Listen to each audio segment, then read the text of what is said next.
Fellow Nigerians, I address you today with a sense of gratitude to God and a high level of appreciation to all Nigerians whose tremendous goodwill gave me the opportunity to provide leadership for our great country at one of the trying times in her history. Conscious that today's address will be my last on an Independence Day as your president, I speak to the millions of Nigerians who believed in me, propelled and stood by me in my quest to bequeath a country where all citizens have equal opportunities to achieve their life's desires in a peaceful atmosphere. I am honored to say that my story in the annals of Nigeria's history is no household secret. My various attempts, failures, and eventual success in being elected president in 2015 was made possible by the majority of Nigerians. When you elected me, I readily acknowledge that the tasks before me were daunting but surmountable because of the growing national consensus that our chosen route to national development was democracy. This democracy was to be anchored on a clear understanding, application, and the principle of powers supported by a reformed public service that is more effective. I then pledged to improve the economy, tackle corruption, and fight insecurity. And this was further strengthened by my commitment to lift 100 million Nigerians out of poverty in 10 years.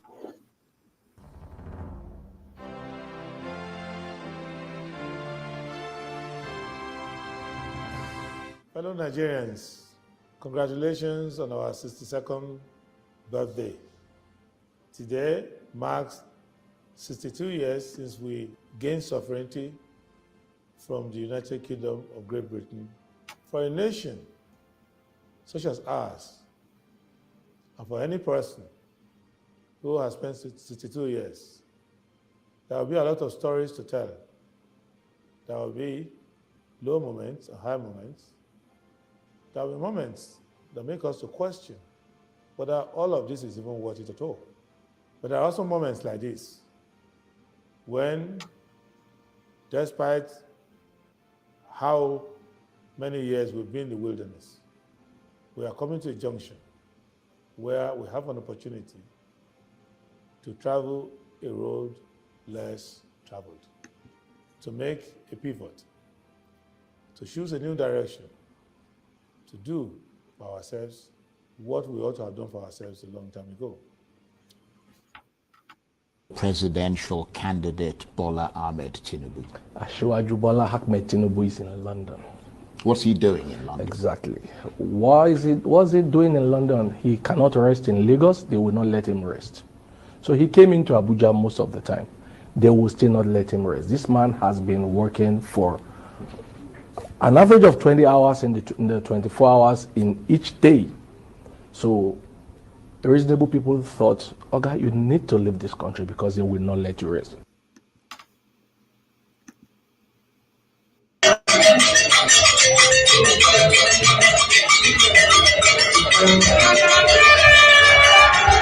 Ah, bien sûr! Oh, putain! Oh, oui! Oh, oui!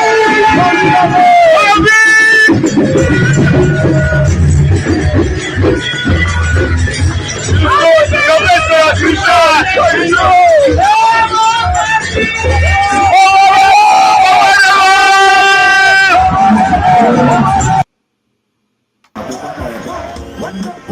me tell you a story. I'm a rich guy. If you want to know me, if you don't know me, I know you don't know me. Look at them and just story, no glory. Back in the days, my dad in the blood for glory. And the phone said I'm holy. Can't get over for before I go down my story. Can't get over before I go down my story. You will win. You know my win. I'm the first guy. Obedient family in action. You can see that. Obedient family in action. I love that. Obedient family in action. That's obedient family in action. This is Aboju by Express. The obedient action. Obedient people in action. Obedient people in action. You know that this issue.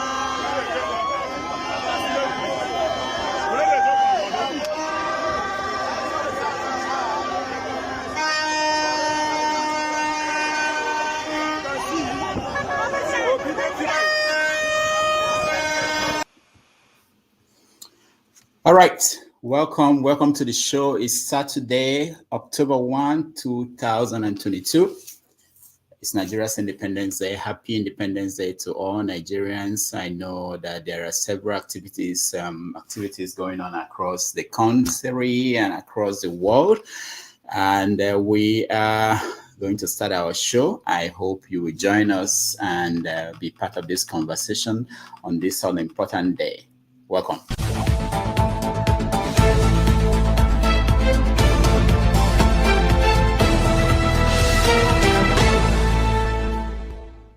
All right. We are going straight to the show. And who is driving again? John Abba. All right, John Abba, welcome to the show. Thank you, Dr. Rudy. And Ovie, welcome to the show. Hello. Happy Independence Day indeed. Happy Independence Day to you, and it's a wonderful day. Where are you, Kwankwaso? Where am I? Yeah. Are they Atlanta? Okay. At least you are. Yes. Jonaba, where are you? I'm in Dallas as usual. It's in Dallas as usual. All right. Happy Independence Day to all of you. So, Kwankwaso, what's going on? Well, nothing much. We are in. I don't know if it's a happy independence. I think according to Showore, go wish Nigeria a happy independence because Nigeria are neither happy nor independent. I think I agree with him. I think 62 years. I think we are not going anywhere. We are just successful assemblies of confused individuals. We are still complete of pretty much everything. I mean, if at 62, let's use our presidential aspirant as a content here. At 62, we have a man who is saying that we start to move from consumption to production. That's just like moving from hunter and gathering age to industrial age. People don't move on, but it's a presidential candidate is talking about. We have that of PDP, I think, who said preaching about unity, as if Nigeria does not see eye to eye. I mean, go anywhere in the world, or even in Nigeria, nowhere you will not see Nigeria outside Igbo, Yoruba, man, coexisting peacefully, regardless of anywhere in Nigeria as we speak today. So instead of them to actually focus on the fact that they have failed, that Nigerians are getting poorer, not necessarily divided in any way. We are just getting poorer, and Nigerians are hungry. And then on the other part, we have Konkoso, who is saying that it's that time we give the poor opportunity. It's that time somebody who is nobody in Nigeria can rise to become somebody. I mean, at 62, that is what we are preaching about here. So, I mean, going to the other guy, the other side of APC again is that of Tinubu. Other than the fact that he's claiming that it is his turn at 62. We are claiming that it is my turn. But at the same time, the only thing he can brag about is what he did 20 years ago. At 62, these are our organizations, these are our leaders. At 62, instead of us to be projecting what the next 20, 30, 40, 50 years is going to look like, we are still basking about what yesterday was and what today could have been. So at 62 in Nigeria, I think individuals, as Nigerians individuals, I think we could have done better. We could do better. And the way it is now is pretty much is hopeless. We are more closer to civil war than it was 60 years ago. So it's I might say sweet I won't say sweet, bittersweet at 62, I would say. All right, thank you, Ovie. Obviously, we are not celebrating. Let me go to Janaba. Janaba, welcome to the show. Thank you, Dr. Rudy. So, how are you celebrating independence? What can I say? It has been many years ago. I ran from the country because of things like this. We couldn't, in our own country, we are not free. We actually don't understand how things work. We speak a lot of grammar, and all we do is to divide ourselves, allow the political elite and religious leaders and traditional leaders to divide us, that this is Hausa Fulani, this is Igbo, this is Yoruba, this is all of the things that it doesn't really help us. At 62, what I'm afraid of is prisoners that left China to come to invade our country, while and even killing our girls in our own country, and because of no true leadership, no vision, nothing. We are going backward than ever.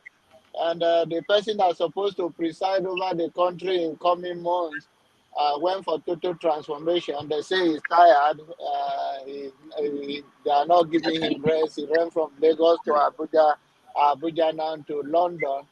But all that is a talking point. We know where he went. And in fairness to him, he is not selfish. He's spending his money to change his engine, change his transmission, change all the fluid in his body. While your outgoing president use our federal money to build himself. So we can give him that credit that he's doing that before he come to the office if he succeeded. But if not, it's a sad day for me when I see that 62 years old country, every other country we gain independent with, go and look at them, and then we are still here talking grammar. It's a sad day for me. Right. Thank you, Jonathan. Thank you so much. James, welcome to the show. James, can you? Thank you very much. Happy Independence Day to you. There's nothing to be happy about. So we are not happy. Why? What happened? I can't hear you, James. You're muted. The country is upside down. Nothing to celebrate. I mean, we should stop deceiving ourselves. I remember when Buhari took over the government as a military man those days. I think it was the first or second Independence Day they celebrated. He did not celebrate it. According to him, in those days, he said there's nothing to celebrate. Check the records. I'm not lying. So there's nothing to celebrate. Foreigners are taking over the country. People are not secure. I mean, so left to me, there's no need to celebrate or waste money on it. I mean, what are we celebrating? The little gains we've made in the past, like liberating South Africa, Angola, Mozambique, Guinea-Bissau from the clutches of apartheid and colonialism. We've lost everything. In those countries these days, they no longer respect us. In South Africa, there's hardly a month that passes by whereby a Nigerian is not killed and nothing happens. These are people we spend so much, colossal sums of money to liberate because of the way we manage ourselves. So there's absolutely nothing to celebrate. All right. All right, thank you. Let me go to Jibril. Jibril, is there anything to celebrate?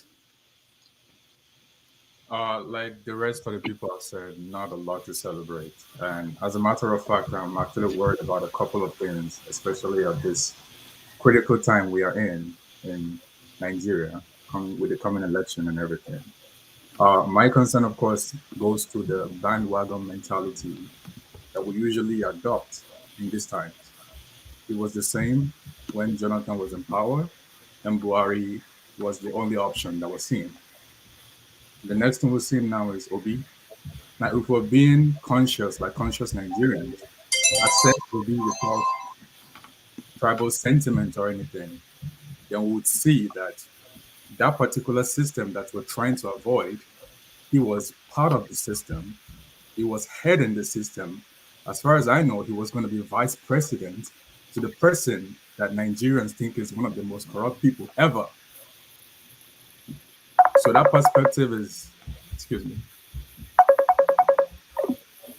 So that perspective is lost on a lot of Nigerians right now, based on tribal sentiment and just that bandwagon mentality. So because we're not seeing this, it is very worrisome, and it's going to lead to chaos. Now, Tinubu is a pending disaster. You know that, right? And right now is being absent in critical events shows it's going to be worse in coming times. So it's that's a no-brainer. We shouldn't even think about that. But the problem right now that I'm thinking is the problem is we are not looking at these things critically, especially when it comes to Obi. We are driven by perhaps pity by the, say, Yoruba people. If you look at the Obi's campaign, it is predominantly the southeastern people. And that's not anything negative or anything, but this thing is mostly driven by sentiment. It wasn't PDP, it was going to be vice president. That's a big deal. Whatever ideals he holds, somehow he aligns with Atiku, but we don't see that. It somehow aligns with Atiku because Reno mentioned one thing, Reno Mark mentioned one thing about the Obi movement being a grandchild of Atiku movement. He's kind of right. Because as far as I know, Obi was going to be vice president to Atiku. Please let that sink in, Nigerians. That's all I have to say. All right. Thank you so much. Ben, welcome to the show.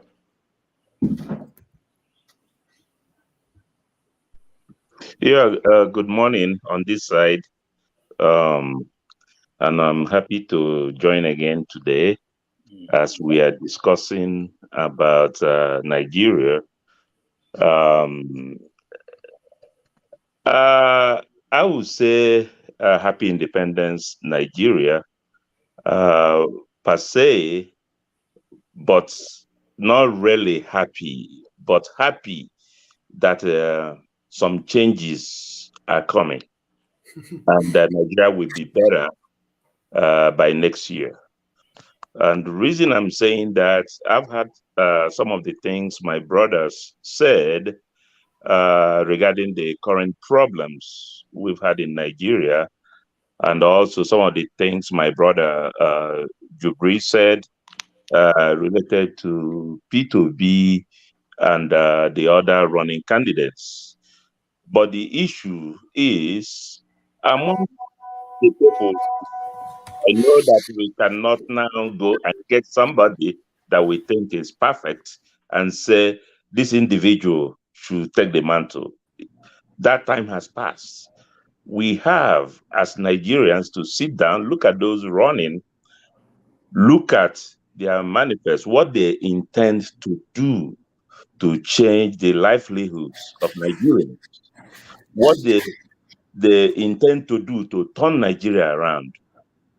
The top 3 or 4 candidates, Obi, Tinubu, Atiku, and Kwakwanso also. I can see Kwakwanso here smiling.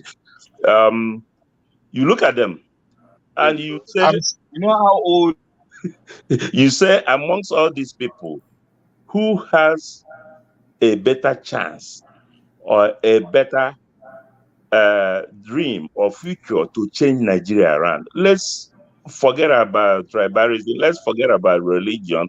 Let's forget about sentiments. let's look at what we want Nigeria to be from next year moving forward. Who is capable of doing that? You know, of course, we have to look at their backgrounds. We have to look at what they've done in the past. Then we translate that into the future. So if we continue to live on, oh, this is bad, oh, this is my tribe, oh, this is this, we can never move forward. And Nigeria at 62, we've attained to that level that if we don't get it right this time around, forget about next 30 years. It's not going to come. All right. So everybody should join to get it right this time, turn Nigeria around, and whoever that wins, we hold him accountable. We monitor the progress. If he's not doing right, we let him know immediately he's not doing right. If he's doing right, we support him and keep moving Nigeria forward with good ideas. That's where I stand to it. Okay, thank you so much. On the ground that one. Welcome to the show. Can you unmute yourself, please? Yeah, thank you for having me, and happy independence. Yeah, can you tell us where you're joining us from and your name? Yeah, I'm in the UK. I'm joining you from the UK. Okay, good. Yeah. All right, go ahead. What is feeling today about Nigeria's independence? Yes, sir. As a Nigerian, we have to wish ourselves the independence. Even I know we are very angry. We are very pissed with the way the country is run, but there's nothing we can do about it. It is our nation. It's our place. It's our country. So I'm here to talk about the the other young man that just left now was talking about Peter Obi is part of the system and has been like that we cannot vote for him. We cannot just sit behind the camera and be telling people who to vote for and who not to vote for when we are not participating. We have to get involved in this election. We have to choose a candidate that we trust. And out of the 3 candidates we are having, he is the best choice we know. For the partner, okay, fine. If you said it because he was a running mate to Abubakar, then why didn't the youth go for Showore, who has segregated himself from these political gurus? But there is no way you can win an election in Nigeria without entangling yourself with these people. You have to go. They hold the grassroots, and you have to be with them to have some certain access to their region. So Showore, I love him so much, but he should not be so strong-headed. If not so, this is how he's going to be until he turns 80 or 90. He cannot he cannot get there. He has to compromise. He has to calm down. If he has a plan, then when he gets into power, then you can do what you want to do. It's just like you are going through a tunnel that there is an obstruction there, and you have to slim yourself to pass the obstruction, and you want to go with your shoulders high. You cannot. It's a natural phenomenon. It's a law of physics. You cannot penetrate through a membrane that is not permissible. You have to change your state. That after you pass the membrane, you can what is it called? Generate and create what you want to be. That is for that. And I'm so ashamed at my time now. I was expecting Nigeria to be talking about space exploration, mega contracts, climate change, and other things in this time of our development. We need to face what the world is facing. I don't know why we are still talking about things that we are not supposed to be discussing about. And I think the leaders we are having at this time, I think they are behind they are behind the scene. We need a younger generation to take over the mantle of leadership in Nigeria. And I am a Peter Obi fan, fine, good, but I see him as the only choice that we have as at now. We cannot say Peter Obi is bad, Tinubu is bad, Atiku is bad. So what are we going to do? Should we leave the seat vacant? All right. Thank you so much. Nneka, welcome to the show. Hi, good morning, everyone. Yeah, it's nice to see you. Yeah, I'm just going to start kind of trying to ask questions. In case of John Abba, he said that it's because of the issue in Nigeria he ran away. Well, you know what? Anywhere we run to, we are running with the problem also. Yes. I don't think there's any place that is safe. In terms of James, you said the country is upside down. So what's the solution? Because we can't come on this platform every day. And this is why sometimes I just say, I stay on the background and watch what you guys are saying. We need to have solution because every day complain. So what is the solution? Nobody is giving me that. In terms of the brain, undergrounder one, you've already debunked what he said, because my question to him is, please explain to me more by telling me that Peter Obi was going to be somebody's vice president. You know, in life, you could see someone and you wanted to join them to do something. But the more you do your research, you find out that maybe that person is not the right person to join. So you pull yourself out. You shouldn't use that to criticize somebody. I don't think that's right. Whether I'm Peter Obi's fan or not, I think that each and every one of us here, we stand a chance to run for presidency in that country. Peter Obi is not a slave. Peter Obi is not the only one that is going to fix it. Peter Obi is somebody's son. He is somebody's husband. He is somebody's father. And each and every one of us in this platform, Peter Obi is not cut out to be the president. We all can be a president. But so instead of us to come into this platform most of the time and keep bashing them, we need to stand up because that country is also our country. So I really want us to come up with a solution rather than problem. We all created this problem because when some of these people will travel to United States, to England, to wherever, we all genuflect for them. So we are part of this problem. Whether we want to understand that or not, we are part of the problem. Because if you're going to say you genuflect for somebody, you stand up for them, you clap, you give them the best seat in a party, you celebrate their party, you are part of that problem.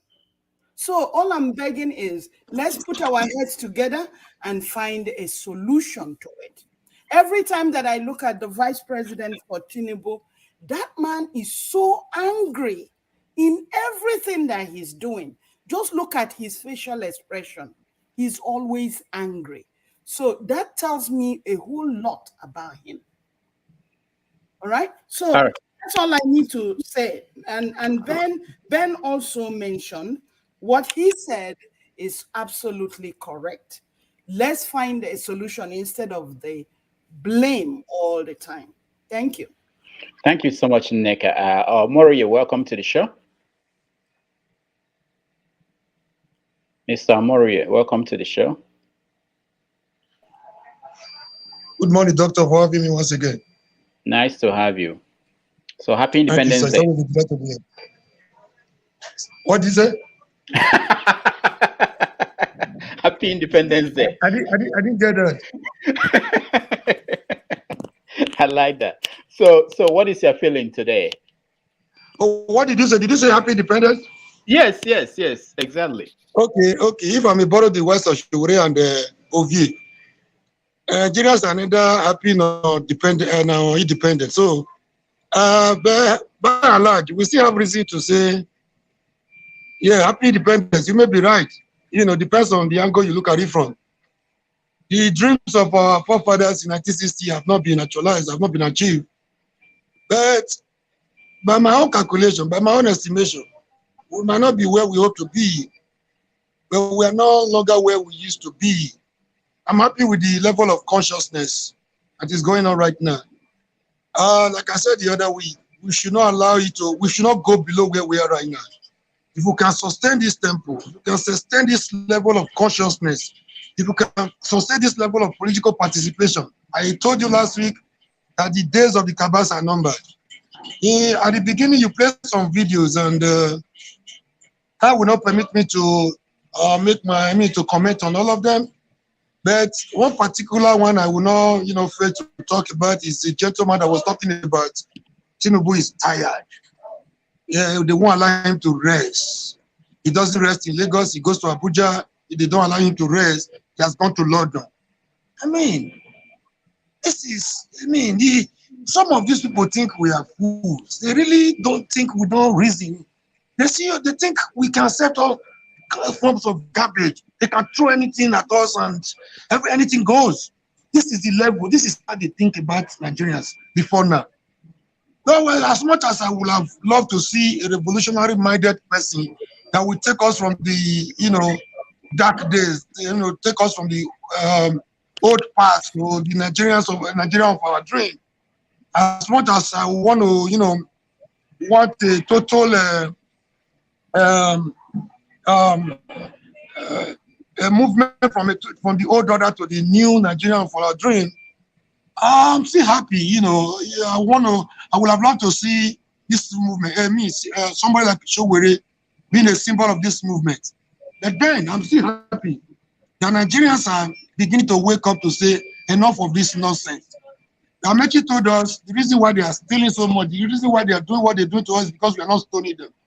Shomole said we allow them to get away with so much. They are right. Even Tinubu said if they don't succeed within 6 months, we should stone them. We waited for almost 7 years. We're not stoning them. So I'm happy with the level of consciousness. But one thing I want to tell everybody, for all of us that are here based on ethnicity, based on religion, based on whatever that brought you, that have made you an activist today, please don't go back. Don't go back. It's not a job for Chomode. It's not a job it wasn't a job for Ghani alone. We left it for Ghani, we could not do anything. It's not a job for only the Falanas. It is a job for all of us. What belongs to everybody must be decided by everybody. So we should not allow this level of consciousness to diminish. We should not go below where we are right now. We're already down there. So we can sustain this tempo. I bet you their days are numbered. For Tinubu, that man was talking as if he was forced to come and, I don't get it. I can't get it. APC has people like Sibanjo. They have brilliant people around them. What they could get was the Tinubu. The PDP, what they could get is a notorious looter like Atiku. So why will Obi not be popular? Why will the people not wake up from their slumber? So I'm happy. He's as much as I would have loved a different person to lead this movement. I'm still happy, not the same. He might not be the Moses that will take us to our promised land. He might not be the person that will lead us to our promised land. At least he will pave the way. He will take care of some fundamental issues, that will make us get to the Nigeria of our dream. Thank you very much, sir. All right. Thank you, Omori. Thank you so much. Son of God, welcome to the show. Hello. Yeah. Good afternoon. Yeah. Thank you for having me again. Yeah. All right. So we are sampling opinion of people on Nigeria's 62nd Independence Day. What is your feeling? Feeling about is it about in what regard? Is it as per where the country is? So in what regard is it? Can you kind of narrow it, or just me to give my own? Yeah. How you feel today? Well, it's been a very big disappointment, to be honest. There's not really a lot to celebrate. Things are sort of getting worse in the country, but it's the only thing that I will have to say is that what we are witnessing now with how the country, Nigerians have woken up eventually. I think over the last few years, people have been resigned to their fate, and people have accepted that their votes don't amount to anything. That the politicians just fix up who is going to rule, and they just do what they need to do. And the politicians have always used that as a way to imprison the masses in the country, because they've allowed the politicians to decide who the winner of elections are going to be in the country, do what they need to do, and then when they get to position of authority, they amass so much money and use that money to enslave the masses. So, but I think what Buhari has done is that I was listening to somebody somebody on YouTube yesterday. He was going around in Abeokuta. A young man has a YouTube channel. He was going around in Abeokuta doing interviews for people to choose presidential, who they think they are going to vote for. And I was alarmed that in Abeokuta you still have people who were saying they are going to vote for Peter Obi. There are a few people who said they are going to vote for Tinubu.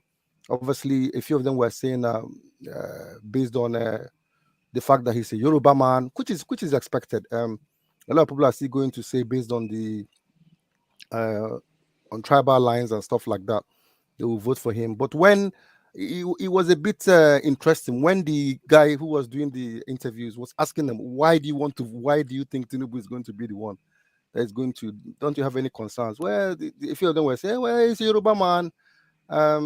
I know there are other people who can also do, but he's a Yoruba man. And I think this is what the politicians have always relied on over the years, and it's become part of the psyche of the average Nigerian, where they think, well, they've used religion and where you come from, your tribe, to divide Nigerians and keep them in bondage.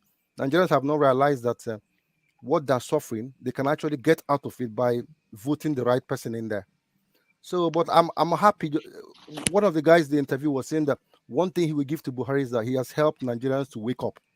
So maybe this is a way God wanted to teach Nigerians a lesson. So Buhari has been used to wake Nigerians out of their slumber, and now Nigerians are actually going out there and they now realize that their PVCs can be a way to effect change. So it's been a disappointment the last 60 years or 62 years, but well, finally, I think there's a little bit of light at the end of the tunnel, because Nigerians have woken up.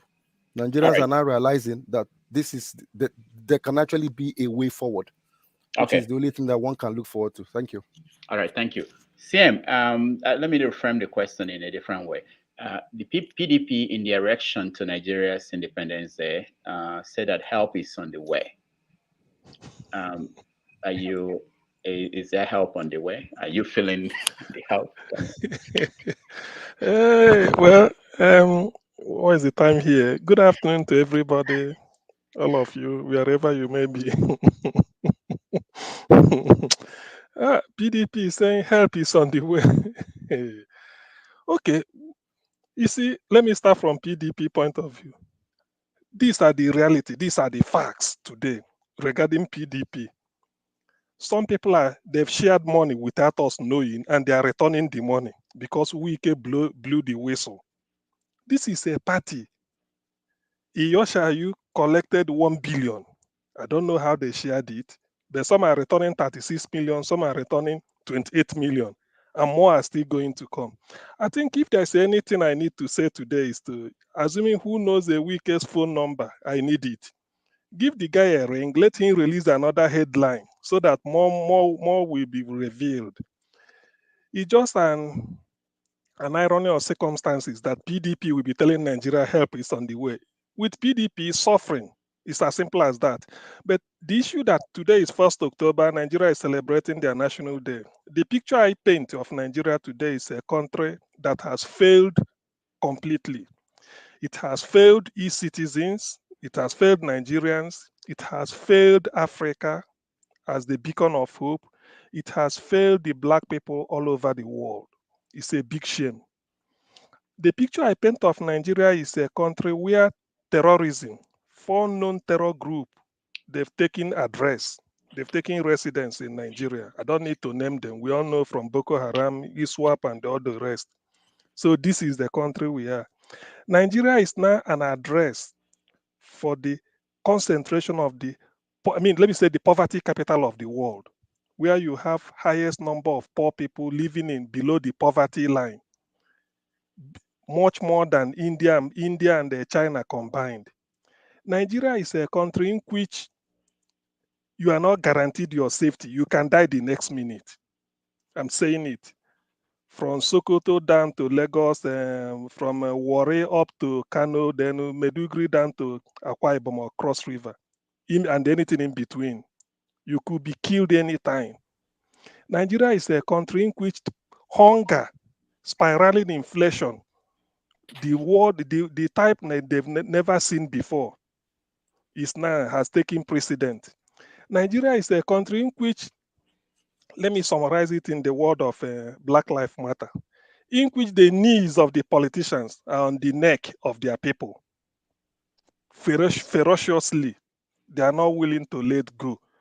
So is this the Nigeria that PDP, and who are the PDP? The architects of the calamity that is Nigeria since 1999. Forget about, after all, APC is still an offshoot of PDP. The chairman of APC, you know, is a PDP. For Amoechi them, Saraki, these are people, even Atiku.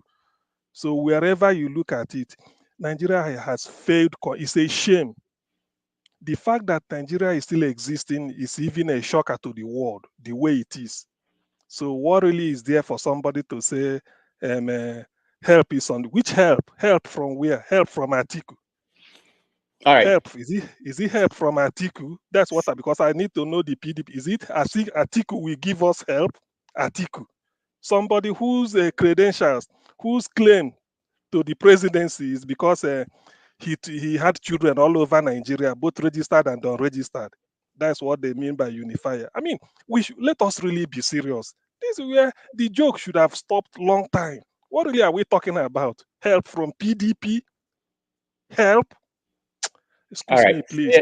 CM, thank you so much. Alaro, your people, someone wrote somewhere that the OB people have stolen the Nigeria's Independence Day.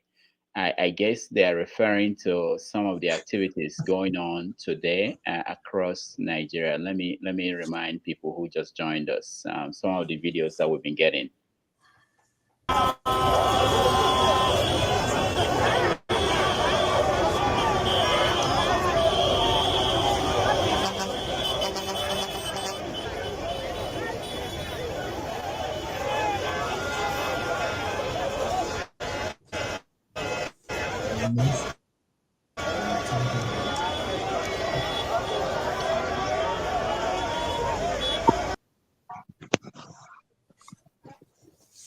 So, can I go ahead? Alaro? Yeah, go ahead. Yes. Thank you, my brothers. Dr. Damages and Ineka was earlier there. I guess she's gone. I heard some of stuff that she was talking about. Nigerians and the obedience have not stolen the independence. They have actually blessed today. This is the most blessed 1st of October in a long time. It's a long time coming. And when you see the streets of Lagos, I watched it since morning. I've been watching all the videos. There's a lot of stream. And you see the streets of Lagos as people are walking through the streets. And they said Tinubu developed Lagos State. And I didn't see an inch of development.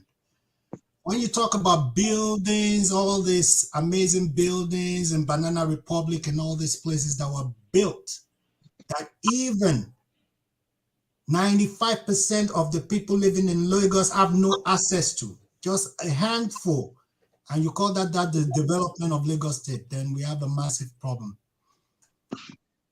People have woken up. What's happening all over Nigeria today is not a surprise. It's, I'm very encouraged by it. I expected it. I didn't expect it this soon. Because what the PDP and the APC have done, they did a great job for Nigerians. The same thing, by them enslaving us and taking everything that belongs to us and enriching themselves, they managed to do one thing. They united everybody, because everybody is suffering. Whether you are Hausa, whether you are Yoruba, whether you are Igbo, everybody is suffering. So we are now suffering together. We are now united in suffrage. This is how Nigeria will change. If Peter Obi can even accomplish 10% of the things he's saying, Nigeria will be 20 times better than what we are facing today. This is the reality of what we are talking about. The suffering is merciless. Enough is enough. Ovie, don't waste. Every day you are wasting. Every single day you are wasting, your value is going down. The earlier, the better come around. The change is here. But we also have to be a part of the change. Peter Obi is not bringing magic. We Now also they give shishi. Now they give shishi now. We know they give shishi. We know they give We need shishi. See, that's the problem there. I need shishi. No I need shishi. Now you go bring. You will bring. You will be a part of the change. You will sacrifice. I've done my part for Nigeria already. So it's that time Nigeria do something. Whatever they give you, bring it and implement it. All right. Thank you very much. Let's okay, go to James. James, go ahead. James. Yeah, can you hear me now? I'm sure. Yeah, go ahead. Yes, I wrote a comment and you asked how do you want it to happen? You wrote, say what you wrote. You wrote that the solution is what? Wait, let me scroll it a little. Kindly excuse me. I said the solution is a revolutionary dispensation. Yeah. So when Nneka was talking about solutions, that we people should bring solutions, not just complain about things. And you wrote, Nneka was saying that we always talk and we don't prefer solutions. That's what she said. And then I asked, and then I wrote that the solution is a revolutionary dispensation. Yeah. Now, it is very easy to criticize, but to prefer solution is a very difficult thing to do. Now, the revolutionary dispensation is already taking place. Let's go by antecedents in history.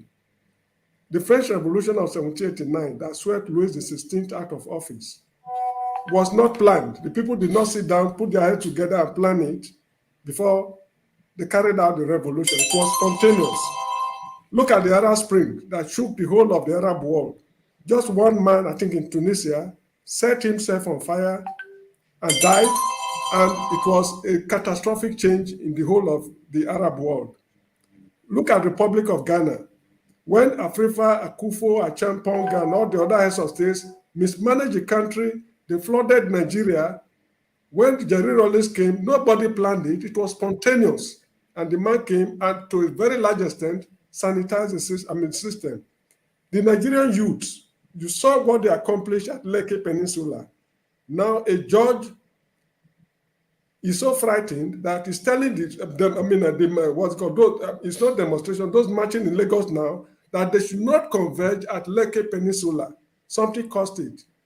That is the foundation of the revolutionary dispensation I'm talking about. The revolution is already in progress. People are not aware of it until it will sweep them out of the system. Nigeria is changing for good, if you like it or not. You see, a slave cannot sit down with his master or in the presence of his master plotting his escape.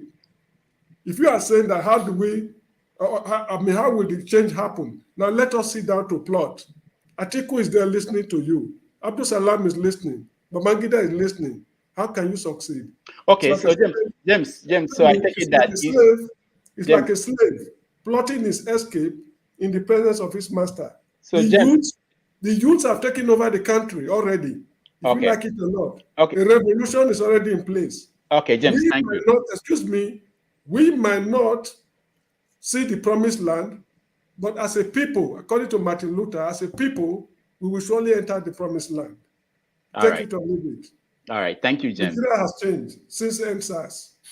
Okay, thank you, James. Ben, go ahead. Thank you again. I just want to throw a couple of words in there, basically responding in relationship to the money that was shared by PDP. It's so surprising that election is even starting and the money sharing is being mentioned again. This is what some of the reason why Nigeria is where it is today. Bribery, money sharing, and all this corruption. Now we are starting to build a new day, and already money is being shared. I was perplexed when I read that in the news. Also, my brother here, Papanso, who said that a big group doesn't give shishi. That was what got my interest in P2B. To be honest to you, I'm a registered PDP Ward 2 Nobi. But my interest came to be when I read what he stood for and what he wants to do for this country. And he wants to run without giving money to anybody. I was like, this is time for a change for Nigeria, because in the Western world, that's how it's done.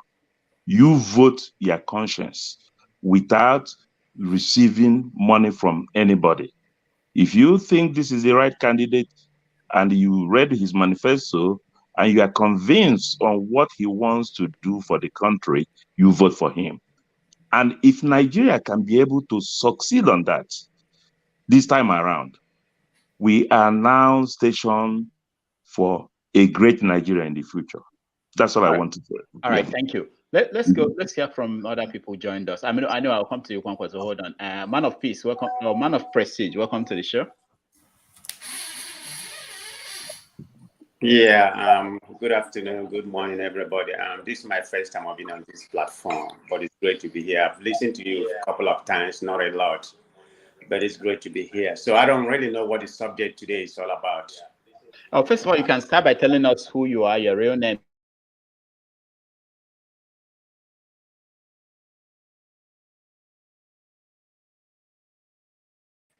My real name? Huh? Did I say the wrong thing? Can I say, do I have to say my real name? No, you don't have to, but anything. If you don't feel like it, I probably said the wrong thing. Pantami is tuned in. He just joined us now. No, it's okay. You can call me man of prestige. You know, I'm in San Diego, California. Okay, good. Go ahead. So we're talking about Independence Day. What are you doing today? Are you cooking a special meal? Are you celebrating? Some Nigerians are doing something over here. I don't really know. My friends called me earlier, but I was at the gym at that time. So I need to get back. I need to get back to him and ask what's going on. But anyway, I watched some video about the Obedante rally. Man, I was very impressed. I mean,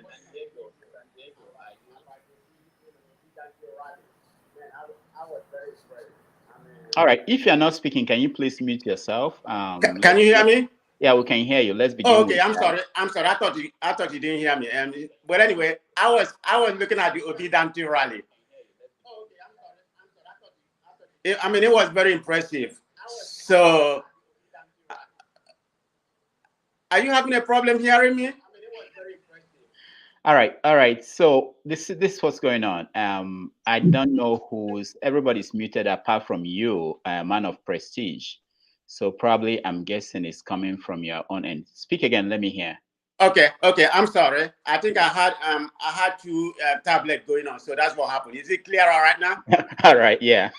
Okay. Sorry for that. I'm sorry for that inconvenience. But anyway, I said I'm in San Diego, California. But anyway, as I was watching the rally earlier today, I was very impressed about the Obedante rally. I mean, I was very enthusiastic, but I didn't watch the whole thing because I was busy doing other things. So it was very impressive. This is a new day for Nigeria, so the other party, they better watch out. I mean, I've been on the fence before, but I'm completely obedient right now. And I've been doing other things, with people in Nigeria, helping them try to support Obi. So I'm completely obedient right now. I'm going to do everything, possible to support, Obi anywhere possible. But anyway, speaking about the independence, I have not watched anything about what Buhari said, so I can't speak on that. but I'm just pretty much focused to see what the rally, you know, what state and what kind of rally is going on in Nigeria, so we can see where we go from here, because Nigeria need a new day. We need a new Nigeria. We have been corrupt by the previous administration, APC and PDP. We don't need it. And I know there's a guy that I saw here that I know, Kwankwaso. Yeah, he's supporting Kwankwaso, but he doesn't have any. He doesn't have any place in Nigeria. Believe me, it's going to be OB all the way. And I'm thinking it's going to be a B for Nigeria. That's all I'm gonna say. I see Kwankwaso shaking his head. I've seen him on other platforms. I just allow Pantami to allow your network to be stable now. You are about to talk, Abi. Continue. All right. Hold on, guys. Prince Akwachi, welcome to the show. Prince, can you hear us? All right. So Prince can. Okay, yeah. Prince yeah. Good day, everyone. Yeah, Prince. Yes, I can hear you. Can you hear me? Go ahead. Can you hear me? Prince, where are you? Where are you joining us from?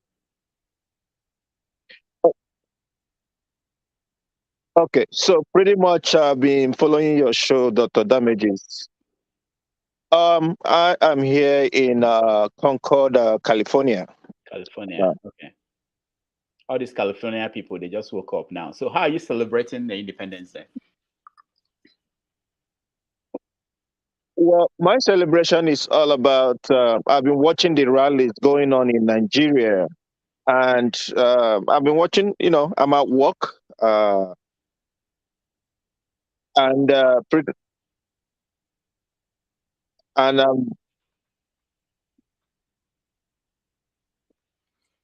I'm very much impressed with. I'm very much impressed with what is going on. The whole thing is just that we all need a new Nigeria. I so wish that we in the diaspora would be able to vote.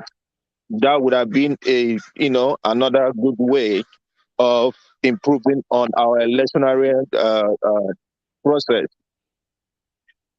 All right. Thank you so much. Okay. See Twitter. See the 4 people that are tweeting in the room. You cannot get vote in Lagos. We are the 4 people tweeting in the room. See us without structure. As you don't get structure, now we be this, so they carry our chairs with no structure. See you. All right. So let me come back to you, Kwankwaso. John wanted to say let me talk. Let me talk before all the landish thin-skinned people that never let me talk, saying that whatever. What they shouldn't run away. They should have a thick skin. When we talk about issue of Nigeria, is what all of us want is a better Nigeria. The notion that somebody will come to the here and get a cheap talk like we don't have a choice. We all have a choice, and all we need to do is to work together, home and abroad, for a better Nigeria.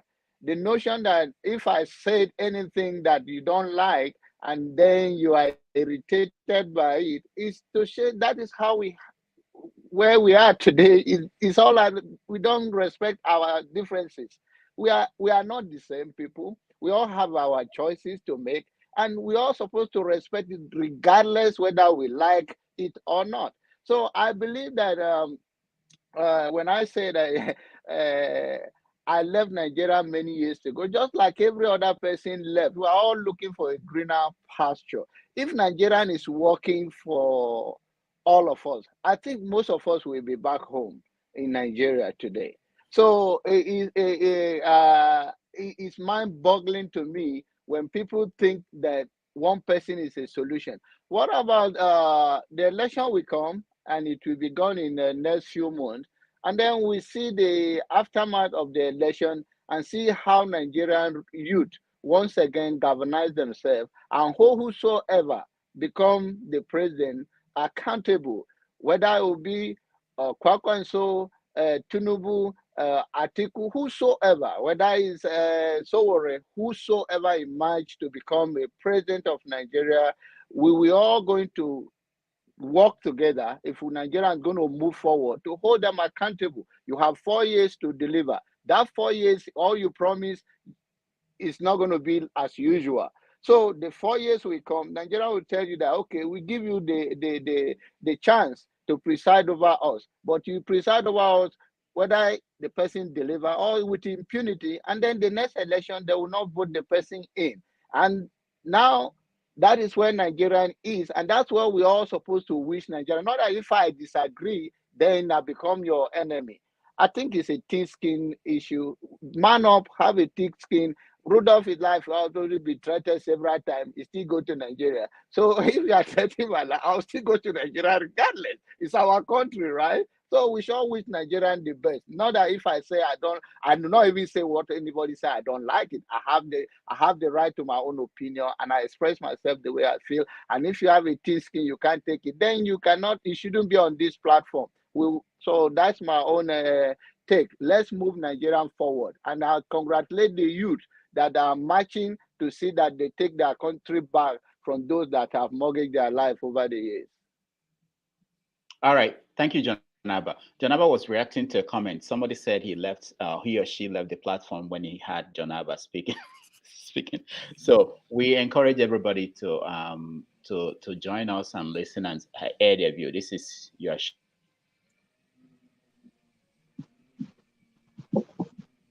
we don't know who is scrambling everything.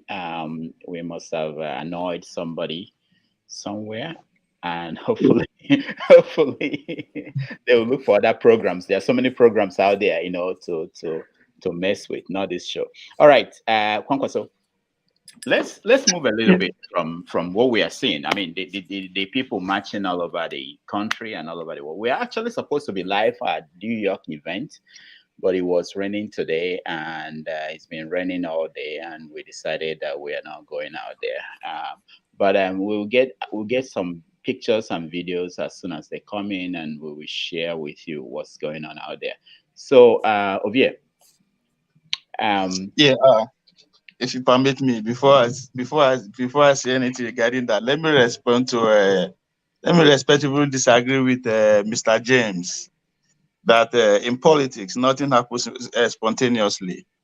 And I also go ahead to say that even in life, I personally don't believe that there are conspiracy theories or coincidences.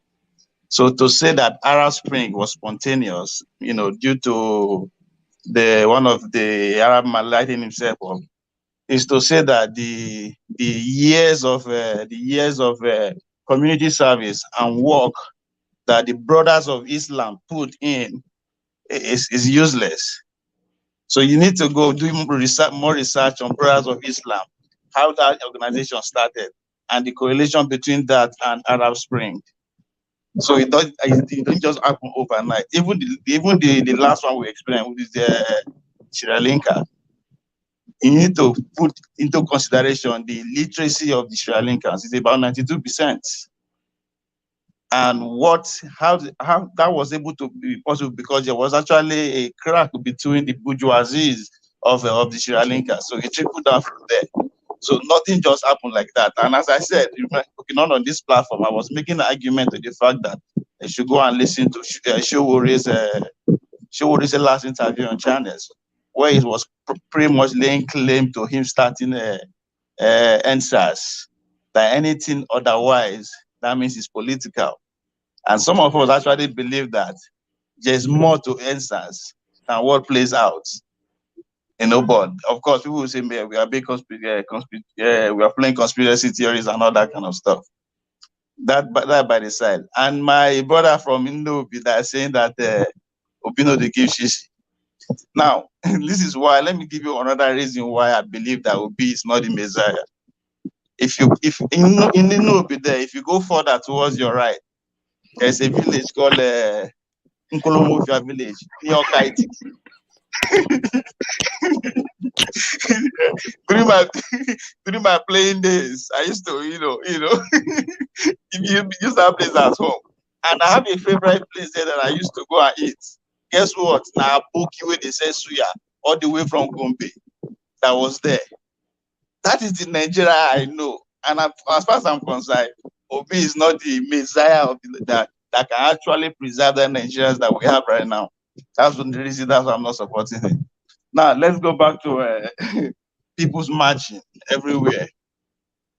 You know, I always believe that in any given society at all, the easiest thing to do is to complain.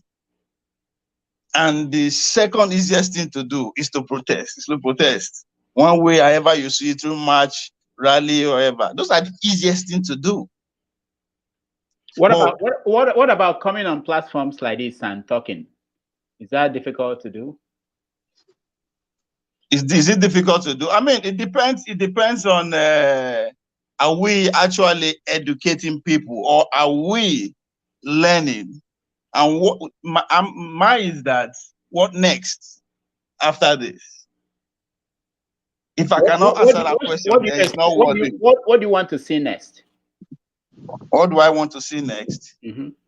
How do ordinary Nigerian and the core village anywhere in Nigeria, ordinary Nigerian, can actually be impacted about what we are, doing here, dissecting politics. I have had different opinions. I mean, this is the one Nigeria that we all dream about. Everybody deserves to hear his opinion, however crazy or how off topic it is. But at the end of the day, he or she will learn something, or we will learn from that person. So how does this trickle down to ordinary Nigerian in Gombe, in Newe, in Ososo? How do we impact that Nigerian? Does it come? We actually have a role to play. Because I said earlier on that we as Nigerians have failed at 62, we have failed. We have failed largely because we are miseducated. Majority of us are not even taught history. Okay. People are not even educated now. So how do we impact that? To me, I think that should be the next thing for us in this platform to do. All right. Thank you. Son of God, you're next.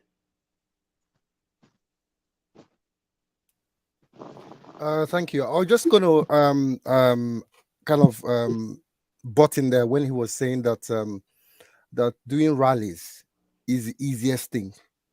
I don't know why he's making that that statement, because in the 62 years that we've been as a country, when have you ever seen the youths be on the road the way they've been on the road the past few months?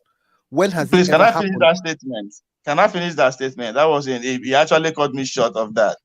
Because I wanted to go ahead and no, not him. No, I'm not talking about you. Nobody Dr. cut you short. Damages. You said everything you wanted to say. I don't know when anybody cut you short. Listen. I wanted to end it with that. When are we going to start putting this, our hunger, our criticism into action? And I think that's where Dr. Damages asked me that question, that what next?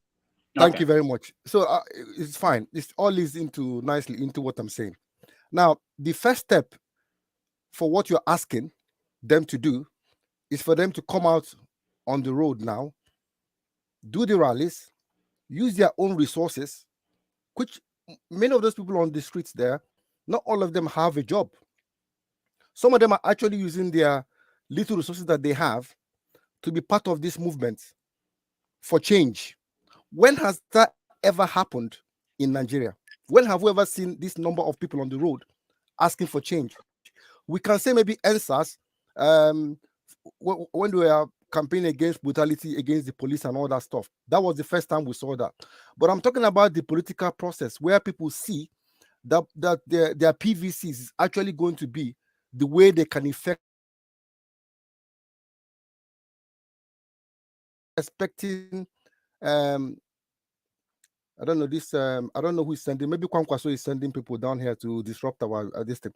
Now, so I don't know when we have ever seen what is going on now actually happen in the country. It's never happened. So we need to start giving Nigerians some credit instead of asking them, oh, so when is this going to? We cannot be asking for the end.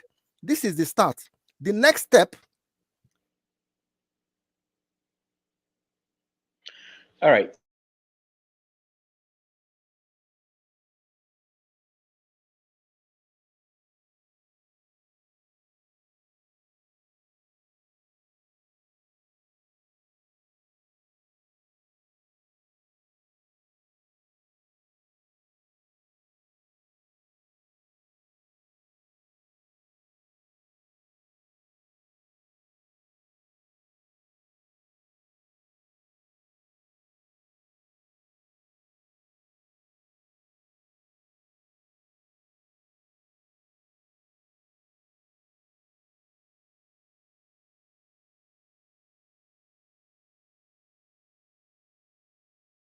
beloved brother from Edo State.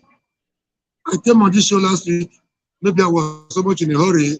You didn't get the analogy I gave you about the notorious costis in Auchipoli.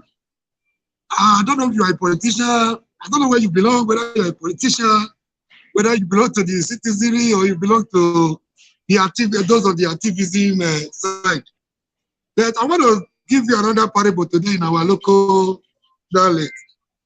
A native doctor does not doubt the potency of his concussion until he is found to accept the cause of the child. You see, this was the same way you're talking right now. Was the same way PDP boasted that they were going to be in charge for 60 years. They would tell you nothing will happen, nothing will happen, no shaking. Could they stay for 60 years? No. I don't know. See, I also ended by saying last week that the future belongs to those who see possibilities before they become obvious. I don't know why you see a revolution right in front of you. You still doubting. This is not politics. Somebody gave you, James talked about revolution. You are talking about politics. In politics, you wait for the politicians to bring their money, their looted money to mobilize the people. You wait for politicians to call meetings. You wait for politicians to make use of their structure from national to the unit. This is not what is happening. The people are coming together to say enough is enough. You are still there talking about the next stage from now, like I said before, we must not go below this level of consciousness and political participation. If we can sustain this tempo, if we can continue, if Nigerians can continue the way we are going right now, the days of the Kabah, the Compulsors, the articles, the Tinubus of this world, their days are numbered. There are 3 reasons why Tinubu did not turn up for that show. He missed the first one, organized by NBA. He missed the second one, and he wants to be the president. This is just a litmus test of what will happen. You know, but if we allow someone like Tinubu to come on board, by the time we are done in 4 years, Buhari will become a saint. He will become Saint Buhari, no longer as General Buhari. So we must not make this mistake. Either his sons will not allow him to. No, I'm not against old age. Everybody prays to be old. I pray every morning, God, give me old age. But then I don't want such an old age that will begin, to put on my, either he could not sign, either he's not healthy. Some people even have it that it's no more. But that is not my, issue today. Was he forced to come into this race? Why not relax somewhere and enjoy your looted food and, be somewhere and enjoy your money? If nobody is supposed to be in prison, you're not in prison. So you see it as a right to lord yourself over Nigerians. Nigerians are simply saying, if you're not getting the message, this is not politics. This is not campaign. This is the people telling you that they are tired of PDP and APC. This is the message a lot of you are not getting, especially those that are close to the politicians and the politicians themselves. On this note, I rest my case. If I have opportunity, I'll add more. Thank you, sir. All right. So what we're trying to do, I know a lot of people want to speak, and we're trying to get everybody involved in the conversation. So let's go to Mohammed. Mohammed, welcome to the show.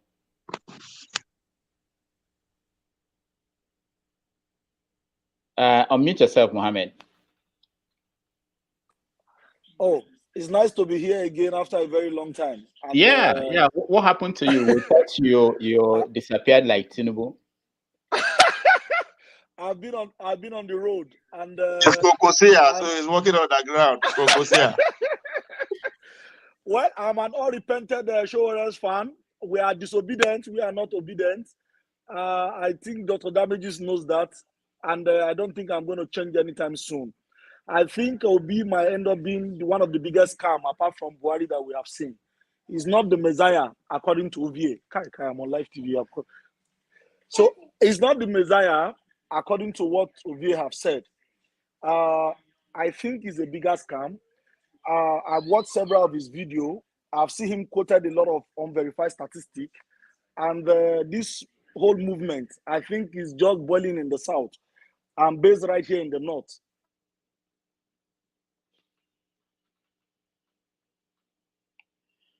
All right.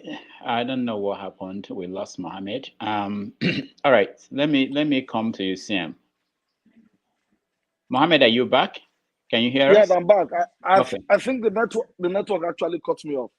Like Okay. I said, Obi might not be the Messiah we are looking for. I've been watched most of his videos, programs. He quote a lot of unverifiable statistics, and this movement is largely in the south. The north have not bought into it. I'm based in Bauchi. I'm staying here in Bauchi. Of course, among the youth, it's popular among the students, among the elite, but I don't think he has really penetrated, and I don't know if that will happen before the coming election in 5 months' time. Is he the right guy for the job?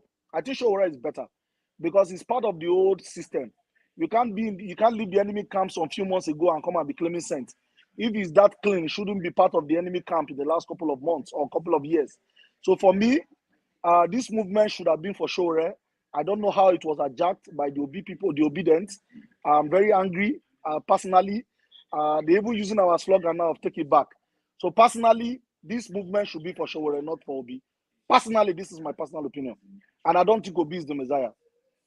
All right. Thank I you. rest my case for now. Thank you. Thank you so much. We'll call upon again. Okay. Stand by. Prince, I want to come to you because you have to, you logged on twice, and I think you are part of the people causing this instability on our system. But if you can log off from one of the platforms, I see you twice, 2 places here. But anyway, go ahead, speak. You want to say something, Prince? Akwachi. You can't even hear me in any of the. So can you hear pretty me? much. Go ahead. Go ahead. Go ahead. I know. I don't know.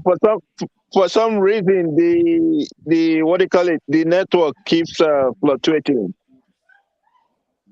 So like I think I aligned myself with the last person that spoke, which is Mohammed. You know, for me, I'm not gonna call anybody's name or say anything, but what I know is that for us to have a president who is capable to move around, there is enormous work to be done. We already have Buhari, who couldn't even, for the first 6 months that he was elected, he couldn't do anything. He was always shuttling between Nigeria and and London. You know, is that what we want? We need someone who, from the first day, will work seriously. All right, Prince, you are Okay, up. yeah, please, it's my turn. CM, go ahead. Just to, I think the last time I spoke about PDP, whether they're saying PDP is saying help is on the way. Now, in this case, let's put things in proper context. You see, I often ask, what really do Nigerians want? In my introspection, I've come to the conclusion that I keep saying it, I may be the only person. The problem with Nigeria is not really corruption, it's hypocrisy of the highest order. Now, spontaneously, people are reacting. People see in P2B a very clean politician, and somebody is saying P2B is a scam. Somebody who were able to superintend Anambra State for 8 years with distinction. He was voted as the governor of the decade, governor of the from 1999 to 2019. He was voted widely by the Nigerian media. He didn't pay money. He was voted as the best governor ever since 1999. I'm not making it up. This is not somebody to say that it's unverified statistics. It's only now that I'm hearing that some P2B statistics are unverified. Only one person is saying it. Now, the obedient movement have moved up to Jos. It has moved up to Benue, Lafia, Nasarawa. Really? Even in some part of Taraba. Even in some part of Taraba. We haven't gone to Kaduna because of the terrorist that is in charge there. It will still go. So now, I'm now hearing that Jos is not north until P2B gets to Kasena. Can you hear I'm coming. me? Hold on. Please, it's my turn, please. Let me just stay. I just keep it No, quiet. Prince, hold on. We'll come back to you. Nobody should interrupt me. Let's try and be civilized. Let's be civilized. I'm here. So Prince, we'll come back to you later. I'm not hearing that Abuja is not north. Benue is not north. Plateau is not north. Nasarawa is not north. Until P2B goes to Sokoto, there's an obedient movement in Sokoto. Then people will now claim that they have the monopoly, that until P2B comes to the north. Of course, P2B will come to the north. P2B is never a scam. He is the cleanest politician ever since 1999. The records are there. EFCC has investigated him. They found nothing. But people like somebody will come and then say that P2B is. Do you know the meaning of the word scam? Who has P2B ever scammed? We just just bandy words, whether we know the meaning or not. What is the meaning of scam? Who has P2B scammed? If P2B is a scam, with the Fulani mafia all over the country, trying to hand over power from one Fulani to the other, are you telling me that they are going to leave P2B? Fulani, they are in charge of EFCC, and P2B is not Fulani. If P2B is a scam, what are they waiting for? Somebody will come here and they're telling us that P2B is a scam. P2B is the best. There's never been a politician like him. He governed Anambra State and he performed with distinction. I'm from Anambra, the people are happy. The most important thing is that as a governor, you go to the state. Today, Obaseki is in charge of Edo State. I can never comment on Obaseki. I'm not from Edo State. If I want to know whether he's performing, I go to Edo State and ask them, is this man doing what you people voted him to do? If they say no, there he goes.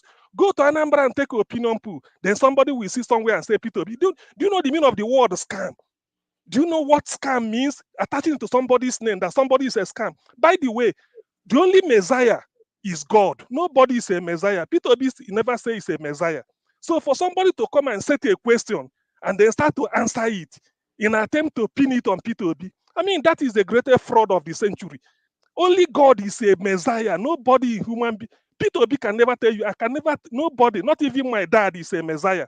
I'm not even a Messiah. So for somebody to come and redefine North, this election will open a lot of things. If indeed the North is what the people are saying, why is the North against themselves? Why are the North today? The problem we are having in this political something, Southwest are not having problem with Tinubu. Southeast and South-South are not having problem with P2B. The real problem political we are having now is in the North, between the Christians there, Dogara, former speaker, and then the former secretary. They are now slugging it out with the so-called people that believe that they are the speakers of the North. So when people come and use the word scam, you tend to wonder what type of carpenter taught them in English language. You start to think of whether a mortician, it was a mortician that actually taught them English language. What do you mean by P2B is a scam? Who has P2B scammed? Okay. Fulanis are in charge of everywhere in Dr. Nigeria. Damages. Yet they can never probe P2B. Let them use EFCC against him. Because the guy is clean. Dr. Damages, He has been in UK for a long time, and they are not talking of. You see, let us bring some amount of candor. Let us bring some element of candor to this discussion. I come here because I feel that this is an enlightened, civilized debate where people with intellect will come and exchange words. If you want to criticize P2B, P2B is never a scam. Who has he scammed? Can you give me an example where P2B scam? Do you know the meaning of the word scam? Okay, Do you know the meaning? What it means? P2B is a scam. Do you know what it means? If he takes you up, if P2B hears this now and takes you up and takes you to court, are you willing to stand in it and prove it in court that he's a scam? What has he scammed? People should be able to say something and stand by it. However, having said that, let me come back to the issue of whether P2B will make it in 2023 or not. It is for the people to decide. It is for the people. Now you are taking the people that are gathering all over, without being given money. Look at what happened in PDP. How did Atiku emerge? By giving money. Did P2B give money? No way. And you are calling the man a scam. Who should be a scam between the two? People should go back and learn English language. SCAM. Go and look for the meaning. P2B is never a scam. He hasn't scammed anybody. If you know, you enlighten us, educate us here. Let me give you a chance. I will speak again. Thank you. I actually like the fact that everybody will get a chance to air their view, and people can, take on issues on what people say, and I like that. So that saves me from being the one responding to all of you. I believe that everybody here is smart and is intelligent enough. Sometimes people will say things the way they feel. All right. I will let Mohammed respond to CM, and then we go. So go forward. Go ahead, Mohammed. CM, please, I don't want you to misquote me. I actually mentioned the word scam. We all remember, we're all mature and grown up in 2014, 2015 when Buhari was campaigning. I'm actually referring to the style and how we're deceived in 2014, 2015. And this is where we are today. And the same pattern is playing out before our very eyes. Again, mind you, don't misquote, don't misinterpret or misjudge me because you see my name, Mohammed. I'm actually from South. So don't get that wrong. Don't peg me to North because you see I'm bearing Mohammed. What I'm trying to say in essence is that you cannot be coming from the enemy camp 3 months ago and now want to be the saint, because I don't even know how he's going to campaign against PDP today, because 2019 is all over the place with PDP, romancing with them, and he cannot suddenly be a saint overnight. That's what I'm talking about. And I said the only person who has been consistent over time is Showore. So mind you, that is the person I'm voting for. That is the person I'm supporting. So I'm not telling you that I'm supporting Atiku or Tinubu because my name is Mohammed. So don't misquote me. So what I mean by scam is that this was how they baggage us with promises in 2019. And this is where we are today. And the same thing, we see the same thing playing out today. And you can go back and watch all his videos. He has a lot of unverifiable statistics. He has quoted on national TV. And if you permit me, we can start sending them now. So don't misquote me. You keep hammering on the word scam. They scam us in 2014, 2015, and this is where we are. And today another person is coming to say he's a messiah, and it was in the enemy camp some few months ago. What are we talking about? Okay. So the only consistent person over time is one man that I'm still supporting today. No. CM, no. Hold on. I'll come back to you. Okay. He mentioned North. He said North. You forgot that. You said you are in the North. No, but I just told you I'm here. Okay. It's just not. Is Plateau State not North? Okay. Is Benue State not North? Hold on, guys. Let me welcome Blessing to the show. Blessing has light today. I can see the fan on in Enugu. While all of you are abroad talking, let's hear from somebody who is at home. Blessing, welcome to the show. Happy Independence Day. Happy October 1st. I don't know about Independence, but happy October 1st. Good evening, everyone. Good evening. Blessing, I beg, greet Buhari first. You have lights, enjoy Independence Day. Give it to Buhari, please. Say baba. I think I begged you. I just came back from a 5-hour hike. I'm not in the mood for Buhari. See, Nigeria is peaceful. You can even go for hiking. You can even hike in Nigeria. That's peaceful. Now we hike. Okay, so Blessing, what's the mood in Enugu? How are people celebrating? Is there anything going on? In the morning, when we came out, like I said, I just came back from hike. When we came out in the morning at the muster point, a painter offered to paint our faces with the Nigerian colors to celebrate the Independence Day. She offered it for free. We painted our faces, and while we were moving towards the hills, we drew so much attention.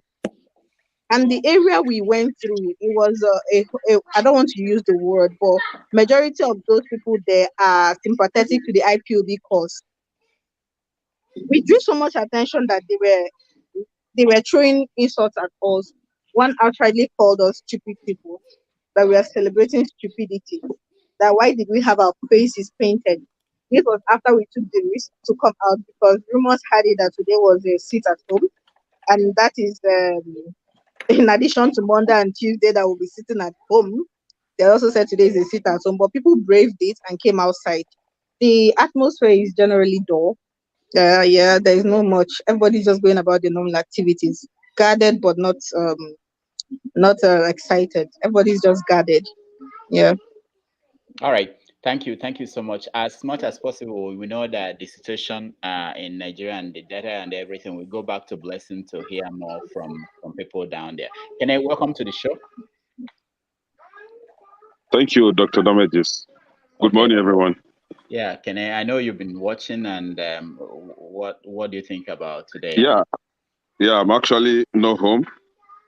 I'm calling in from Iowa, so I just joined in now, and I heard Mr. Mohammed saying that he's angry. So, and try to understand why Mr. Mohammed, what triggered Mohammed's anger. But it happens that Mr. Mohammed's anger is channeled to a wrong cause. However, I have this thing to tell Mr. Mohammed. The Nigerian youth, millions of Nigerian youth are also angry, just as Mr. Mohammed. However, their own anger is for a good cause. And that is why today, being the 1st of October 2022, if you go to states like Bauchi, states like Kaduna, states like Lagos, and every other state, you will see millions of Nigerian youth on the street rallying around P2B, whom they've seen to be one that would try to rescue them from the mess that they found themselves. I've heard someone talking about protests, talking about what they call it, revolution. Revolution didn't start today in Nigeria. It started since 1966 when the military were trying to structure the country. They had the first coup, they have the counter coup in 66, they had it in 97, 75, even 83, 93, and even in 2014, the one that happened in Enugu State. So the youth have been trying to do that, though they were trying to do it in a militarized form. They were doing it with arms. However, today, 2020, there was a revolution again in Nigeria. And this time, the youth were trying to be peaceful. They didn't use arms. They didn't use a weapon. Nigerian government descended on them, which this Tinubu that you guys are talking about now, that is nowhere to be found. I saw a poster where Tinubu's picture was passed, and they were looking for Tinubu as a missing person. So which Tinubu supported the killing of the Nigerian youth at the Lekki Gate? Atiku did not say anything about it. And these are the people that you are trying to vote for to come and rescue you. Rescue you from what? Now the youth are coming back again to show their anger. So it is a collection of angry Nigerian youth trying to make a statement. And that statement is enough is enough. So I don't know if we are here. When I mean here, I mean in this platform. If we are here to just like Nigerian pastors or malams trying to predict who is going to be the winner. I'm not here to predict who is going to be a winner. I'm here to tell you who I think will be able to fix Nigeria. If this person wins, I will thank God, for that. However, it's not about winning. It's about trying to do the right thing. Just like my brother Pomkoso, Ovie, I know deep down inside Ovie is a nice person. He's a good guy. And I know that he knows the right thing. Just that Ovie is trying to win an argument, It's not about winning the argument. Just like my big brother, Mr. John Abba, I think he left already. They know, this John Abba know the right thing to do. He knows what is right. Just like he's trying to be on the opposing side, Nobody is trying to condemn what you're saying. Nobody is trying to bully you because you're not supporting P2B. However, what we are trying to do is to make sure that Nigeria is structured. Honestly, if Nigeria is working, 50% of us wouldn't have left Nigeria in the first place. Somebody like me, I wouldn't have left Nigeria. I love that country so much. I heard somebody saying that he knew Mr. CM that P2B is going to fix the country. Yes, I believe that. P2B, like I've said it multiple times here, is the only Nigerian politician that I've voted for. My own kinsman came out campaigning for one nonsense thing. I did not vote for him. I did not even stress myself coming to campaign for him. P2B has been the only Nigerian politician that I've casted my vote for. And I know the reason. I stayed in Anambra when P2B won the election. I stayed in Anambra when P2B was working for their, using the, oh shit, I'm off phone. Get up. So I was in Nigeria when P2B was doing all these things. I know how he handled the country, the state. And so therefore, I still believe that P2B is going to do the same for Nigeria. I'm an IPOB member. Strong IPOB, not a member. I support their cause. right? I support whatever Nnamdi Kanu and his group are doing. I'm not a registered member. However, when the P2B came out, I was like, you know what? Let's do this first. You know, if it doesn't work, then I will know Nigeria is irredeemable. You know, so please, let's not try to win an argument. Let's try to fix the country. All right. Let me hold it back now. All right, Kenechukwu, thank you so much. Son of God, go ahead first. I'll come to you, Ben. You're next. Yes, thank you for coming back to me. Yeah, so right, sometimes I wonder, my brother here, CM, has spoken quite well, but what I wonder sometimes is, you know, there seems to be the people that support Showore seems to be having like a rivalry with P2B. It appears as if they think that what is going on now should be theirs. But what people forget is that did you say they think? Yeah, they feel that this movement should be for Showore. Okay. But what they have to understand is that nobody gives themselves, only God gives power to anybody. Even those people that we think are the bad leaders, if God did not allow it, it's not going to happen. So when they say that, oh, this is P2B, this Showore is it's not for Showore to claim that this thing should be for him, or people that support him to now be saying that it's Showore's nothing. And this Showore that they keep talking about, that obviously I'm sure Muhammad looks at Showore as the Messiah because he keeps using the word Messiah. The P2B is not a Messiah. Obviously, he thinks that Showore is the Messiah because he keeps using that same word. Even after CM said only God is the Messiah, when he came back to do his to speak again, he reused the same word again, that the man thinks is a Messiah. So it means that he thinks this Showore is a Messiah, that he's perfect, that when he gets there, Nigeria's problem will be solved. There's no guarantee that Showore is the Messiah, the way he thinks that Showore is the Messiah. And this thing about thinking that Showore is the solution to the problem, Showore himself, there are people out there who have one or two negative things to say about this, their Messiah. If you go on, I don't want to start saying things now, but in the last election that he ran, there are people that came out and accused him of embezzling money. There are people out there, people that were in his own party. It's on YouTube. They're all over the place. That he embezzled money. So nobody is perfect. P2B is not a Messiah. He's not a perfect human being. But what we're saying is that among the major people now, he's the best among the whole lot. So for them to continue to say, oh, Showore, this thing should be for Showore, nobody. Showore has no experience.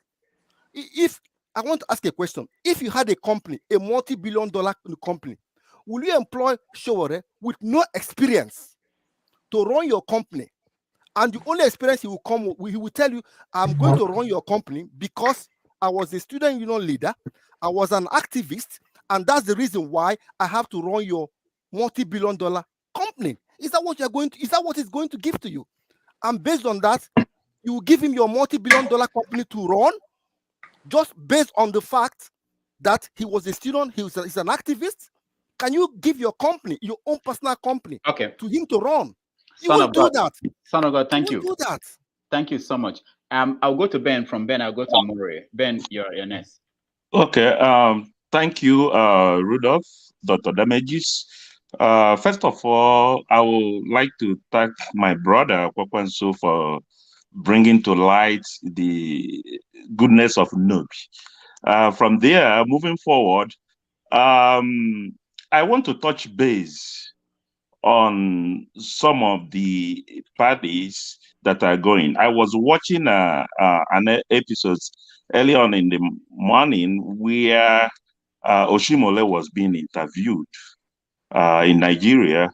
And two questions that kind of came to my mind. The first question was, where is Tinubu? And Oshimole said his answer was that he doesn't spend every day with Tinubu and he could not be able to answer.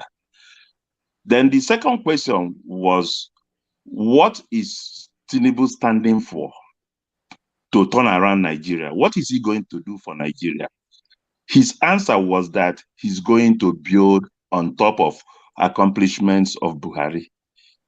He asked him, what has Buhari accomplished in Nigeria? He couldn't say anything. I was highly disappointed. Now, moving forward, I already mentioned about the sharing money of PDP. And for me, it's a non-starter that at this early stage of the game, they are taking us back to sharing money. Nigeria is no longer at the stage of sharing money. Nigeria wants to see progress. Nigeria wants to see development. Nigeria wants to see things being done for the masses, for the citizens, for the students that finish colleges and have no jobs. I mean, time of sharing money. I hate to hear that again. Now, talking about Showore, he has come here in person at the last dispensation. I've met him personally. We've talked. I like the guy. He's a nice guy. I won't take that away from him. But at this point, he doesn't have the capacity and the experience to rule Nigeria. Maybe if I'm him, personally, this is my personal opinion, I will team up with P2B and make this time happen. Next time around, okay, for those that are canvassing, even though I'm not one of those, I'm looking for the best guy. Those that are canvassing, the Northerners are rude, the Westerners are rude, the Easterners is their turn and all these things, which I'm not part of. Maybe when is the time of the Western, which will be the next, he will be ready to take over the mantle. So for me, that will be the right thing to do. Team up with him, get into the next government, get some experience, take up the mantle from there. So the time has arrived for Nigerians to unite together, form one, and get the right person to move Nigeria forward from where we are today, which is personally P2B. I don't belong to that party, but I think he's the right guy. All right, thank you, Ben. Omori, you're next. I'll come to you, man of prestige. You will come next. Omori, go ahead. Omori, can you hear me? Omori. All right. Omori, you can hear me. So let me go to man of peace. Man of peace, yeah. Or prestige, sorry. Yes, man of peace. Unmute yourself. Can he hear? Yeah, I can hear you. You want me to go ahead? Go ahead, man of peace. Prestige, yeah. Right. Thank you, Mr. Damed again. Yeah, I've been listening to everybody speaking. I think everybody has a point. This is like a dialogue, so we should be agree and disagree. Everybody's point. Everybody has a different point of view, and we all means wait for the same Nigeria.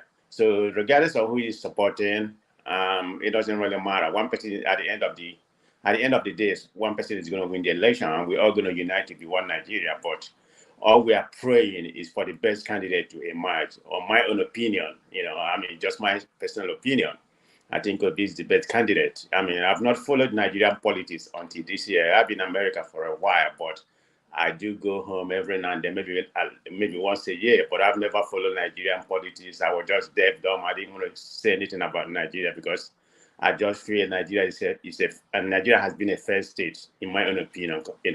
So having said that, like I said, everybody has opinion. So let's not quarrel about whatever somebody will say or not. So what I'm trying to say in reference to Obi, which have completely become obedience, if I want to use that word, people have been saying about what he did and what he didn't do. I went personally and I read about Obi, his antecedent, and I was baffled. So this is what made me come to a conclusion that no, this man is the right person, okay? Because I've been on the mend. I'll be very honest. I've been leaning towards Obi. I've never been for Obi completely until recently. Of course, I'm not for PDP. I'm not for APC because I just felt the two-party has been ruling Nigeria for so long. So they have messed up that country. So we need a change. So that's why I was leaning towards Obi. But I wasn't sold initially until I read his antecedent. all those things they are talking about corruption, you know, that kind of things, you know, I have not seen it. Okay, I mean, just everything is just a speculation. I mean, like talking about Tinubu or something like that, you know. So I don't really know which one is a thief, which one is corrupt or not. But it's up people to judge, you know, how they make their money. But coming from Obi side, I mean, this guy was a billionaire before he, you know, before he ran for Anambra. Like I said, I didn't follow Nigerian politics. My parents live, you know, where I'm from, Imo State. My parents, you know, they come here every now and then, but they reside in Imo State. They are not involved in politics, but they are, where council stuff. So this is why I came to a conclusion about Obi that he is the right man. I said again, I read his antecedents and it personified me to be the best Nigerian president. Some people say he doesn't speak the way he speaks. It's not about speaking. It's not about having the PhD or doctor or whatever, the highest degree. That does not make you a president. And I can give you an example. Even in here where Trump, which was Nigerian president, which was the former USA president. I mean, he was corrupt, he was just a businessman. So when he came in, there's two things that was going for him at that time. The time that he came in, that's part of politics, and the people that he surrounded himself with. I mean, US has one of the best economy during his time. I mean, he's going to get a credit for it. So it doesn't necessarily mean because he doesn't have any political background before, he's not going to be a good president or whatever. So Obi is going to be the best. Obi is going to be a good president. Is he going to be a messiah? No, but it's going to take a long time. So I'm just telling all these obedience people in Nigeria, the youth, they have to calm down a little bit, knowing that Obi is not going to come in and solve the whole problem, but it will be a prelude for the future of Nigeria, because that we get to tell all the whole Nigerian that we can get away from these corrupt people, PDP. Maybe he will set a precedent. And what people don't realize from what I read about Obi, he may not be talking tough, but that guy is tough. I read about what he did when he came into power. I think there's some group called the Messiah or whatever, I forgot the name of the group in Anambra. He was able to dismantle them. He was able to dismantle. This is what people don't realize. Obi is going to be tough when it comes to crime, when it comes to all these bandits. And he said it yesterday, this man has been emboldened. The statement that he made yesterday, he said, I'm going to deal with bandits because they are criminal. I'm going to call the people like iPod, I'm going to call like Obi the One Nation. I'm going to talk with them and dialogue with them. And that's the right thing to do. Okay. Thank you, man of prestige. Okay. Hold on, guys. We're going to, I know we've been on this Obi thing, it's getting to 2 hours. We're going to move away from there a little bit in a short while, but I want to hear from Ovie. Your name is mentioned several times. And then, of course, we want to hear from Blessing again now that she's back. But let's start with Ovie. Ovie, go ahead. Yeah, can I? Nah, can do.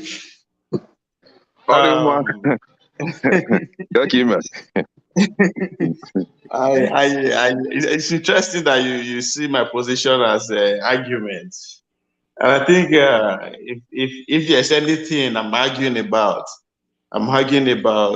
the possibility of Nigeria being given a chance to strive, because whether I would like it or not, politically, Nigeria is one of the most important locations in the world politically. And as time goes, we will see why that is. So if there's any argument I'm willing to make, is to stand under Nigerian who is in a better position to manage what we have currently. I laugh when people say the best. I'm sorry, at that point, it's not about the best. That's not actually what we are looking for. If we become president today, it's not going to be running from one stock exchange to another or one business office to another. That's not how it works. Yes, ability for him to assemble the people that will actually bring the Nigeria or project the Nigeria we want. That's what we want. Because at this point, as far as I'm concerned, nobody's even predicting the future. Nobody's telling you about what Nigeria is going to be like in the next 30, 40, 50 years. Everybody's talking about what was yesterday and what is happening right now. I mean, we are 62 years, for God's sake. So does that mean we don't have people who can actually project what Nigeria can be in the next 20 years? Because at this point, it's no longer, I don't think it's about us anymore. We are here already, not to die and I remain. What about the next 2, 3, 4, 5, 10 generations to come? So Obi is not preaching that. No, or none of these the remaining guys are preaching that. So, but as far as I'm concerned, that's where I'm looking who is actually to manage Nigeria from, not who the best to come around, whatever we think he has the best argument in that field. So yes, my argument is on Nigeria. Nigeria deserves to. And again, at the end of the day, when the chips are down, we boil down to, if we give the leadership at this point to this group who believe that they must be heard, or who believe that now our turn, who believe that if not be this one, will work. If we give them this position, what precedents are we setting? Because at the end of the day, those leaders that we think that we don't respect, they will still come out and say it. And these are the questions that we ask. If we give this person who say it must be us, what precedents are we setting? So yes, I'm on the argument of the Nigerian side. If I had to go with you, Nkene. All right, thank you. Blessing, you're next. Blessing, go ahead. Okay, so I did not get the chance to talk about Nigeria 62, whether we're running, crawling, or whatever. I think basically we have not even started existing. We are still like the ostrich, our head is still in the sand. We are not ready. Sorry, we are not even crawling. We are still learning how to sit. To say we have even started walking is to give us too much credit. Nigeria is still learning how to sit. And what is happening now?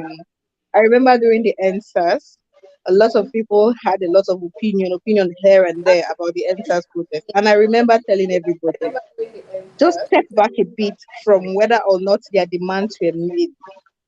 And you would realize that that thing was the first awakening of most people my age. The millennials, the generation Zen, it was their first political awakening. They saw the power they had. And that is what is coming full force now. Now, coming to where Jagaban is, I think even telling us he's not running to be, he's not contesting for a media president is enough proof that the man no send us. He could be anywhere. He could be in his house, and I think the APC is banking on his on the speculation surrounding his absence to trend, because it doesn't make sense. The NBA conference was represented by Shetima. At a peace signing accord, he was represented by Shetima. Is he a pointer to what is to come? Are they trying to tell us something indirectly? I hope not, for our own sakes. All right, thank you, Blessing, thank you so much. So we have a lot of people who are trying to get in here, and the studio is full. Is unfortunate, but we want to also hear from new voices. So what I will do now is I know everybody wants to speak. I will get people to we do the rant. After the rant, so we get a few people to leave and give room for some other people to come in. For those who are watching us, we have a room for one person to join us. So, but the next thing we are going to do is the rant. After that, we talk about Tinubu. Where is he? That's part of our topics. It's not just about Obi and what's going on. I know people have talked about that in passing, but that's the next topic that we're going to speak about. So I'll give you a chance to speak. Along the way, you can rant. I will bring my bell for a minute. So go ahead, CM. Okay, thank you. For my rant, I will say this, because I'm free to speak on anything. Anything, yeah. Yes. Between 1999 and 2003, under Mbadinuju, all the schools in Anambra State was closed down for 1 year. A state like Anambra that have given the world Chinua Achebe, Chimamanda Adichie, and all those. When Peter Obi came in, I remember Professor Vincent Chukwuemeka, former registrar of WAEC from Undi Keliong. He called Peter Obi, said, you must do something about education. Then Anambra was on number 26 in WAEC league table. Peter Obi did his magic, and the Anambra became number 1 consecutively for 3 years. CKC Onitsha became the best secondary school in Nigeria that produced the best student in West African and senior school certificate examination under Peter Obi. When Peter Obi left, the infrastructure he left, that's why Anambra State University is in session, why most universities are closed. The school called the Regina Cheli School at Onitsha went to United States and won Technovision, beating the whole world, and came tops. Another school at Alo, Technical School, also took bronze.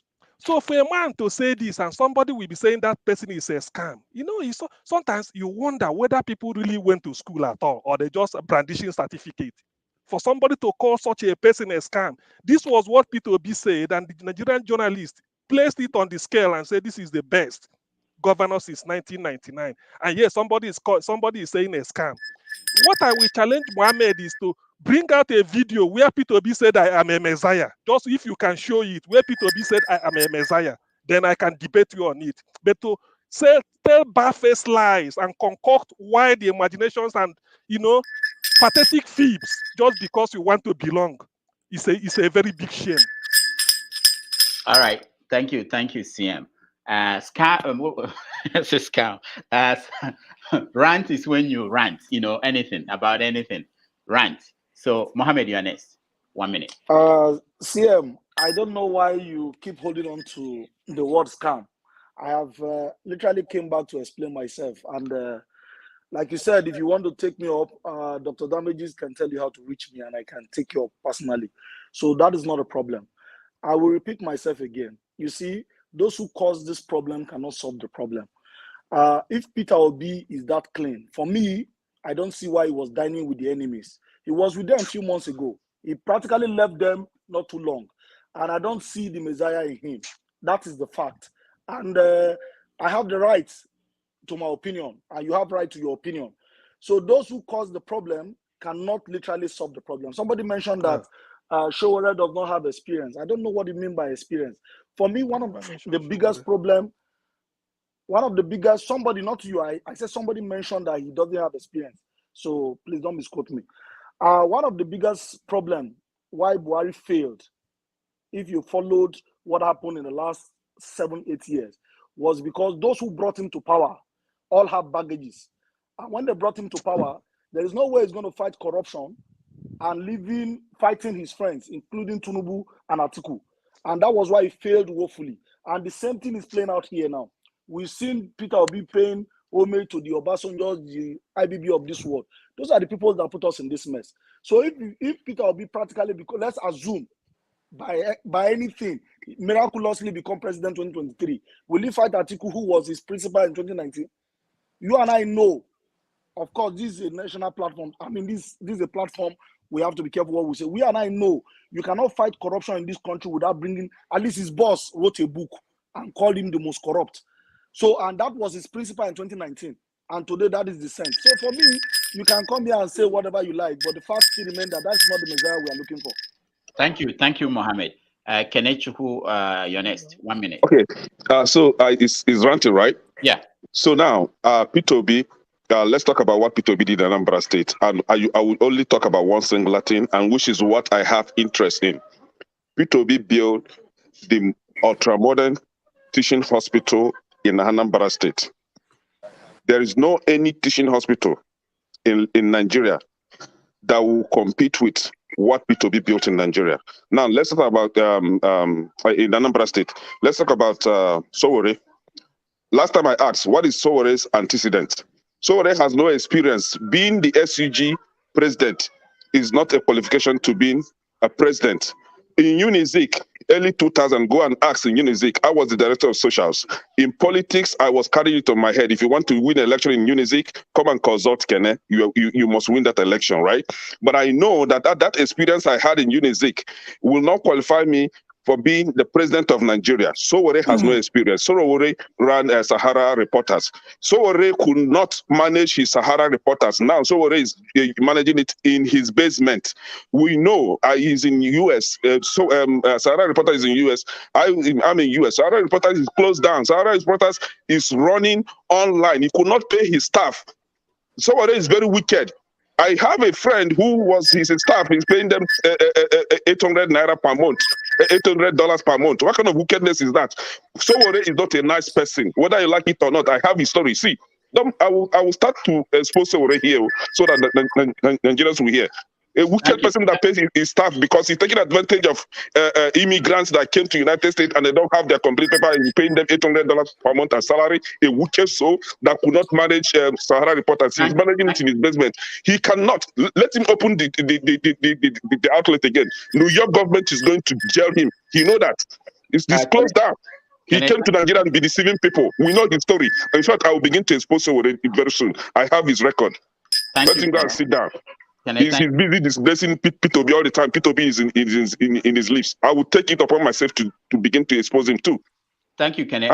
Blessing, you are next. I don't think my bell is ringing very loud enough. So my rant is going to be about INEC. Yeah.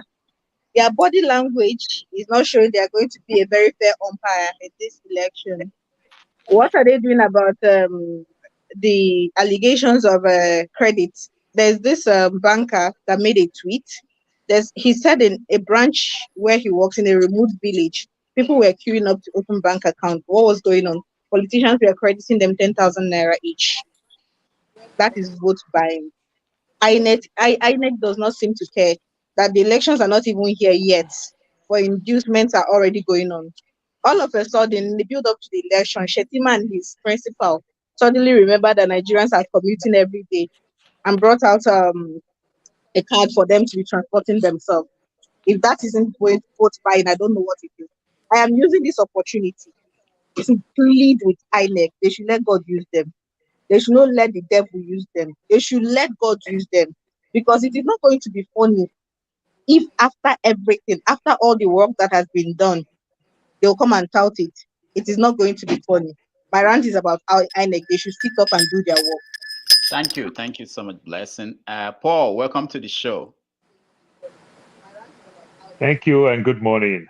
Yes, I know you're waking up in Arizona. We are ranting now. After that, we can continue with the show. So it's a turn. Okay, so let me just join and rant. Okay, yeah. So let me rant by way of a little bit say I want to report. Sometimes people don't understand the way Sarah reporter work.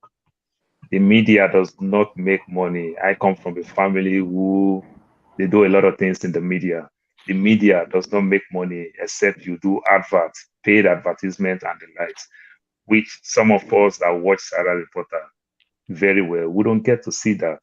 So I don't understand how you expect them to make money. Sarah reporter, you get a little bit funding from different organizations, precisely maybe 2 organizations.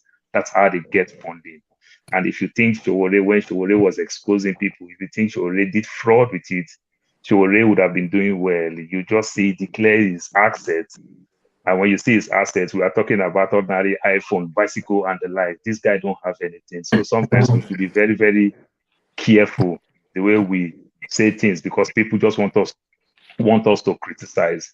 I don't think it works like that with Sarah reporter. This same Showore criticized Jonathan. It makes so many of us don't like him because of the Jonathan thing. And when he criticized the same Buhari again, some of us today is doing it. He's just doing his job as a journalist, please.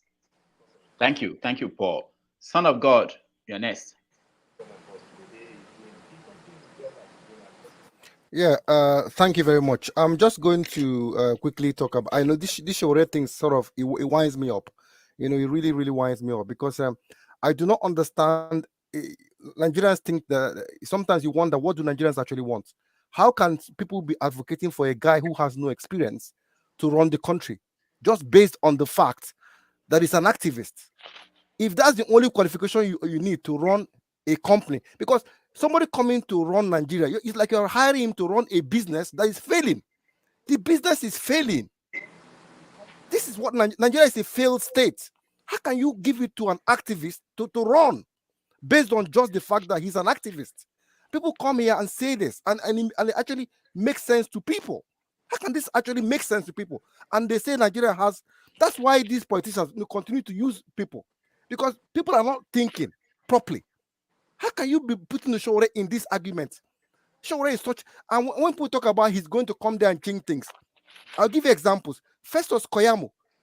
I remember in the 90s when I was still living in Nigeria.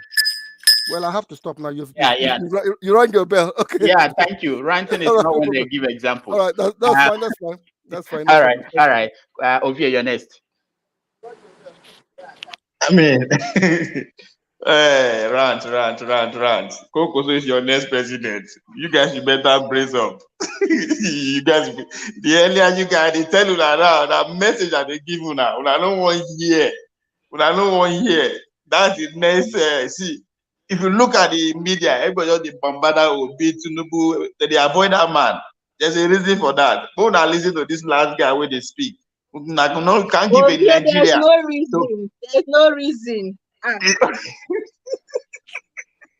All right. They cannot give a country to an activist to run. Nigeria is a very serious country. But you guys, we can't give a country to a sick man to run. Nigeria is serious than that. You understand? So, people that brace up in case we are see they believe they go go win. You go be like free for our eye for here. All right, Ovie, thank you. Ben, you are next. 1 minute. Okay. Thank you again. I just want to touch on a couple of things. One is, where do we want Nigeria to be a year from now? Secondly, as far as what we are discussing, why P2B left PDP. I'm a member of PDP, like I said before. P2B left because his vision does not align with PDP vision moving forward from next year. So he has to go to another party to execute that vision. That's number one. Number two, Showole, I like him personally. I've met him personally here in Milwaukee. And he does not have the capacity and experience to run a complex society like Nigeria.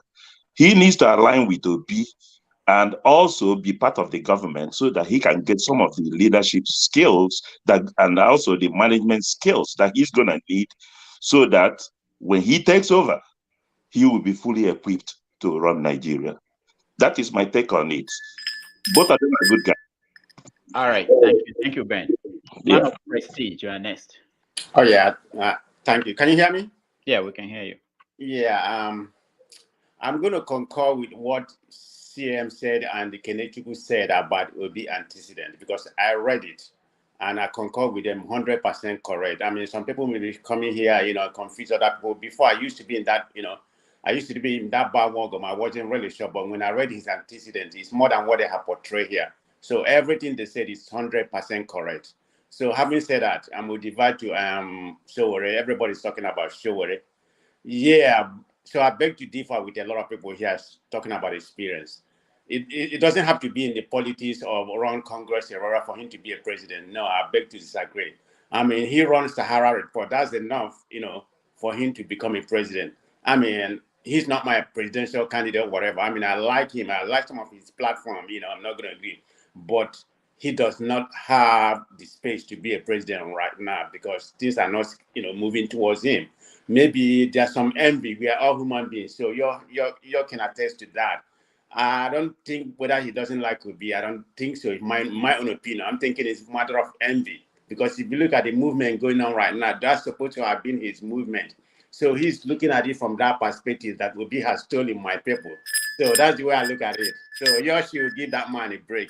That's my opinion. All right. Thank you.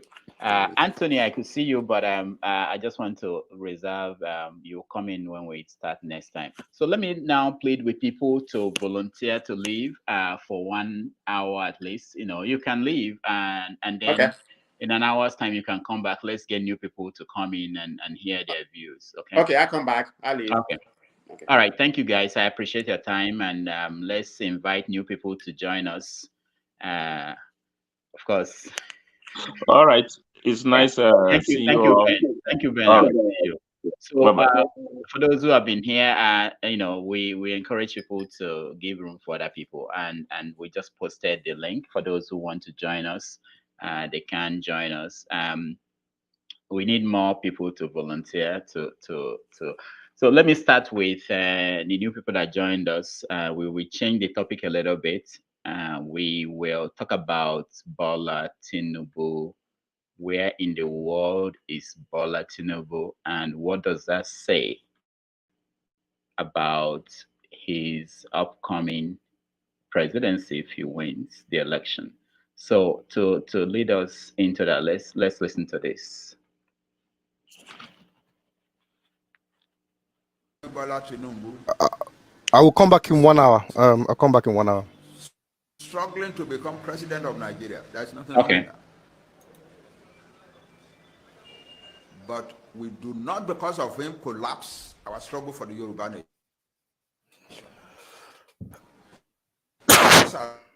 We cannot ask him to collapse his own campaign for the Yoruba nation. So we have here two parallel lines in the same country among organizations, women associations, and every institution whose foundation is built on fairness and justice to join hands in this task of enthroning a democratic government by supporting Peter Obi. If we are sincere and honest about keeping Nigeria together in peace, the slogan henceforth should be to keep Nigeria one, everybody should be obediently compliant.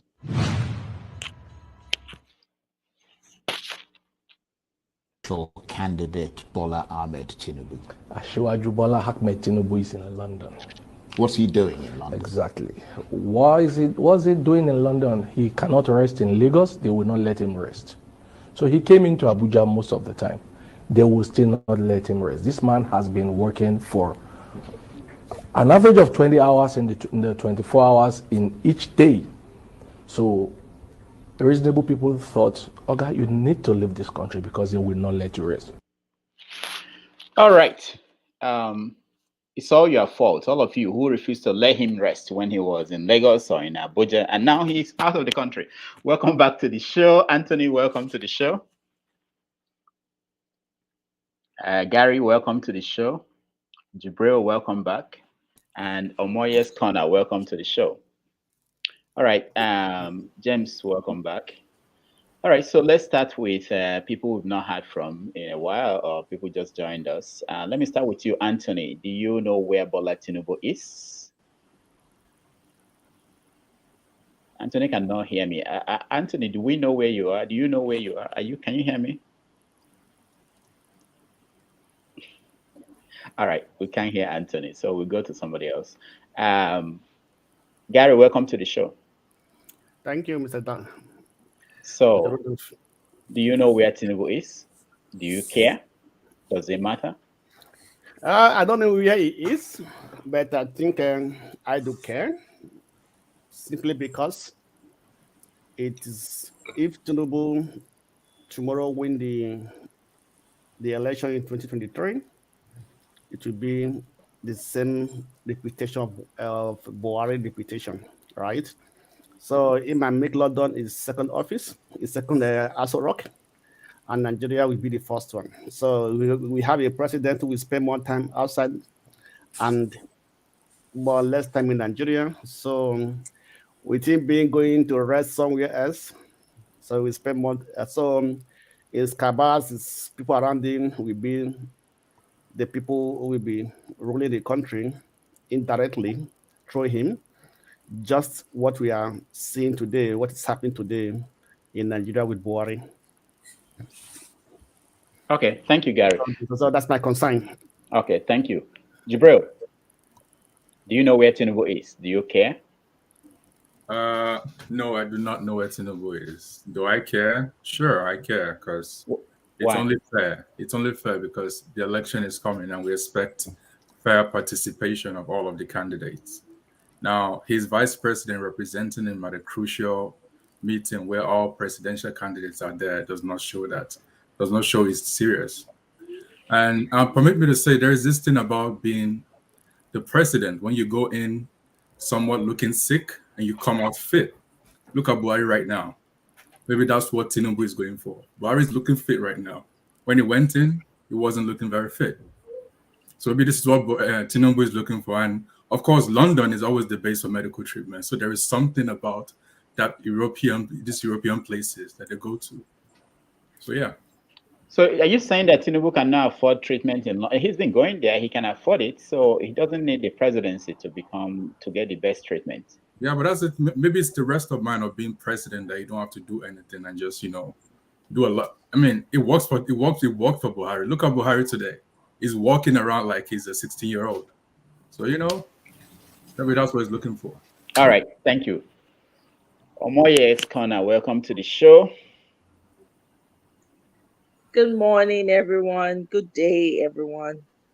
Dr. So, Damage's greetings. Greetings. They've been mentioning your name and they wanted you to come in and weigh in on what's going on. So, okay. Over to you.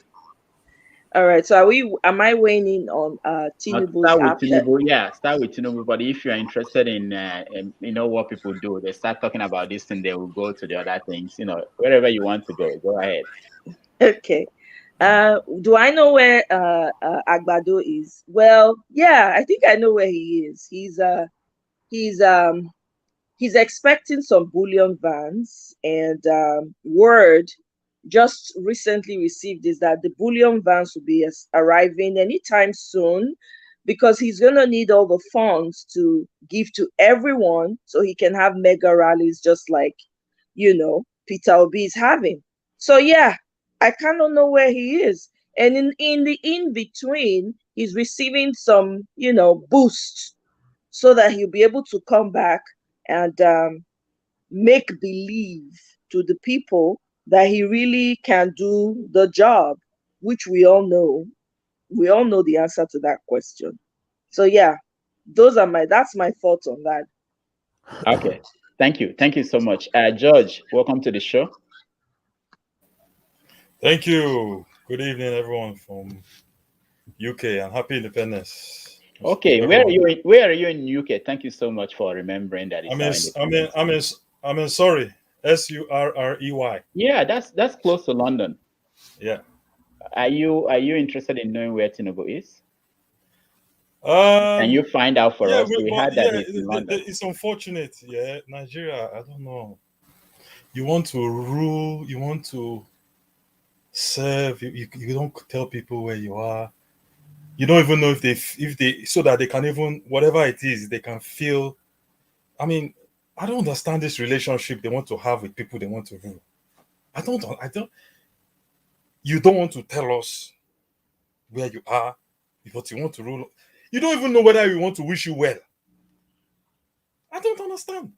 That one is one side. Then, please, there is no day Obi said, go and form obedient movement. Go and do this rally. Go and do the electorate on their own. Unlike Showore that went and organized the Take It Back. He didn't. Obi has just been doing his thing. Talking. The people on their own.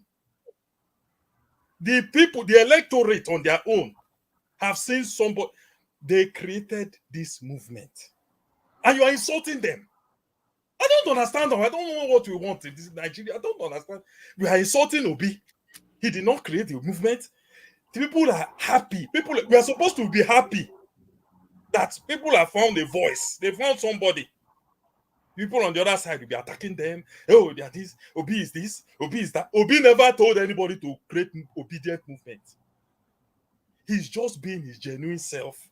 And people are resonating and resonating and resonating. I don't understand that. We will criticize it. Oh, Nigerian youth, they don't want to get involved in politics. Now they are doing it.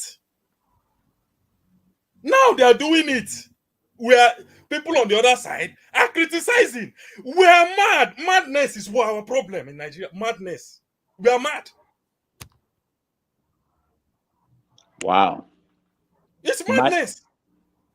Somebody has record. UNDP acknowledge him. He did the education we are talking about. He has done the thing. If you want to even say, oh, zoning, everybody, if you want to say turn, southeast, he fits the bill. Competency, he fits the bill.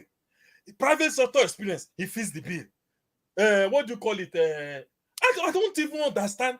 Some people will use this thing to show themselves. They will be on another side so that you and them will be talking. Is that what we are here for? You will know in your mind he's the right person, but you want to be on another so that people will now be. I have cousins that is doing that thing. I said, you are wasting your time. You want me to come and be giving you time so that you will be showing yourself relevant. You know he's the right person. You know. I mean, I'm sorry to using this tone, but we need to be. Obedient movement is not a creation of Obi. It's the creation of the people.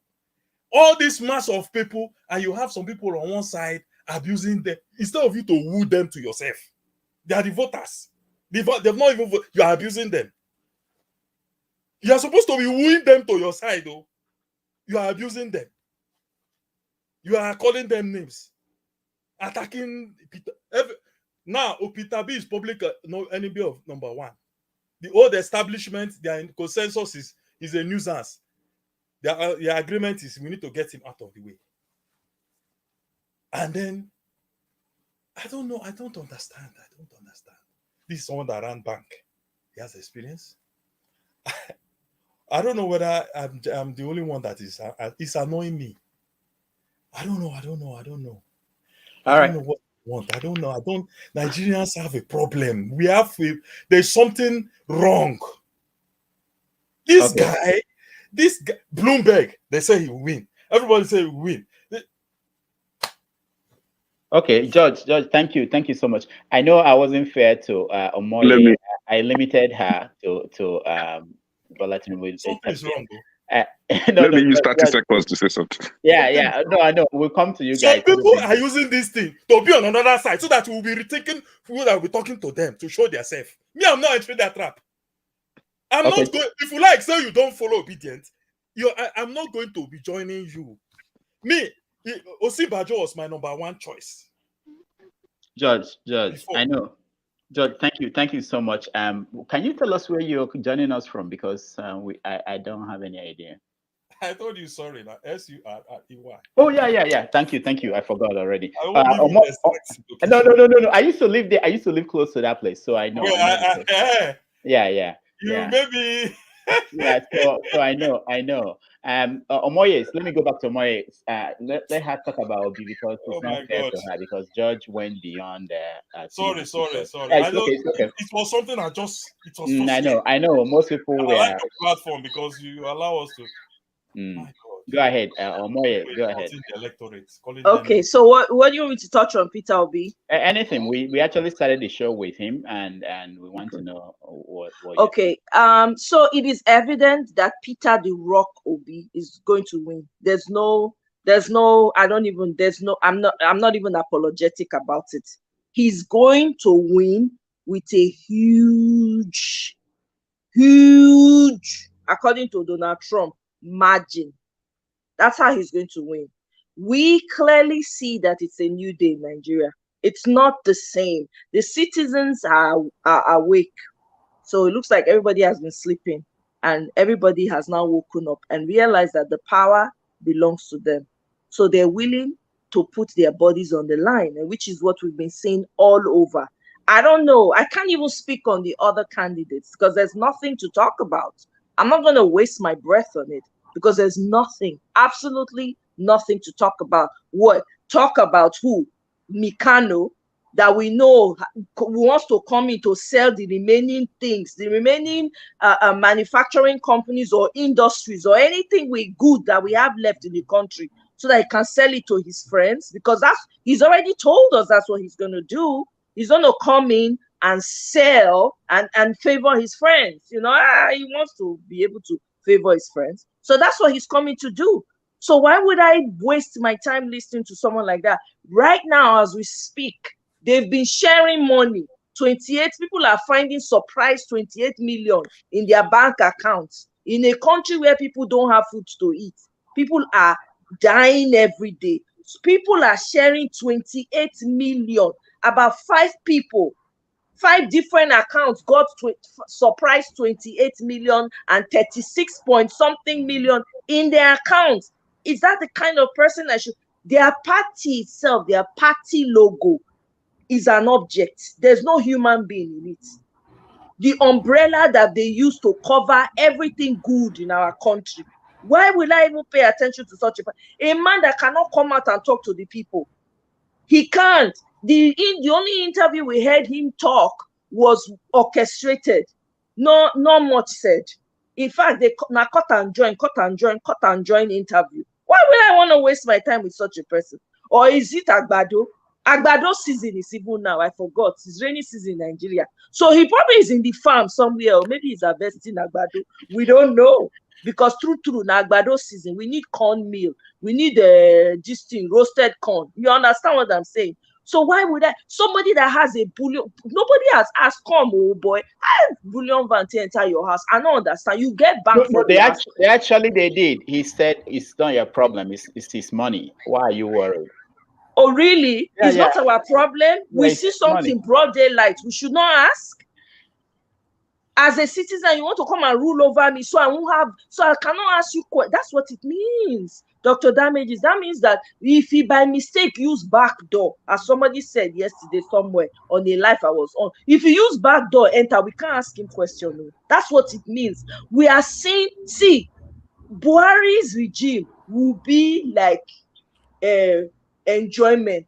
We'll be crying. We'll be saying, "Sai, Baba, come back." That's what we're going to be saying. If by mistake, Agbado enter, we are in trouble. With that Agbado, we go dey chop dry Agbado. Now we go dey chop. Man when be say all nepotism at its finest. His first daughter is a yard. He should not become a yard of all the markets in Nigeria. From the north to the south to the east, his son will not be in charge of all the billboards in all the 36 or more states in Nigeria. Is that what we want? Why will I waste my energy on people that have clearly told you that they do not have your interest at heart? It is criminal for anyone to even consider. I mean, the kidnapper that was caught the other day, there was a video circulating of him campaigning vigorously for APC. Happy as an APC. Those are the type of people that they have that are supporting these APC people that don't want them to leave, that want them to remain in power so that the darkness and the evil will continue. Guess what? The light has come. Nothing when they fit do. You see this Obi movement, they cannot do anything. We fight to the end. There's no retreat, no surrender. All this song we are doing is just English because action speaks louder than words. Maybe they said there were only 4 people in a room, in a computer room, doing pish. They are the ones generating all the traffic that Peter Obi has been gaining. Okay, so all the people that are doing rallies, where did they come from? Did Obi pay them money? I want to know. I'm asking for a friend. Was there any line that they were sharing 1,000 to Obi people? Because me, I didn't collect. I've been doing free campaign and no collect. So that means I have to calculate so that they'll give me my money complete. So please, let's not kid ourselves. Nigeria is in a place right now where we need a common sense person. Are people, all of us, people that are saying, oh, you know what, Nigeria, oh, everybody's angry, let's divide, let's do this. Are you guys ready for war? Do you know the impact of war? Do you know what it can do? The people that are going to sell you the weapons to use to destroy your own people, where are they? Your so-called candidates that are supposed to be going from place to place, campaigning, telling the citizens what they are going to do. They don't feel that they can rest in a country that they want to rule.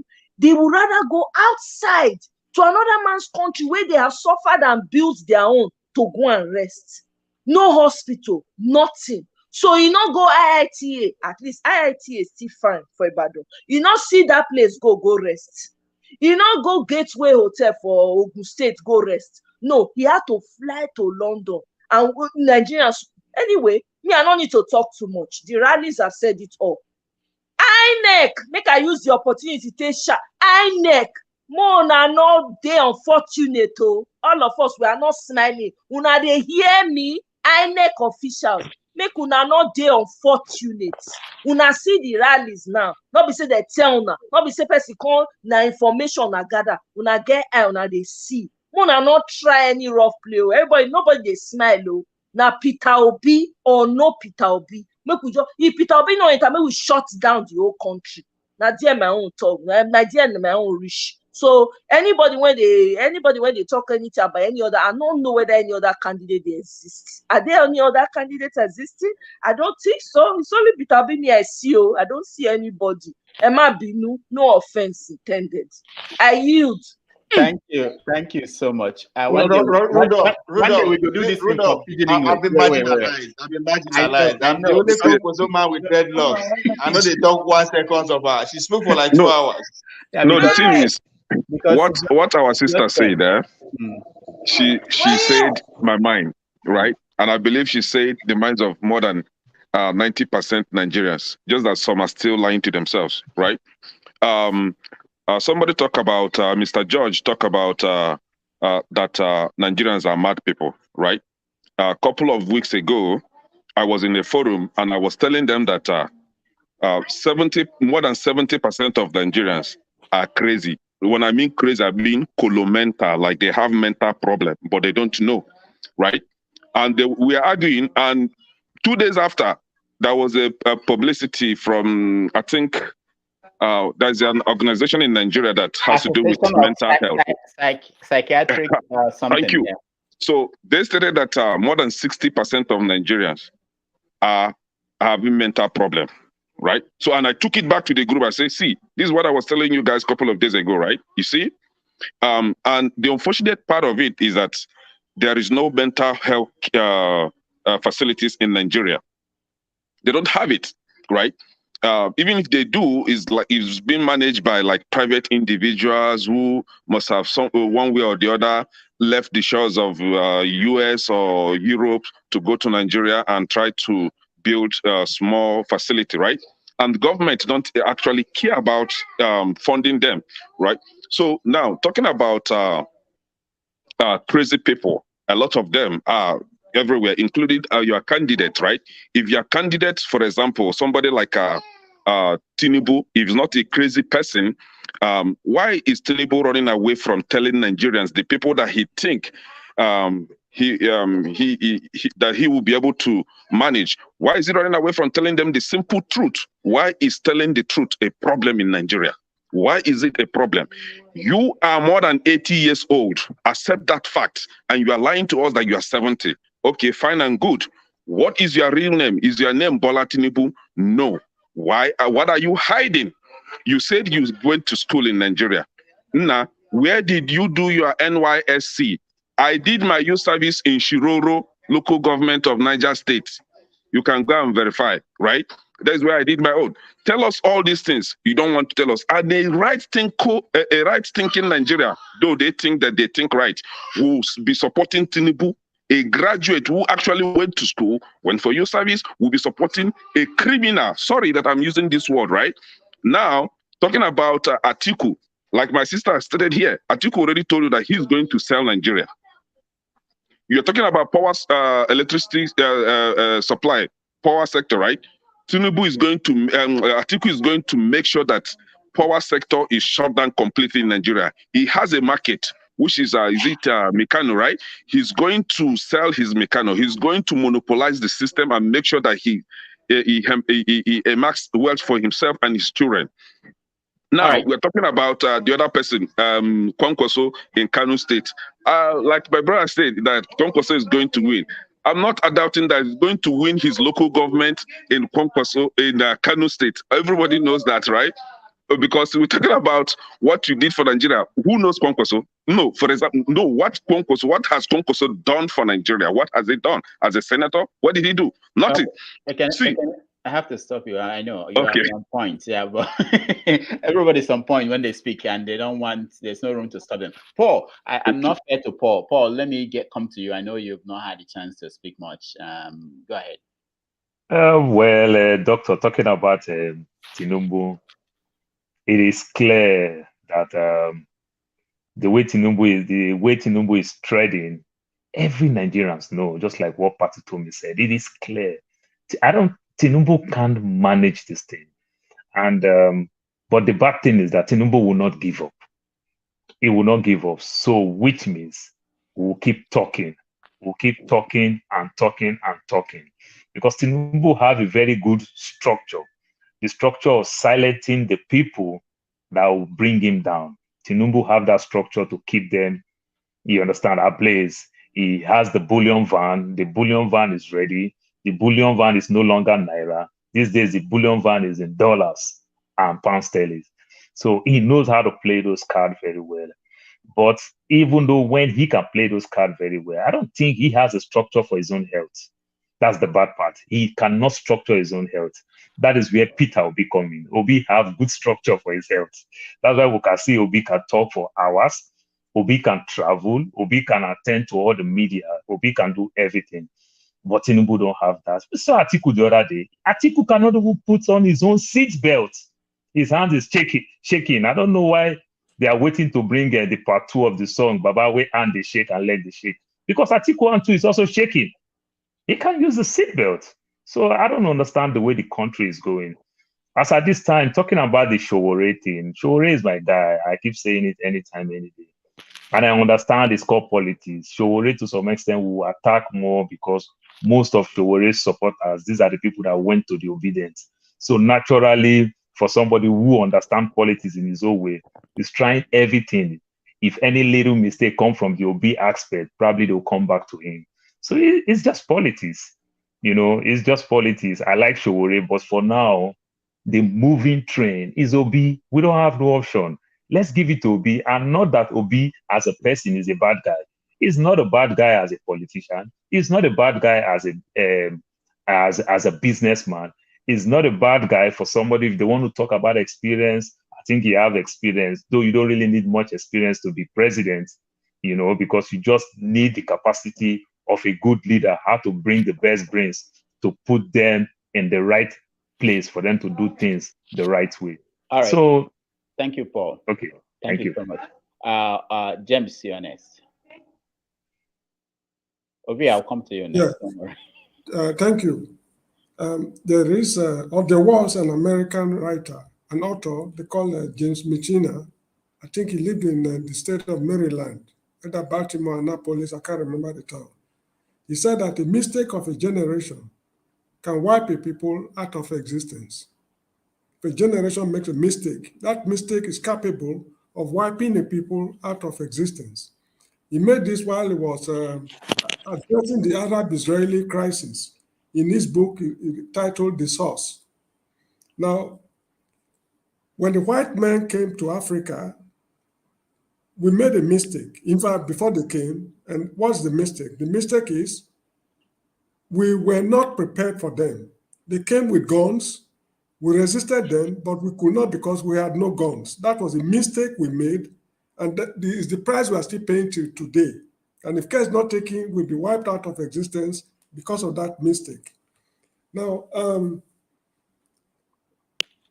3 main candidates have vied for the presidency. People are a bit critical of what's his name, Peter Obi, for particular reasons, not because he's a bad guy. It's not, compared to others, he's not a bad guy. But we should take note of something. While they were campaigning for Buhari, if somebody had predicted that Buhari would be what he is today, they tell you it's a lie. That prediction cannot come true. Bola Tinubu, while he was governor of Lagos, developing Lagos, if somebody had predicted that he would be the useless man he is today, nobody would believe. Adams Oshomole, Mr. Morley will bear me out. That man developed Benin City, at least, if not the other parts of the country, of the state. He tarred the streets, renovated a lot of places wonderfully, and he was, congratulated. But when this same man turned to be something else, it was terribly nasty, to the extent that the people turned their back on him and forgot all the things he did for them. So now, here is Peter Obi. I think the only accomplishment people are talking about right now is that he developed Anambra State.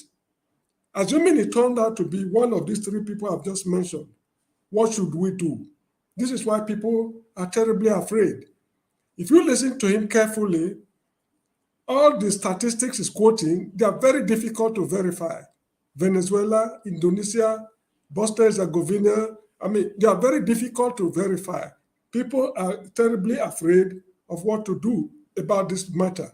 Now, William Shakespeare rightly said that there's no art of reading a man's mind from the construction of the face.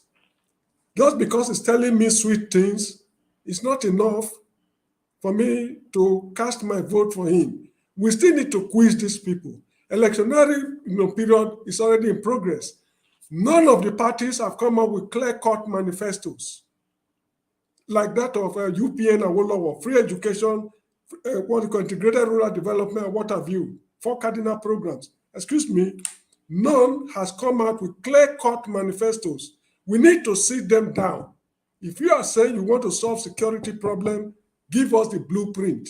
We see it empirically, then we assess you on that. But just coming to tell me that I will unify the country because I've given birth to children in all the states of the country, I mean, it doesn't make sense to me. Then lastly, about what's called Bola Tinubu. The country is celebrating her independence. We got this independence from Britain. We told the British to leave us alone. On October 1, while that Independence Day is being celebrated, you, a potential president, is going back to that same Britain to celebrate the Independence Day. It doesn't make sense. All right. Now, no, just one more point. He apparently has gone for medical treatment. Why did he not develop the hospitals in Lagos while he was governor? Why is he going to the UK for treatment? In South Africa, lastly, in South Africa, there was a man they called Steve Chiwete, what's called Minister for Safety and Security. He fell sick and died in South Africa. Dula Umar, Minister of Transport, fell sick and died in South Africa. Nelson Mandela fell sick and died in South Africa. Brenda Fassie, the musician, fell sick and died in South Africa. Winnie Madikizela Mandela fell sick and died in South Africa. They went nowhere because they have the facilities there. If these guys cannot do what they're expected to do, may he die more than once in the UK. Wow. James, thank you so much. Omoro, you're next. Mr. Dr. Damages, can I just make a quick point? I just want to speak to what Oga James just said. Oga James, thank you very much. I appreciate your everything that you said and the angle you're coming from. But I just want to remind us, in case we keep forgetting, Mr. Obi himself has said he's not perfect, and you can hold him accountable. He's not afraid of that. So, but when you find out all the people that are supporting him are pushing back, you know, it's not because we're not oblivious of the fact that he should be questioned. But I just want to remind us, the man himself is open to criticism. There's nothing wrong with that. I support that as well. But right now, we need a common sense person. But I do appreciate your angle, and I'll use. Well, you see, in Burkina Faso yesterday, there was a military coup. The government has been toppled. They give people promises which they don't fulfill. The Islamists are ravaging the country. Now, if Peter Obi comes tomorrow and is unable to deliver, could that not lead to another military coup? That's where you come in, Oga James. That's why he's giving you the authority now to drag him. If he has not fulfilled his promises, this is where you come in, sir. You hold him accountable, and everybody else too. We cannot waste another 4 years. We've gone through. Well, who is better? He's the only sensible person right now. He's the only sensible. Every other person doesn't mean well for Nigeria. The issue is that we should sit him down and question him. We should question him. All right, James, hold on. James, hold on. Okay. Best of the three. Okay, so James, I don't want. That's what I don't want. You know, to be back and forth between two people. Omori, you are next. Come on. Yeah, thank you once again, Dr. Damages. I had a network fluctuation earlier, so I wanted to respond to what our beloved sister Blessing said. I don't know if she's still here or she's gone. She's watching. See, one thing, and CM also said the major problem with Nigerian problem is not corruption, but hypocrisy. But we accuse other people of hypocrisy. We turn around to be hypocritical. I mean, I can't fathom it. It doesn't add up for me. Blessing raised a very sensitive issue. Nobody responded to it. They were somewhere, you know, trying to celebrate their independence. You cannot take it away from them. See, Nigerians, no matter the situation over there. He said that the place they went to was dominated by certain people, group of people, who did not see reason why they should paint black, green, white, and green. We have to be very careful, like James said. I like Obi. I have nothing against Obi's personality. The problem is the idea of trying to give Obi the name he doesn't want to ascribe to himself is dangerous. We were in another forum where I was almost lynched. You know, the man came out to say he's not perfect. He's a human being. He has his own flaws. But the idea of some people they're trying to believe that you cannot disagree with him, even on a geological ground, it pisses me off. I can't comprehend it. Somebody will come here, condemn whatever from beginning to the end. They pass by. He said he's an IPO member. He's just passing by. If this one does not work, he goes to where he rightly belongs. Now you were here accusing and insulting somebody that will be fighting with his life on the line, with his family, everything on the line since 3 decades. I've known Showore for 32 years. You come here to condemn Showore and you told us you're just passing by. You are an IPO member. If this one doesn't go, you're going to back to Biafra. Please, we have to be very careful so that I believe in the people's movement. I've been on the side of the people. I remain on the side of the people. I remain to die on the side of the people. But we have to be careful. You feel somebody that when Obi talks sometimes, Obi does not see any reason to probe the likes of Atiku. They are his godfathers. They are his bosses, politically and otherwise. He calls his Tinubu his elder brother. He does not see the need. He does not see the need to probe people like that. Showore is a different human being. By now, if Showore is getting the popularity Obi is getting, Showore will be looking for money to build more prisons for those criminals. So you feel whether should abandon his own political party and go and join Obi a tenant in a labor? I don't get it. I want the people's movement. I believe in the people's freedom. I believe in liberation. The idea of people come here to condemn Showore, which experience does he have? What has the experience of IBB, the experience of Dusalami, the experience of Obasanjo, the experience of Buhari, who able to be, this is the second time, the third time the Buhari is coming back. Who have you benefited from their own experience? Somebody is coming out with clear cut, with policies that will move Nigeria from the old brigade to where we hope to be. You come here to condemn Showore. You cannot even travel in a month without taking excuse from your wife. You can't leave your family 2 days without calling them. You are here condemning Showore. He doesn't have experience. He doesn't have this. Please, we have to be very careful. We know where people are coming from. Today, I said the other day, everybody's on activists. You got the customers here. Right. Today, everybody is on activists. Everybody is agitating, which is fine. We must not go below where we are today. So the idea of trying to, bamboozle other people or cajole other people into fool's paradise, as if we don't have right to challenge Obi's there. It's not perfect. I quoted Genesis 6:6 one day. Even God himself, after creating man, he regretted creating man. Another fact can say he repented creating man. God himself, who's supposed to be a perfect human being. Somebody that, most of these people talking today, my brother CN, if Obi was a vice to Atiku today, probably they would be in PDP. Now, you are just beginning to see the corruption in PDP. My brother, as much as I want the movement, the PDP, the APC, we are tired. We have to be careful the direction we go, so that we don't make the same mistake we made in 2014. By now, I see Buhari and APC, Tinubu and co, the change they wanted. Look at where the change has taken us. So this is the very sensitive aspect, like James said. The mistake of one generation can lead a whole country into oblivion. We have to be very careful. People are entitled to their opinion. People cannot be painted somewhere, green, white, and green. You come there to chase them away, that you are insulting them. You insulted them because they cannot celebrate their own way. You feel whatever you say is Obi is not perfect. He's not a perfect human being. He has been with PDP. He's part and parcel of that political family. So when it does not see any reason to work with him. So when they cannot generate on the authors of political criminals. So when they cannot go to Obasanjo to beg for favor, for support. So when they cannot go to IBB for support. Obi is a different human being. So you want to force whatever means to come and support Obi. If Obi does not win, what happens thereafter? Even if he wins, what happens after Obi? So when he has to be consistent, he has to be there for everybody. He might not be perfect too. Or convention, when they come here, convention, he does not have experience. What experience are you talking about? Thank you, Doctor, for having me. Thank you so much. I appreciate this. Let's welcome, I know a lot of people want to speak. I'll come to you, but let's welcome Jude. Jude, welcome to the show. He's eating agbado. Okay. Ovie, welcome to the show. Okay. All right.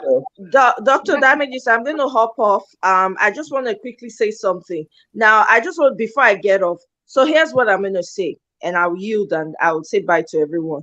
Peter Obi has told every one of us here. He's been the one giving interviews. Everybody's asking him tough questions. He has not shied away from any of the questions that have been posed to him.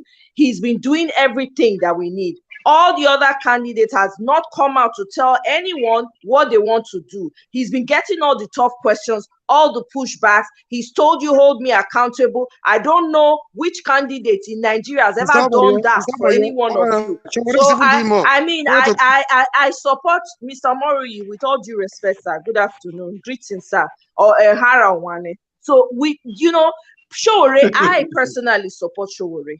I like Showore. I like what he stands for. But the wind is not behind Showore. It's not just, I'm sorry, it's not just behind him. If he can join, fine. If he cannot, no problem. We're not forcing him. But in the way people are sounding here, it seems like Peter Obi, he's just posed himself. He's not a savior. He has told you he's not perfect. How many of your candidates have come out just like this man has come out and has made it bare for you and has told you, hold me accountable, go and verify. If you find anything, I will drop out of the candidacy. He has told you he's not desperate to be president. I mean, I don't know. Sometimes Nigerians, we are very in a bid to try and, be put our word out there. We make it difficult for ourselves. We are taking 10 steps forward. We're taking 1 step forward. Some people are pulling us 10 steps backwards. It's either you want to be a part of the movement or you don't want to be a part of movement. I am desperate to see Nigeria work. Not because I'm going to benefit directly from it, but because of the people on ground that are suffering. And I know some of us here that are sending money every month to people to feed. With the money, they cannot eat. Let's give this man a chance. He has given you every blank check.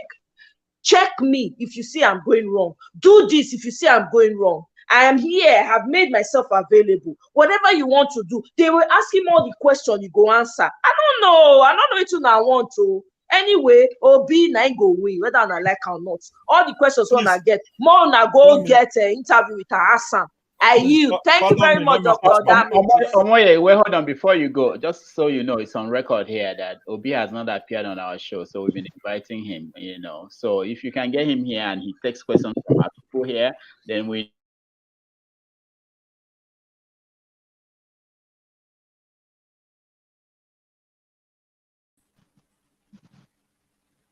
Hello. What happened? Hello. See? We get Obedience network. Never take light for New York. No, I think this is what's going on. I got a message from a StreamYard that because of the hurricane or leftover of the hurricane, the Wi-Fi, everything is impacting the network. So okay. What's going on. Okay.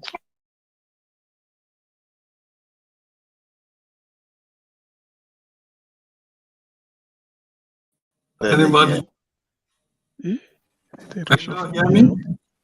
Obedient network has started again. Hello. Yeah, George. Yes, I can hear. Anybody hear me? It's hurricane, please, hurricane. All right. Okay. Please. I think it's my turn now, right? Yeah. Okay, Jude. Okay, Jude, you can go on. Listeners around the world, fellow panelists. Yes, I've been listening at the background for the past 2 months. Yeah, and I hear a lot of people what they've said, and some of which were so to me. First of all, I want to put this out there. In a country like Nigeria now, I'm sure not just only Nigeria, almost you don't really need any experience or so much experience to be a good leader in any country. All you need to be, number one, the willpower to execute righteousness and judgment upon the land. That is number one. If you don't have that willpower, if you have experience from here to Jericho, you will only have the experience to steal and to pervert justice. Number two, you need the spirit of empathy, ability to the common people, the people you are leading, and know this is what they want, and know that they are hungry, and be able that kind of empathy that Jesus. That are you guys hearing me? Yeah, we can hear you.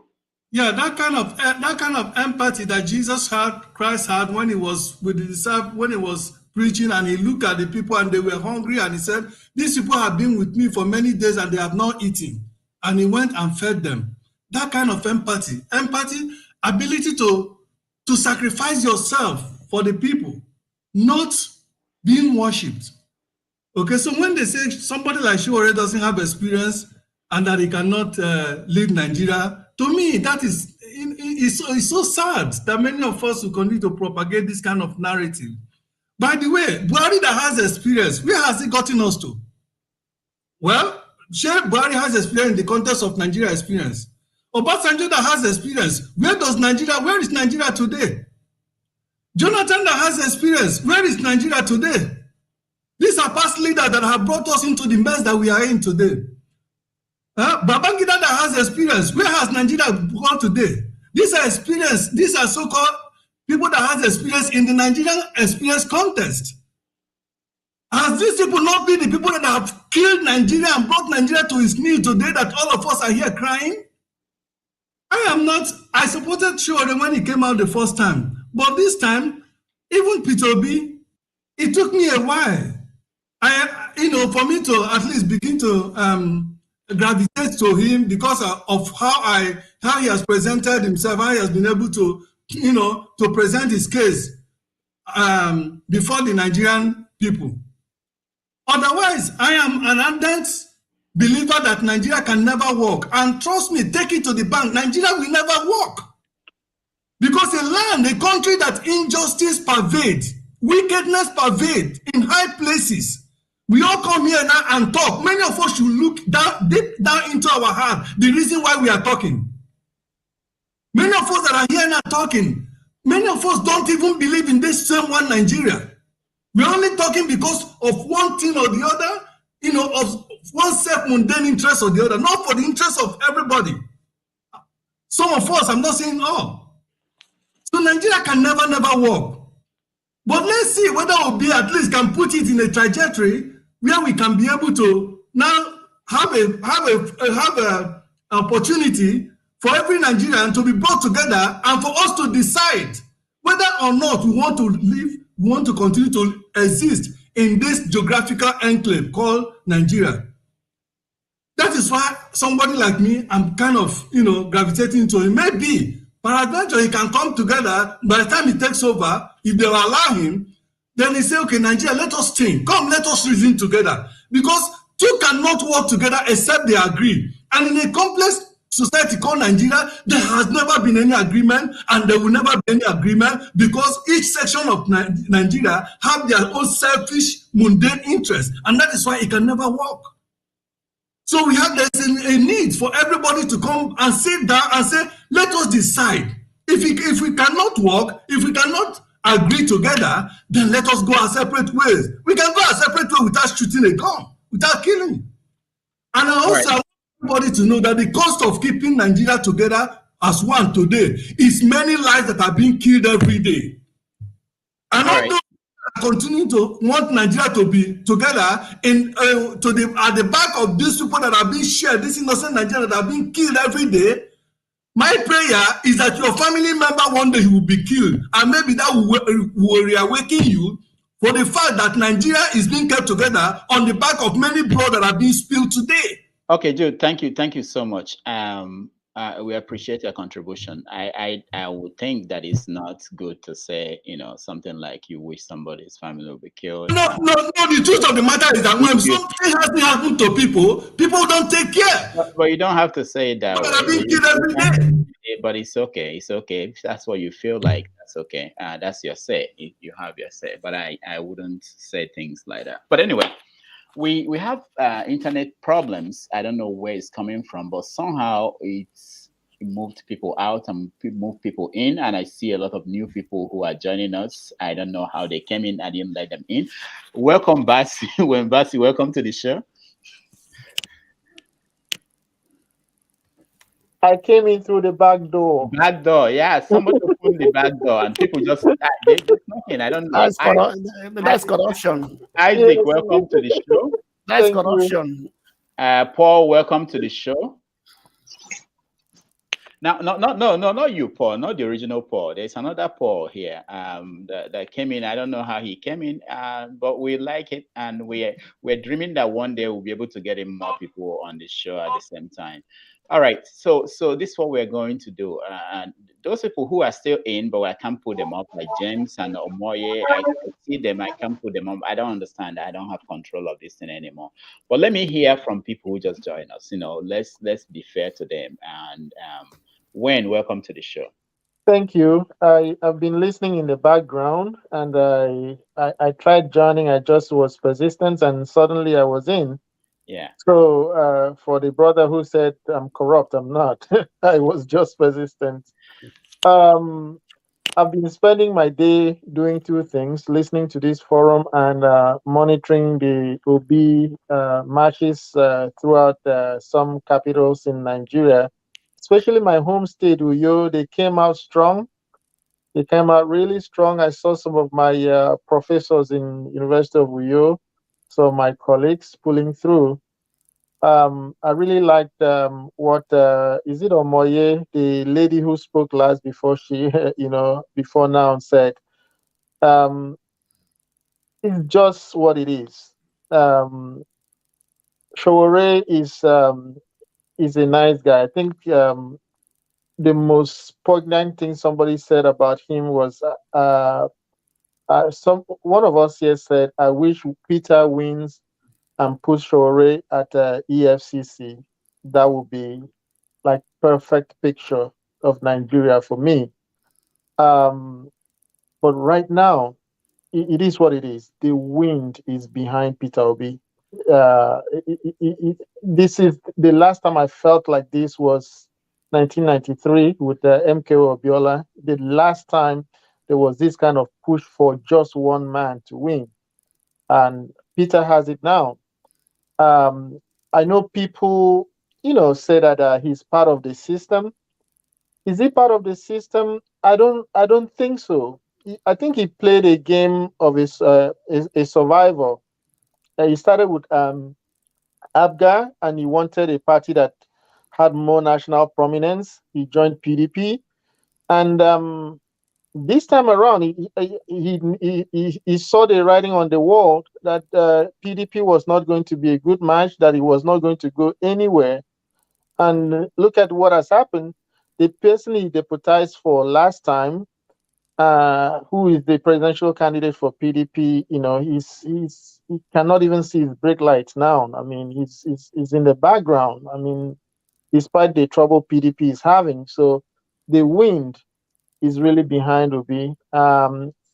He's been part of them, but he was not really part of them because of the way he practiced his politics as a governor of Anambra State. He was different. He can lay that claim, and he's put himself out there to be verified. And it is just what it is. The wind is behind him. All right. Thank you. Thank you so much, Wayne. Isaac, welcome to the show. Can you hear me? Please. I can hear you now. I can hear you now. I can hear you now.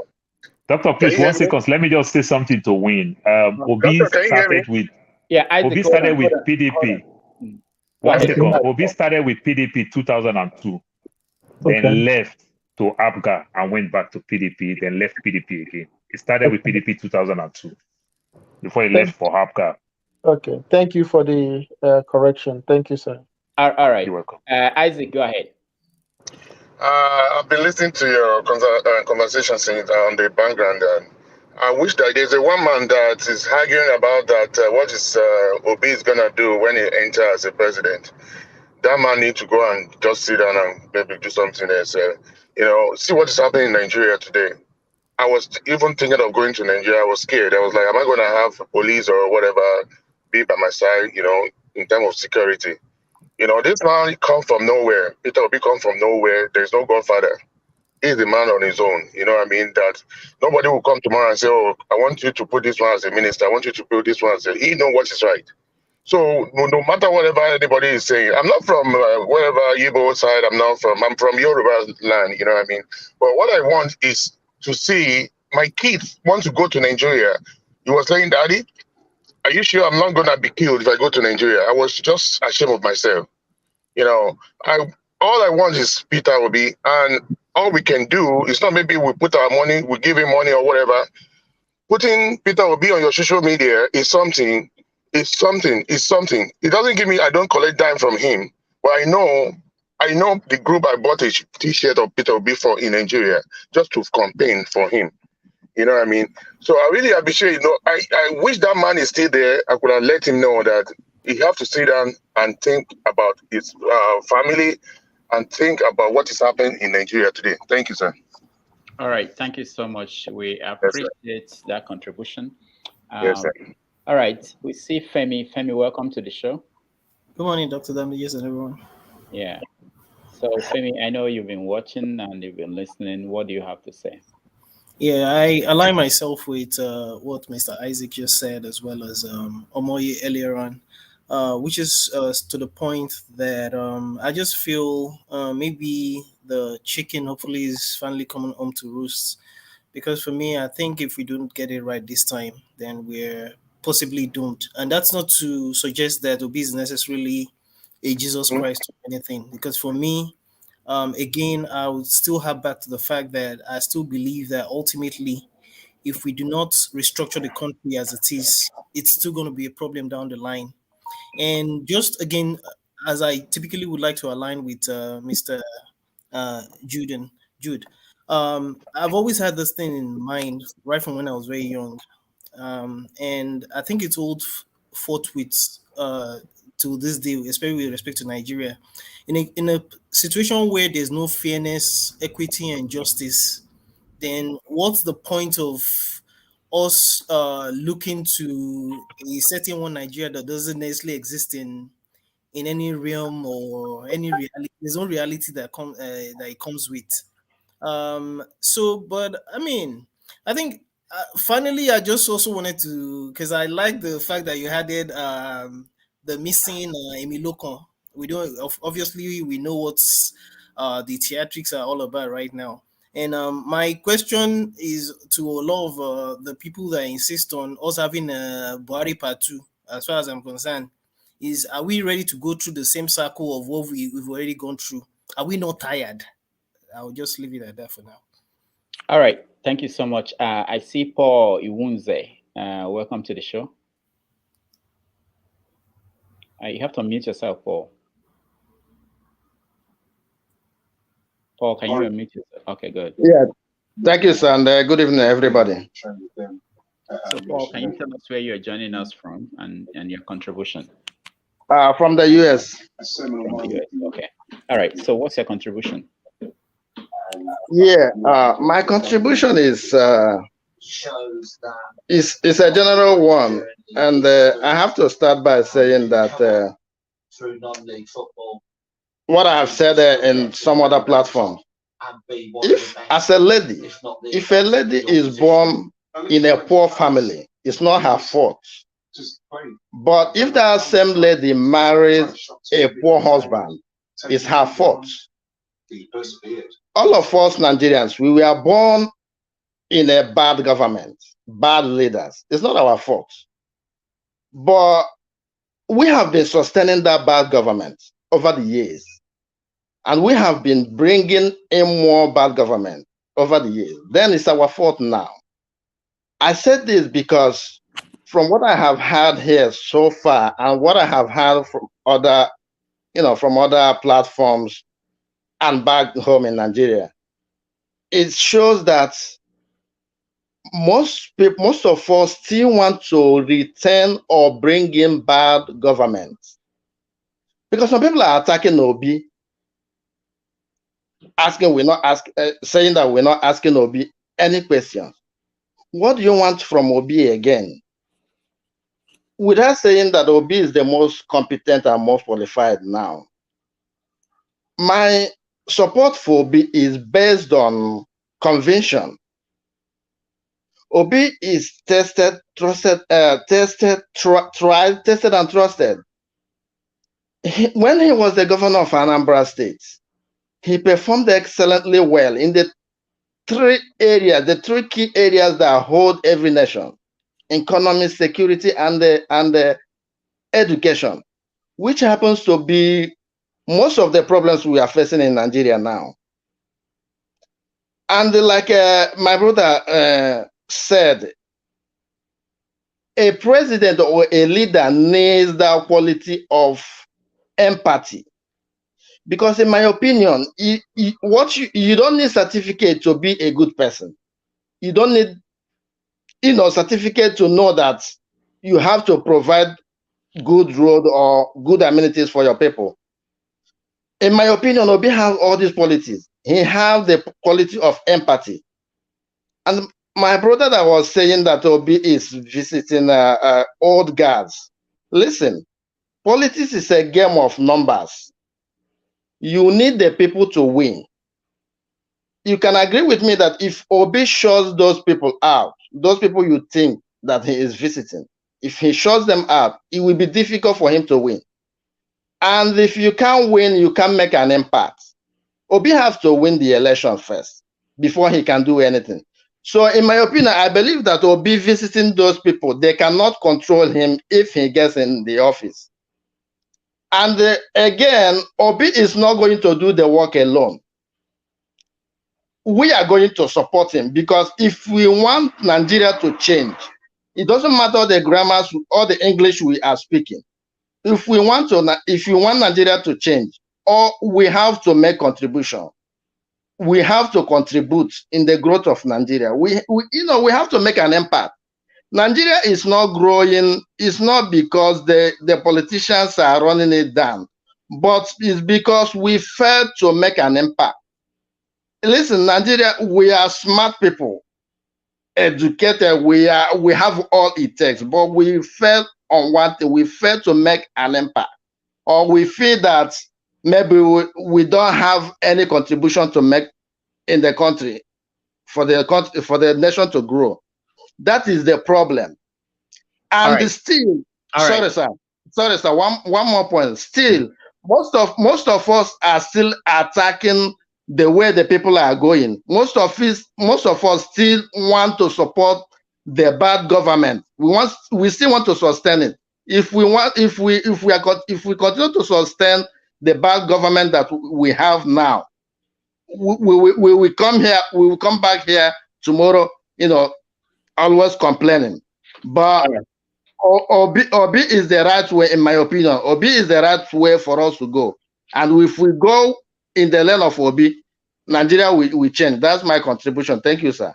All right, thank you so much. And let me say that before anything else, there was a poll that came out from Bloomberg News saying that Obi, based on their own assessment, I don't know how they did it, that Obi will win in a landslide. I don't know how they did it, but we'll take a small break. During the break, we watch this video of unscientific polling done somewhere in Ibadan. Let's watch. We are in the streets of Ibadan, and we want to know who is going to be the next president of Nigeria in this coming 2023 election. Is it going to be Peter Obi, Atiku, or Tinubu? Our vote really counts. So let's do this. I want Peter Obi to win. That's my favorite white. Peter Obi. Bola Tinubu. Tinubu.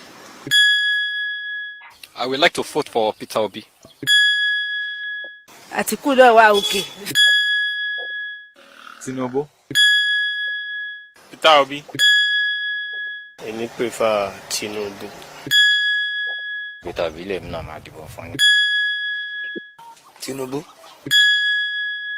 Tinubu ni mo fẹ́ dìbò fún. Atiku. Tinubu lèmi bá lọ. It's Peter Obi. I think fẹ́ dìbò fún Peter Obi. Peter Obi. Peter Obi. Aṣíwájú Bola Tinubu.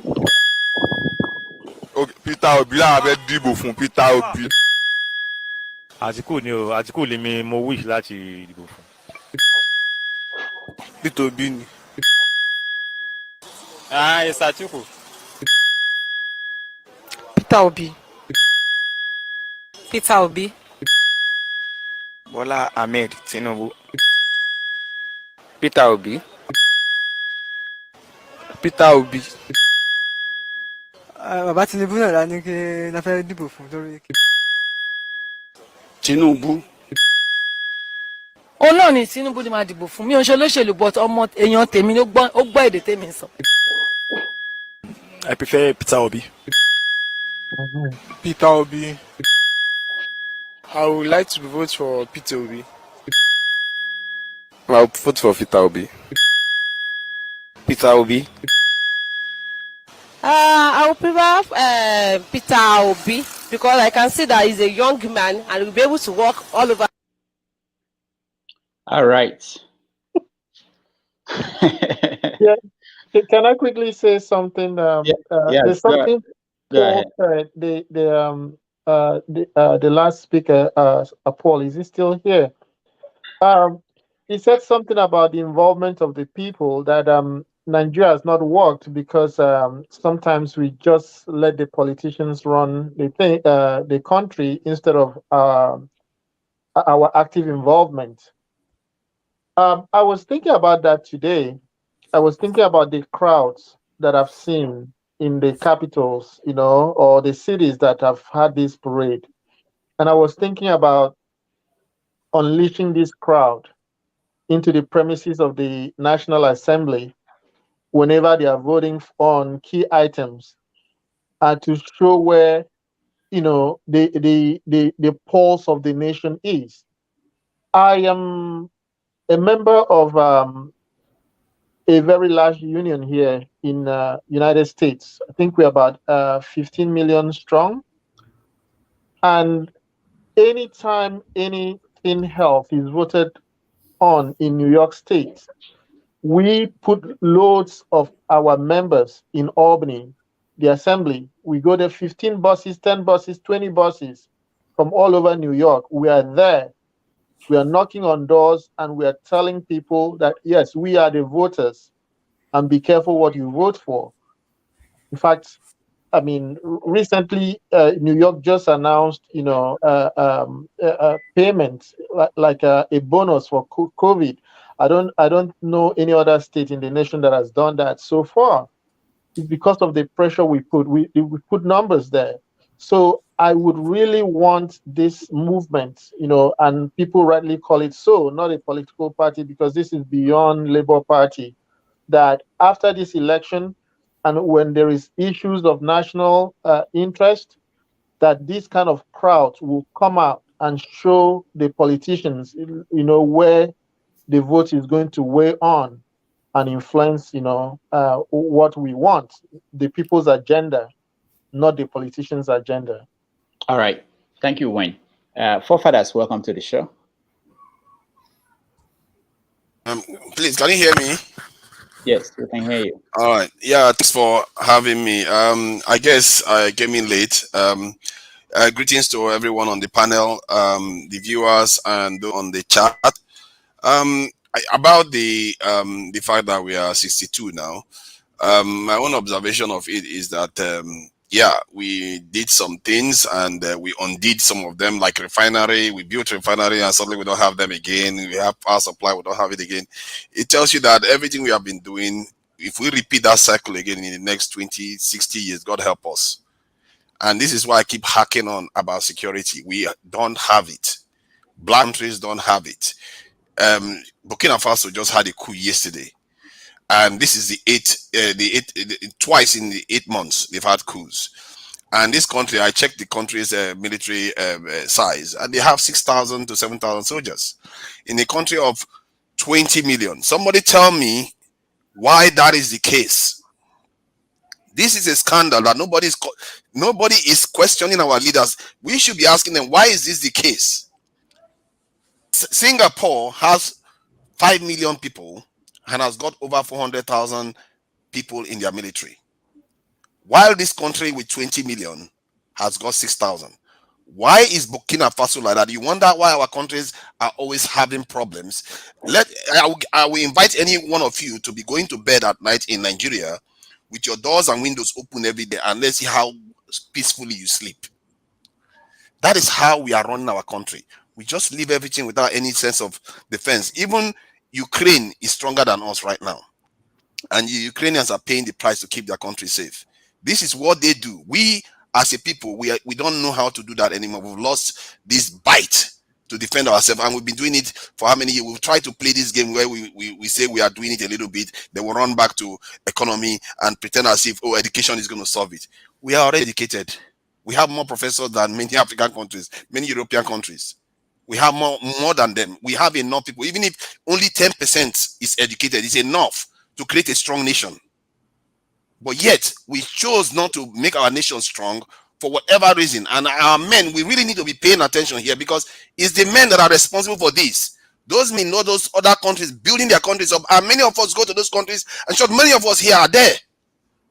Those men did the job, build those countries, and many of our people are not doing it, and we just sit there and leave our countries and say, let's fix the economy, let's fix education. It's not going to solve it. Any of these countries that have fixed their countries, look at how they solved it. It's always from the base, and it's always security first. Singapore did the same thing, China did the same thing, India did all of them did the same thing. You can't build on sand. That is what we've been doing for 60 years, and it never got us anywhere. We try to play the game, act nice to the former colonizers, try to be close to them, Commonwealth and all the rest. Look at where we are today. Look at where we are today. It didn't do us any good. Look at Tinubu now has said to one of their countries again. This is something that other countries will never tolerate, but we do it. Our senior officials go to foreign countries and stay there and no questions asked. Our presidential candidates go there and have meetings and talk to them, no questions asked. And there are only two countries they like to go to, UK and the US, and we don't understand why this is the case. I've seen the Nigerian, the way the Nigerian structure is, and many black countries is, and compared it to how the deal that the Germans signed after the First World War. The eerie similarity with the restriction that they put on German military activity is scary. It's like they told black countries, you are not allowed to militarize. This is uniform. I'm not saying it's one. What are the odds? If it's only Nigeria, it's one thing. Why is Burkina Faso like that? Ghana like that? Why is Benin Republic? Why are all of them like that? Something is missing here, and we are not asking serious questions. Why these nations seem so weak? Did we sign some deal that we are not aware of? Like I said, something is wrong. We seriously need to be asking our leaders. That's why any candidate that comes here, that is the question I always ask them. Journalists that report on any security matter in Nigeria, that's the question you should be asking them, because this will go to international countries, see other countries, how they are founded, and they come to our country and tell us to just be like this. It's just wrong, and this is at the heart of our problem. I will keep saying it until some people's ears block whatever it says, because everything I've seen says that is at the heart of our problem. Other nations don't have this problem that we're having. Our nations are always weak. They are always falling. Everything we do it against ourselves. Why? Why is it that we have crude oil and we keep buying petrol? Why is it that we have this ability to generate electricity? We still can't after 62 years.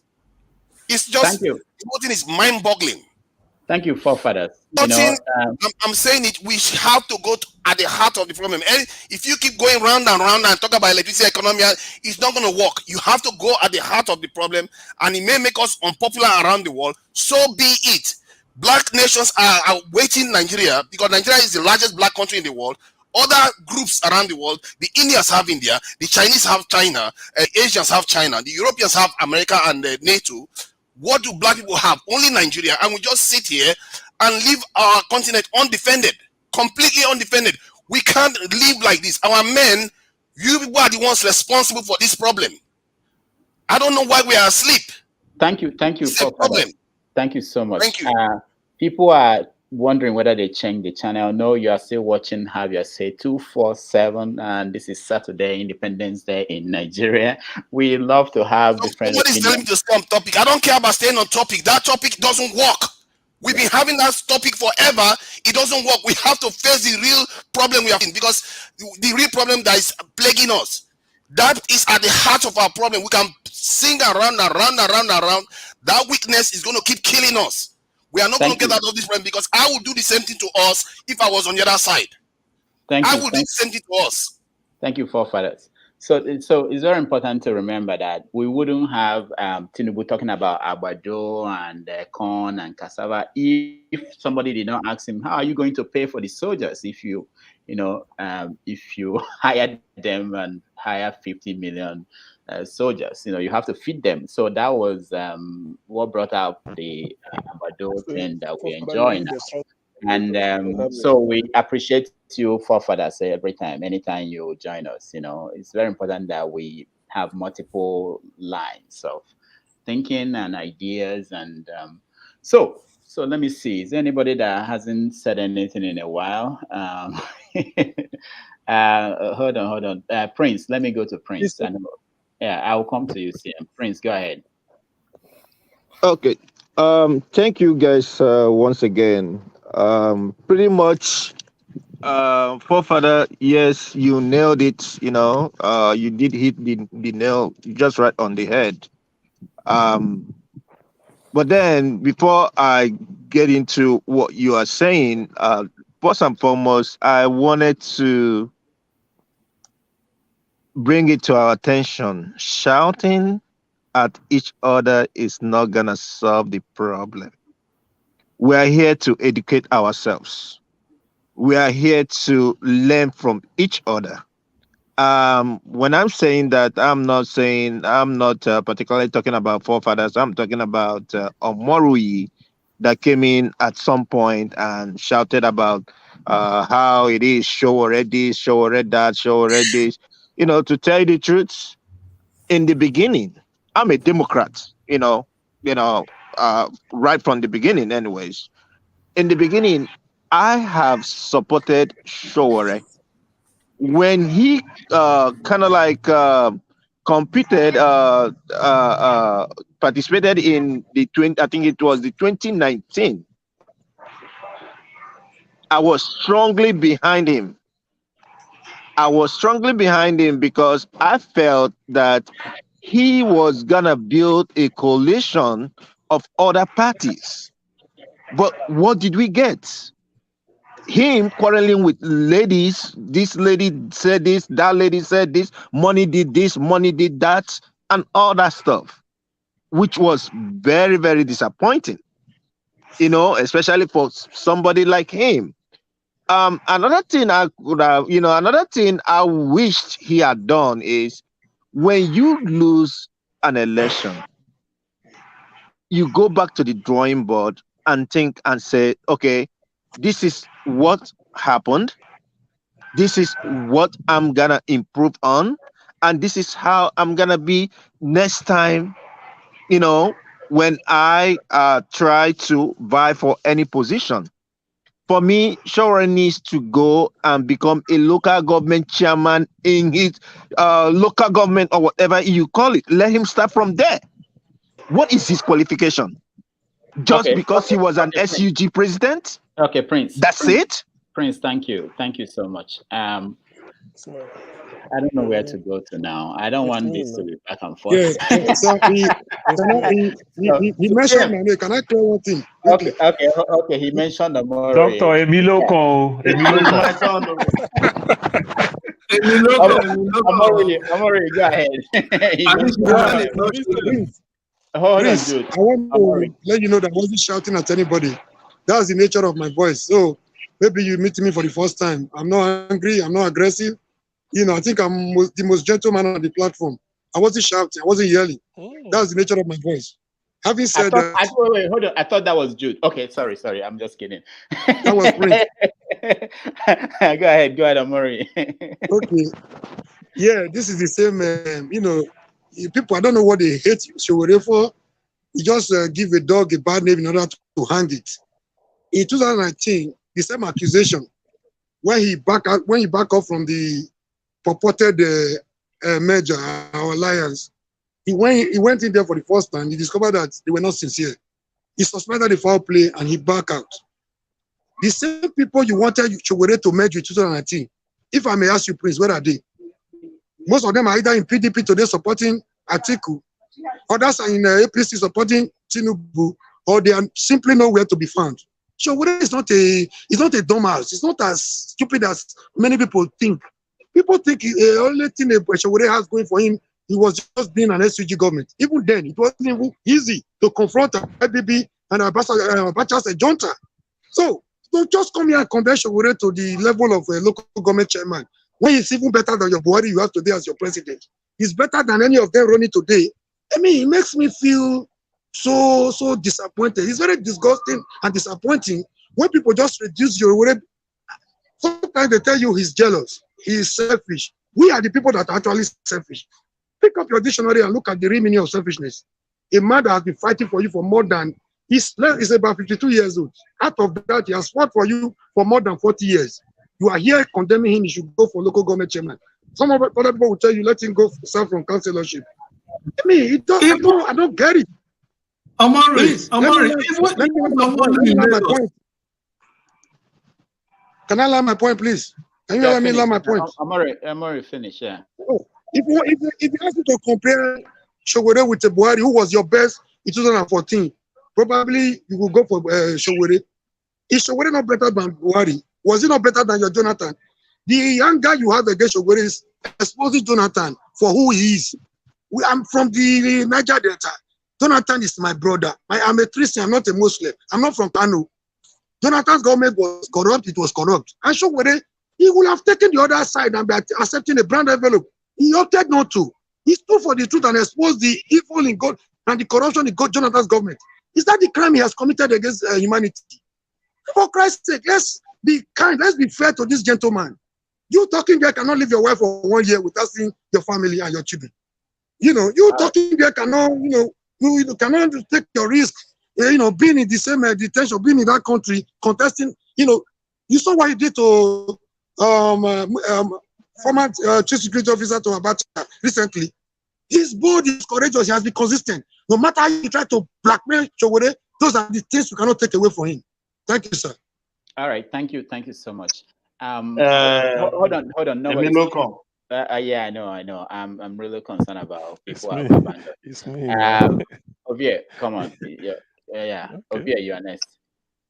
It's always interesting when I see the obedience and the disobedience throwing tantrum at each other, The Kokosea will just carry Ngoro, put them on my house and look, you smile. That's exactly what is happening here. You're asking where is Tinubu Olule. The guy, I think there's so many ways to see this, right? Let's go with the popular belief that he's very sick, he's in the hospital, need to go went for checkup and all that. Then the question we should be asking ourselves: will you rather face Amechi presidency or a few months after? Few months of Tinubu, then Shetima continues. There's that possibility if he wants to go by his health. If he's incapacitated between now and before the election, that attention will be shifted to Amechi. I haven't finished second in their primaries. But I think to me, again, Tinubu was absent at the accord, signed the peace accord signature. He decided to feature Shetima. I think to me, if he health is not to go by, let's say he wasn't sick, he just take that trip, he needed the rest, as they say. I think that's just a strategic move. It will be a strategic move to steal the show of the day, because at the end of the day, everybody start talking about why he's outside and all that kind of stuff. But most importantly, between the two big guys, between him and Atiku, numbers are not adding up.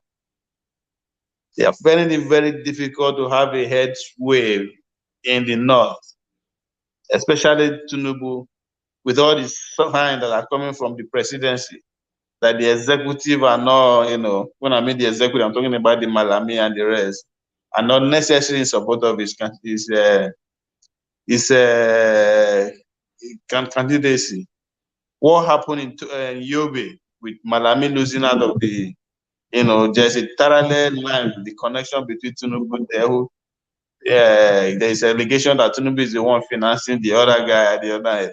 So there's so much going on within their party that the numbers are not hard enough. So I won't be surprised. You need to step aside a little bit and think more, and think harder. The same goes with Atiku. Nothing, the numbers are not hard enough. They cannot be their chairs that I'm going to win. I mean, we cannot take out the obvious. The Obi phenomenon from the southeast and the south side coming, then the conclusion are coming from the northwest. So there's a lot going on, and there's also a deliberate attempt to actually make that margin, this north and south dichotomy, widen up. They are trying to make sure the kids against ourselves. That is the only way they stand a chance. If Wiki and his gang keep holding on to, it's supposed to be the southern space, now southern turn. I don't expect that people to trust him and yield to their demand of taking IU out. So that line is being drawn, and that's what he wants. Because at the end of the day, if it's against North and South, that's where they can actually get the sympathy votes from the North and decide against these two of them. So there's a lot more going on than the noise of a rally that is going on everywhere. That's noise. All right, thank you so much. I'm not sure if you guys can see this. This is a story from People's Gazette.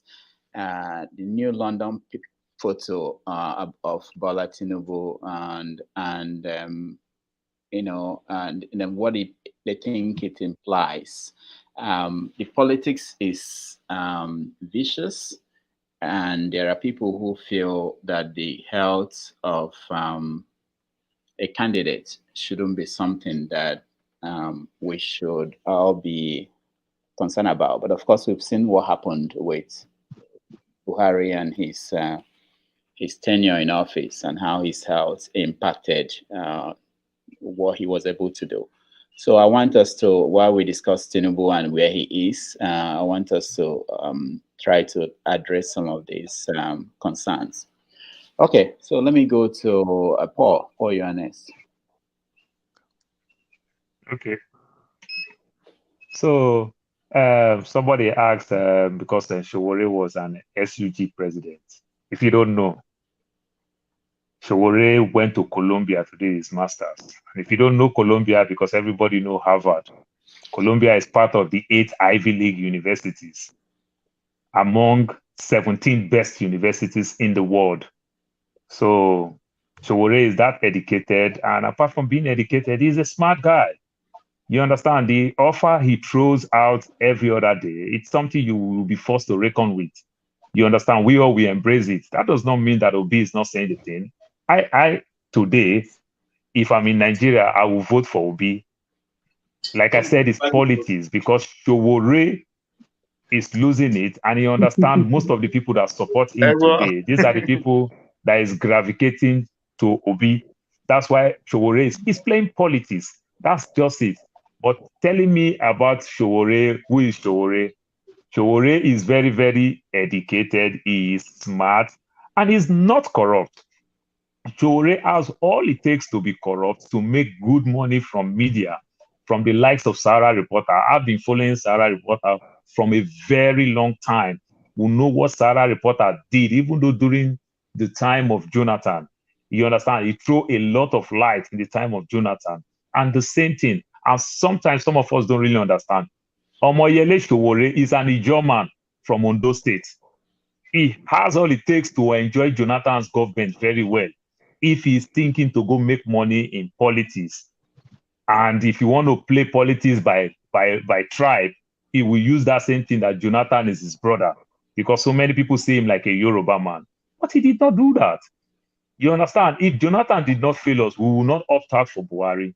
That is the thing. So when people just come, didn't do their checks very well, get any information from WhatsApp, forward information, and they just say anything, I don't think that will take the country to where we want the country to go. Like I said, I will support Obi today because I prefer Obi than me giving my vote to an Atiku or a Tinubu today. That's all I can say for now on that aspect. Then when it comes to Tinubu, the way Tinubu health is going, it is tough. I am talking to somebody. The person is saying that the way Tinubu health is going, they don't even know whether Tinubu can manage his health till the election day. He may not lose his health, he may not lose his life, but he may not be able to manage himself because if it's time for you to get that bed rest, you have to take that bed rest. Tinubu is struggling with his health. It's time for him to throw the towel. You understand? And just enjoy his godfatherism like Obasanjo, IBB, and Abu Salami is enjoying today. Let him also go enjoy. The Agbero money is there for him. You understand? The tax money is there for him to enjoy. Let him go enjoy it and trying to bring the country down this way. It's not going to work. You understand? Nigeria have gone past that stage. With all of us having a smartphone in our hand, everybody is trying to fact check one another. Everybody is a journalist in their own way. So it's going to be hard for Tinubu to manage these things because people will still come back home and tell their wife that things is getting bad. Hey, we pray make Tinubu survival mode. But I don't think he can manage this. He's struggling with his health. The same thing goes to Atiku too. Atiku too is also struggling with his health. He's just lying that he's going to school. How do you say you are going to school in UK? You are living in Dubai. Let us tell ourselves the truth. He's also struggling with his health too. Yeah, that's all I can say for now. So what I will say, let me quickly chip in something. Where is Rudolph? Okay, well, let me say this. Actually, what forefathers said earlier got me thinking. Really, we need our defense, no doubt. But one thing I want to forefathers, I know you already know, we've said it before, is that you need a strong economy for us to have the type of defense apparatus we are thinking about. Because the defense this time, it's not just people wearing khaki and putting boot on the ground. Intelligence, training is the essential part of defense. Training, to be proactive, because for us to really have what the type of military we have now is like people controlling traffic. You really need intelligence, and you have to train them to be the best before, so that they be proactive before something happens. They've known, and they can protect the country 24 hours. Even when you are sleeping, they can detect danger 4-5 years ahead and then analyze it. So this takes a lot of training, and the strong economy will support it. Some examples we are giving, I've checked the economy. They are not basket case like Nigeria is. Probably Nigeria lost the chance in the 70s and 80s when they had a very robust economy. They could have put a system in place whereby the military will be able, even in some countries, militaries are self-sustaining because they can undertake a contract, civil engineering works. The army can do it and get paid for it as part of sustaining themselves. So I know you know all this, but when you that put argument, people make that argument all the time about the economy. In the reality, is the security that creates the sustainable, that's the economy that is going to. There's a reason why you look at it. ShopRite hires security guard. Do you think ShopRite is hiring security guard because of charity? No, it's because they know if they have that security guard, their business is going to flourish. It's not. It's the other way around. If they take the security out and say let's get a good business first, they're not going to have a business. This is the defense of a country. ShopRite is just a commercial venture. The defense, the okay. security. Let me give you another simple example. The like your security house. ShopRite is having, one moment, the security ShopRite is having, you can't compare to securing a country, because they are not securing, they're not securing ShopRite against the external invader from another country. They believe that their own security is working within the microcosm of the entire security of a country. So that's what, even if you overpower them, they will call a higher security. If you overpower the security in ShopRite, they will call another security higher than them. But in Nigeria's own case, if you overpower them, you overpower the entire country. Even anyway, Peter Obi disagrees with you. Peter Obi understands this. You are saying this. Even Peter Obi has said that without security, forget the economy. It's not going to get sorted out. So you are even behind where Peter Obi is. If you don't fix security, nobody's. I know family members. I know people that are building right now because they can't come to Nigeria. So All right. don't tell me that it's the economy that is going to fix it. The security will fix the economy. But Nigeria is a Blessing was basket case now hiking. Blessing was in hiking in terms of Enugu today. anyway, well, Let me the chip So next in if time your I'm quickly going to people so say that don't I I fight can go. move on. Nigeria, Hold on, guys. Hold on, guys. First of all, I was kicked out in a few minutes ago. I struggled to come back in, which was weird. I want to welcome the priest of peace. Welcome to the show. Thank you. So while everybody is trying to talk, let's make sure we include the new people joining us. Prince, the priest of peace. You have the floor, okay. please. Okay. Thank you so much. It's been a while. I was looking at the topic you have today. Said Nigeria at 62. Time to finally crawl, run, or retire. And where in the world is Emilokon? I have always said this. The only thing that surprises me is what doesn't surprise an average Nigerian. That is the only thing that surprises me. Because, you see, we are talking about Nigeria. And also, the people that are the political class that are coming out to do what to rule us. And Shawere has been the topic. Shawere shouldn't have been the topic of, today. It shouldn't have been. But that being said, I want to make one important point. And that point is this. There is no way Nigeria can work effectively without going back to what Abdul Salami Abubakar gave us that is called 1999 Constitution. Now, see what's not let me tell you, as wonderful, as beautiful, as intelligent as P2B could be, there is no way that 1999 Constitution will stall him completely. Unless he's going to work on what I call executive order. He will be issued executive order to be able to do what? To work. If that structure that Abdul Salami will always come every year and sign peace accord. And by the way, Sowore is part of the people that gave us this situation that we are in. So if he is tested with a little political power, we would have known how Sowore would be. But that is another topic for another day. For me, he is an activist and he will remain an activist at best. Let him remain that activist.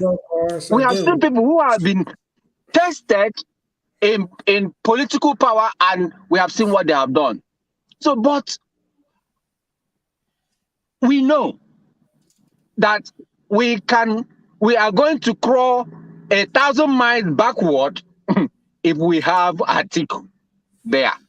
We are going to crawl 2,020 miles back if we have Emilokun.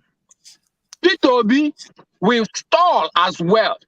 If what we are asking P2B to come and do, if he is able to do it, he's going to use executive order to be able to effect changes in Nigeria. They are going to stall him. Finally, these people are not going to let this. I'm saying, what if what happened in 1993 happened? I'm saying what if, is what if what happened in 1993 happens again? What will Nigerians do? The youth have invested so much emotion into this. Let it translate to action. There is so much emotions and it will fizzle out. Look at what happened in NSAS. Are they going to be ready to absorb what is coming? Something is coming, brothers. Something is coming. So let them have that shock observer they are showing now that they have. Let them come out when the chips are there, because I am telling you, it is going to happen. P2B will win this election. He has the backing of 70% of Nigerians. Meaning, if that 70% is translated to votes, he is and he will be the next president. But the question is, what if what happened in 19? Because the reason I'm saying what if is this, and I will round up.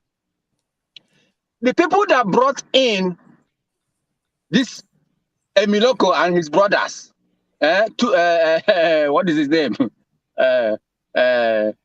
Baba, say Baba. The people that brought him, they used terrorism to bring him in. They use that same pattern to make him to stay. And they are going to use it to keep that power. Let us pray that God will open heavens for a wonderful thing to begin to happen before that election. If they want something to happen, it could have happened 6 months ago by giving us and trashing this structure, 1999 constitution that was like a leech on our neck. Everybody. Thank you so much. This is what I have to contribute. God bless you all.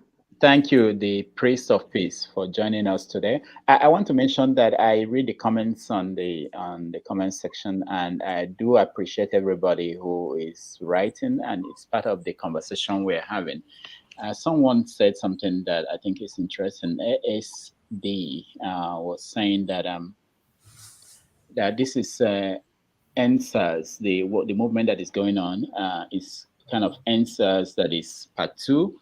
And they are using the political arena to bring about change. So we appreciate all the comments on the section, and we encourage you to have your say. And if you can join us on the platform. All right, James, go ahead. I want to comment on the point forefathers was making. When the French African territories were gaining their independence, they signed what they call the colonial pact with France. All the French African countries, they signed a colonial pact. In that pact, they they gave them nominal independence. For example, a certain percentage of their national reserve must be kept with the Bank of France. That is why the CFA is backed by French economy. That is one condition.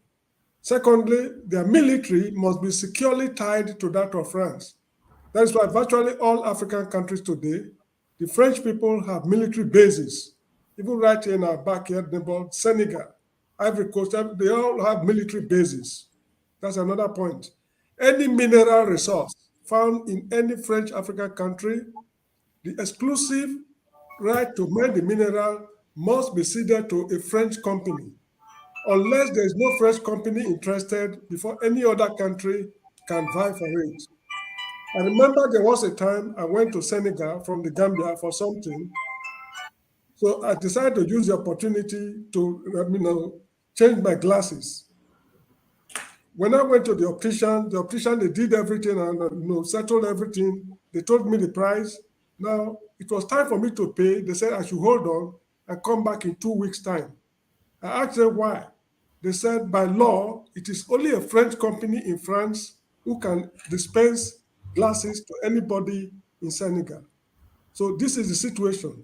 Now, all the problems we've been discussing so far on this platform, we've not factored in colonial interference. We are independent nominally. We are not truly independent. And this is why our leaders are still of the habit of going to the United Kingdom of all places. A people who colonize us for how long? I don't know how long. They still relish going there. Whenever they loot their money, they take it to the UK, France, in fact, the Western countries. They never take it to Japan or China or Singapore. Now, when you make any attempt to remove the money from the Western sphere of influence to another sphere, they accuse you of money laundering. So if, for example, Peter Obi should become president today, and they are aware that it's going to disrupt crude oil flow, theft of crude oil, take it or leave it, it will be declared loser. So that colonial angle, a good number of us in Nigeria, we are not seeing things from that perspective. And this is why I very much cherish the point forefathers is making about the defense structures of African countries. In South Africa, when they gained their independence in 1994, before then, all their nuclear power facilities were brought down. It's only those responsible for the generation of electricity that they left. They had the capability to produce ballistic missiles, warplanes, submarines. But when these guys were leaving, they took everything. I noticed it when I was there. If you go to their industries today, the skeletons are still there. But when you get inside, there's absolutely nothing. This is why the South African economy is struggling today. So we should open our eyes clearly. The Westerners are really after us. And if we are not careful, we'll be exterminated. It's just a question of time. I think let me add something to that. I think that is a fair, very, very good analysis.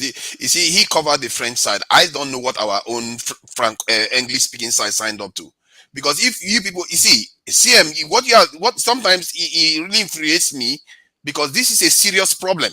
It's not a joke. When you look at the way the German the restriction they put on the Germans, when I was reading it the other day, it almost feels like we're talking about African countries. They told them this is how the amount of military you're allowed to have. This is when they have to resign, and all the rest they control it, and it's uniform. You are talking of the Versailles Treaty of 1919. You are exactly correct. Yes. So I looked at that. I was like, whoa, this just figure. But there is no this is awareness of whether we signed any agreement. But somehow, what kind of policy can they pursue that will make almost 40-something black African countries act in a uniform manner? It's scary. Look at every country, compare their military readiness to Singapore, US, just name it. We seem like children. And that is a problem. Do you know how embarrassing it is? Our leaders go to the UN and other leaders will just look at them and say, they're like, why bother listening to them? They are babies. They are not even part of the club. We are not even part of G8. South Africa at least managed to make it to the block of, I've forgotten what that block that Russia and China and India belongs to. South Africa made it. The BRICS country. Nigeria hasn't been there. A country of 200 million, the largest black country on earth, we haven't even made it there. All right. It tells you that this is at the core of our problem. If you don't fix security, if you think you are going to fix economy first before you fix security, you are going to lose both. This is what has happened for the last 62 years. Okay, hold on, guys. Let me try to move this topic in a different direction. Let's watch this clip. Why are they even doing this thing, for goodness sake?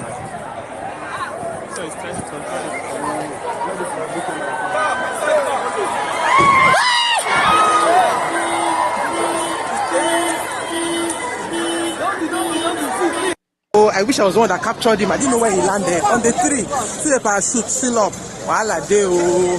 Nigerian army. So, forefathers, these are your Nigerian paratroopers. Yes, they need to do better than that. Well, way better than that. We don't have a military culture. Any other country, they are going to be the most cherished group in the country by a long margin. We don't cherish our defense. I say all this. If you think you don't cherish your defense, go to work every day. Don't close your door. Don't close your windows. You just go. Security has to be number one. Everything you work, you will lose. And history has proven it to be correct. If you go and work, you are going to lose it. If you invite people to, and you have a lot of wealth in your house, you are going to lose it without security. It's a sin actually to do that, because you are exposing your children, this in your women, to danger. This is what our men have been doing and acquiescing to for the last 62 years. Something when other people got their independence, like the Indians, the Chinese, even the Israelis, they went straight to secure themselves. Straight, like bullets. They didn't care about economy. They went straight. Look at Israel. CM, let me finish my point. Let me finish my point. Hold on. Israel fixed the security first. Go ahead. Hold on, guys. Okay, you see, Hold on. from Hold on. With Let benefit of me hindsight, is there something that you regret today about your presidency? Was that something that you did then that you probably would have done differently? Me? What I did everything that I should do the way I should do them. But what about OD? The invasion of a village in OD where the whole village was wiped out. Of course, if I have soldiers and police who are the instrument by which I should maintain security, and I sent police and they were killed, and I sent soldiers and they were killed, what do you expect me to do? If you are in my position, what will you do? You will fold your arms? You answer me, my dear brother. Definitely not. Okay. All right. Okay, see. That man did more than destroying our military than any other president in Western memory, by the way. The point I was getting about, please. The point I was getting about is from the analysis James gave. From the analysis James gave, what I see there is that first of all, those are francophone countries. The economy is weak. Economically, they are still dependent. So how could they have built a strong military? That's what, from the analysis James gave. Imagine controlling CFA and then using a French central bank to control them. You see, what I'm trying to say is that the military, the defense we envisage is the one that will be capable. And that capability has to come from giving them the capacity, giving them a good training. If you cannot support it, if you can't afford it, even buying the equipment you need, even training the modern warfare. That's what I'm saying, because I believe in intelligence. Okay, give me one example of a nation that build their economy first before they restore their security. If you cannot, the Singapore do that, the China do that, the Israel do that. Name me one country that did that first. Their economy is strong for the type of military they have. Because you need to train them. See, for instance, I'm not born a soldier. If you recruit me into the armed forces, you have to train me. Yeah, I can hear you, James. You have to train me properly, expose me very well. James, hold on. Let him finish. You have to. A good soldier, a professional soldier, is as good as the training he or she receives, and it's ongoing. So if your economy, that's why they say the American defense budget is higher than almost the whole of African economy put. I can't want to exaggerate, but it's quite enormous. Because this money is not just to pay salary, but you train it, you give people the retraining. If the American economy is not buoyant, sorry, you don't understand the military at all. You know, a military commander once said. A military commander once said that the soldier is in the mind. It's not this thing. What you understand by a soldier, you are missing the point. You think it's the equipment that you have that makes you a soldier. It's the mind. When you train the men to defend their territories, even with a bare hand, they are soldiers. What are you talking about? We have had soldiers when we had corps. Mr. Forefather, let me add to what you have said. Yeah, there was a time in Nigeria we had the Defense Industrial Corporation of Kaduna. Yeah. They were producing what they call SLR rifle, self-loading rifle. They even sent some here to the Gambia as a gift during the Jawara's administration. What happened to those initiatives? Everything crumbled. Remember, we started development with Brazil. Today, Brazil is producing warships. I think fighter planes also, I'm not very sure. But the Defense Industrial Corporation we have in Kaduna, which the Pakistani military assisted us to set up, has crumbled completely.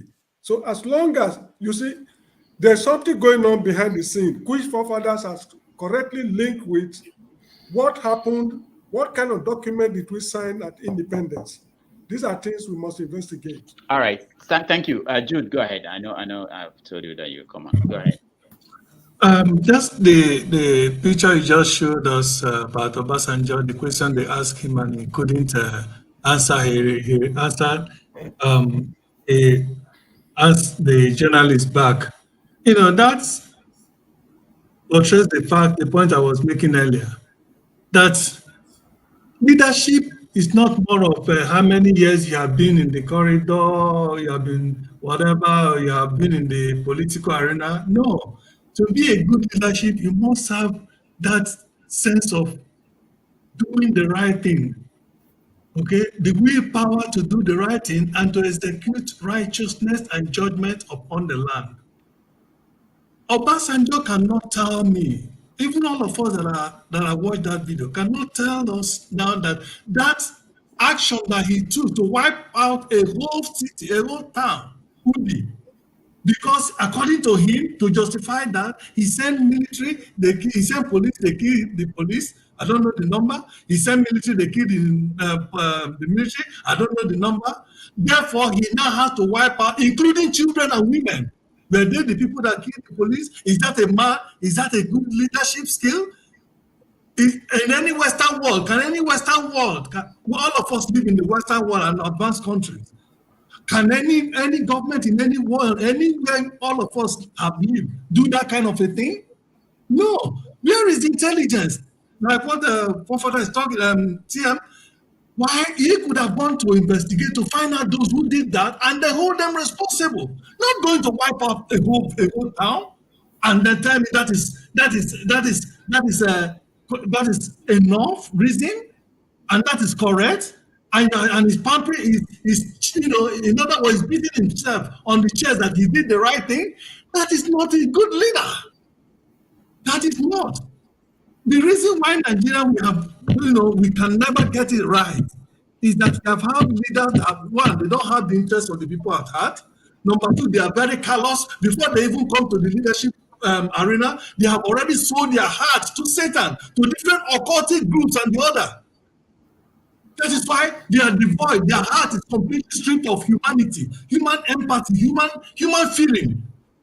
That is why they can go abroad. They see things functioning abroad. They go there, enjoy it, and come to Nigeria, and they will never do anything to effect a change because they are heartless.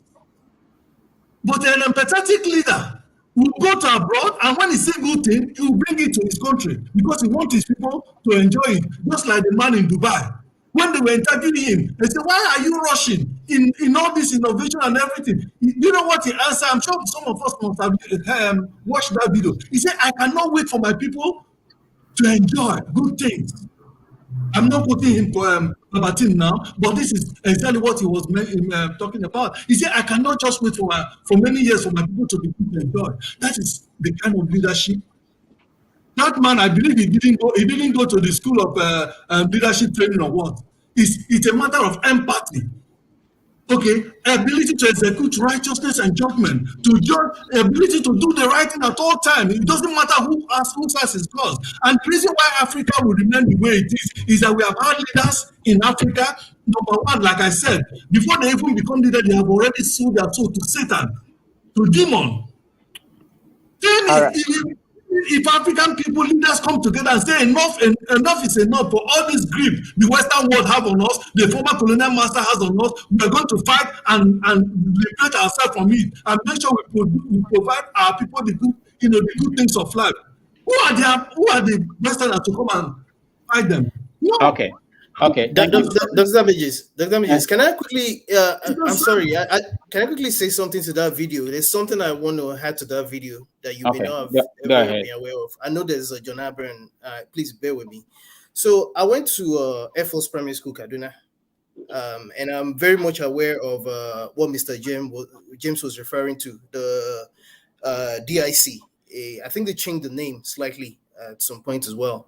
But anyways, you see that video you showed kind of reminded me of, because whenever we had inter sports, then I remember right from when I was in like primary 1, primary 2 and all that. Typically they'll have Alpha jets and a lot of these jets that were sold to us by the Pakistanis, then the Donia company from France. They'll fly over, throw some balls, do some parachute displays and all that. So, I was privileged to see a lot of that. And that was one of the things that piqued my interest in trying to join the Air Force via NDA, but that's on the side. Now, I remember there was a particular day, and this is where it kind of makes me laugh because it kind of just brings back some memories, just seeing those guys hanging from the tree. We were in class. At the time, I was in primary 5, and we just noticed that all of a sudden there was some kind of commotion, and everybody just started running out. Teachers, the head teacher, we just ran out from all our classes. Come to find out that one of the guys, this was around 1990 or thereabout. I'm dating myself now, just to tell you how bad things have become. One of them actually hung on one of the trees on a major football field. And then while we were still running towards that, we noticed another set of people running towards where the main guy in charge, or the commandant of the Air Force Base, Kaduna, was. A lot more people were running towards her, and only to find out there was another one that was just hanging on another three. The reason why I said is that at the time it didn't make sense to me, but through the years I've come to realize that all of this actually started with Babangida after the Vatsa coup and then the Gideonka coup, when he started reducing the amounts that was being allocated. As a matter of fact, a lot of people are not aware of the fact that it was trying to actually eliminate the Nigerian Air Force, because I think it was during the Gideonka coup that he had a lot more Air Force officers involved.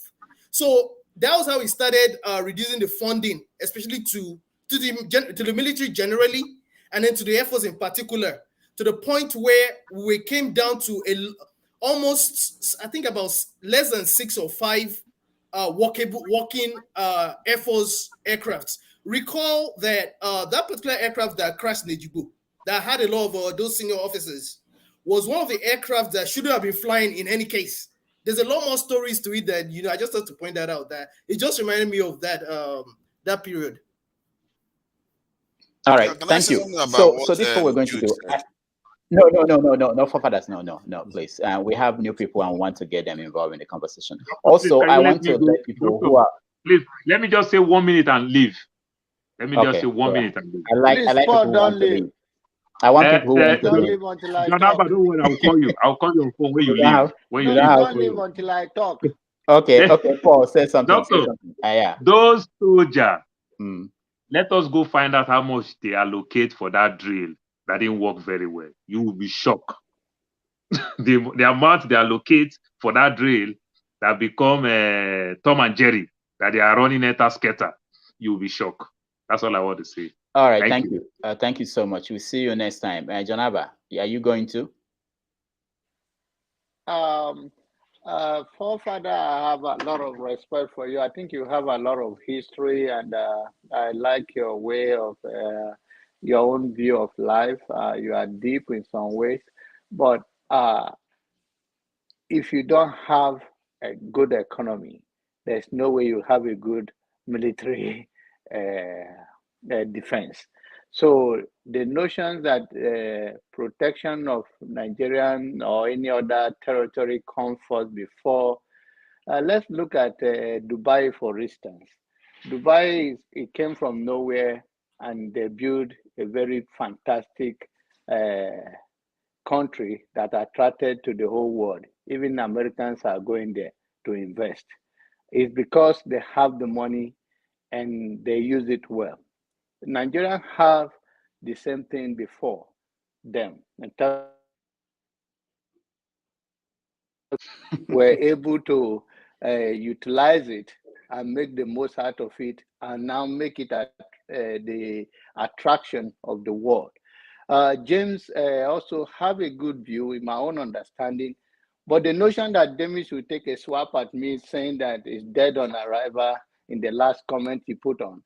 What I said, this is what I said. I said that we are all out of our country for one reason or the other. Not all Nigerians left like in my own case. And your case may be different from mine, why you left Nigeria. But all is the same thing. Whether you have money and you want security in abroad, or you sick, you want the medical treatment, like the own one of the champion leader of Nigerian politics or the ruling party that went and that have gone out to change engine oil, change the brain box, and change the engine, and change the transmission. And I say, it's in my own view, that I say that it's not selfish. He didn't wait until he became a president to use our money. He's using his own money, or the money he collected from Lagos State and many of us that send things to abroad, and we have to be channeled to pay. When you clear car from Wharf, there's a way they channel you and they give you a Tinubu ticket to pay. So it's our money. It's not federal money. It's my money. It's my personal money that I work for per hour in America. So I think it's not selfish to a larger extent. But the notion that we will have a strong economy without a strong defense without money, Even though I'm not too much a fan of my brother CM, I love him. He's my brother. I'm in Nigeria, so I love all Nigerians. And it has been a while. I see Jude. I beg Paul to stay around because those are my old faction guy. But I think Rudolph have to kick him off. So, all right, Janaba, thank you so much. Okay, let me say for those who are watching, and there are many of you, I appreciate your time, and also to say that people might want us to stay on one topic for a long time. People want to talk about Obi, but we want to add different topics. And for the final round, because we're rounding up, I want people to think about what is good in Nigeria, what is working well, what are you proud of? It's easy to always point at everything going wrong. Let me play this video and we go to that conversation.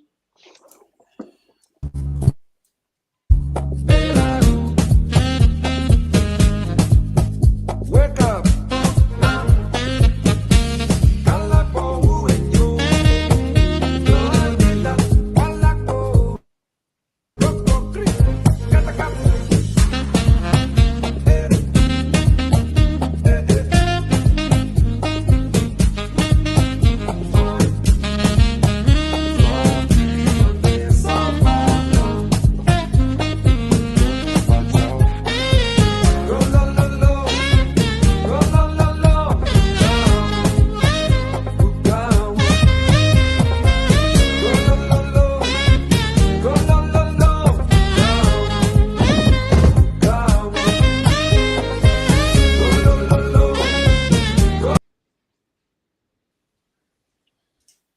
All right, welcome back to the show. Yeah. No. If I can give him, because his example, I can give an example with the country he used as an example. No, Emirates. If I give him the numbers, he will understand why they are like. Did I say you should speak? Okay. Sorry. I'm the governor of Rivers State. Okay, Annie, welcome to the show. Power. Oh, thank you, everyone. It's actually my first time here. I'm usually a background observer, and I just listen to, what everybody is contributing in. I really love the show. Thank you. Rudolph, is it the right time for me to end my contribution, or anything? No, you. Okay. Go ahead. Go ahead. Okay, thank you, guys. So I'd like to start off by saying happy independence to Nigerians across the world. Independence is a state of the mind. We may argue that we are not independent, but it could have been worse.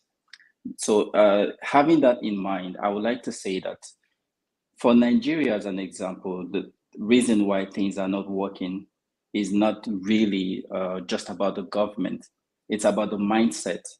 It starts from the mindset of the people, and then it goes to the mindset that such people progress into government, because it's still the same citizens that end up becoming, the government of the day. So having that in mind, Mr. James rightly put a point about the influence of colonialism and its impact in Nigeria. Yes, that cannot be disputed, but there are certain things that we should no longer be attributing to colonialism at this point in our 62 years.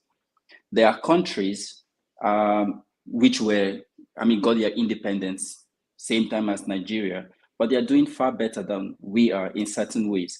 And this is because it starts with the mindset of the leader and the future he sees for the people. Dubai is a typical example of this. And if you don't have the love for your people, I don't know how you're going to make any kind of change in Nigeria, even if you become the president. For me, living abroad for quite a while now, I see how Nigerians here struggle and how Nigerians here die out of hunger, literally dying out of hunger, because they don't have any help and they would rather die here than go back home. Now, this is really, really appalling. And how are people dying like this? It's because back home, they find themselves in an awkward situation where it seems like the government of the day wants to kill them. Everybody wants to kill them in Nigeria. And that's the mindset we all have. And that's the reason why we live. And you see our sisters abroad, in very difficult situations you cannot imagine, and they are treated poorly.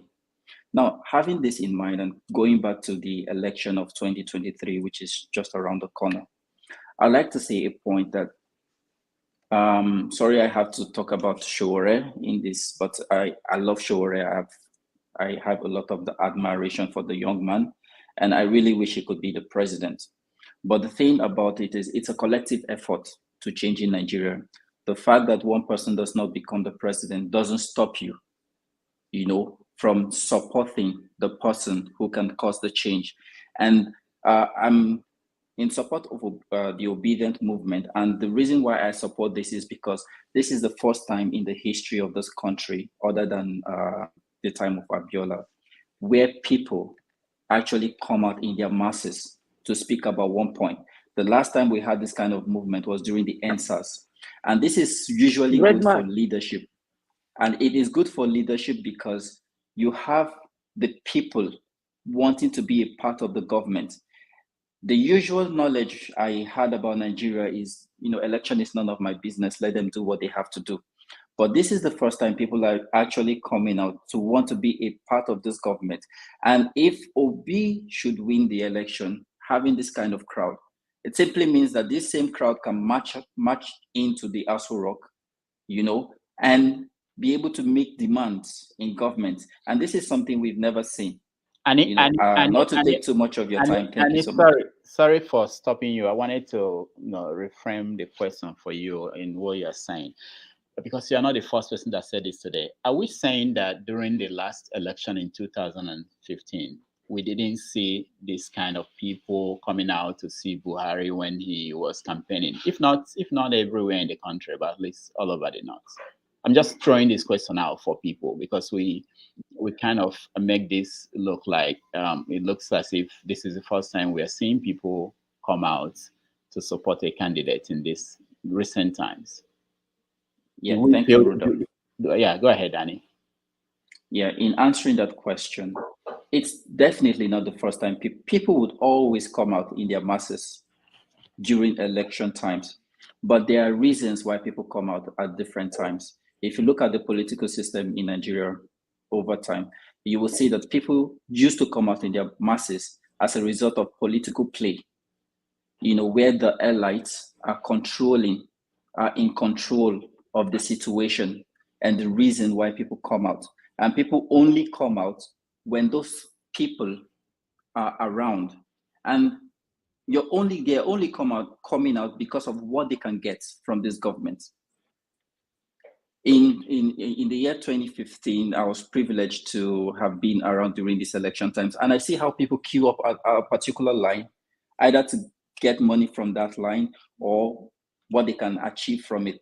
But the reason why I say it's the first time for me is because people are coming out without any expectation, and that's the best kind of activity that can actually happen at times like this. People are not coming out with the hope that I'm going here and I'll get a bag of rice. I'm going here and I'm going to get 1,000 or 2,000. People are coming out of free will. People are actually canvassing by themselves on their own, to vote. Even if you look at Showore's supporters, he's not funding them as well. They are also coming out from their free will. So you see people coming out of free will and saying, this is who I want in office. It's not just about Obi alone. Yes, Obi has the largest masses, but in this time, people who are coming out are genuinely coming out. Only very few persons are actually coming out based on what they can get from these politicians. And we know them because they are very, very popular. They are one of the most popular people. But the masses are actually coming out of free will to speak their mind. All right, Annie, thank you so much. Let me remind us again. I want to really get from you something positive. And it was just like, I just wanted to just give kids opportunity to be who they was and be stars, and I'm looking like, what territory can I go to find artists that has the potential to be global, that could be huge, that could be bigger than me. And Nigeria was the first place I thought about, because first they had the English swag over there, and then they spoke very fluent English, and they understood, and then it was money like in Nigeria. So they kind of understood how to hustle. They knew how to bustle. They were great songwriters. They knew how to dress well. They spoke well, and they was just super smart. It was like taking how do we take all that intelligence and just kind of channel it in the right place? You know what I mean? Because the Nigerians are the smartest Africans on the planet. Like, they're the smartest people on the planet. I've never met like super smart Nigerians, right?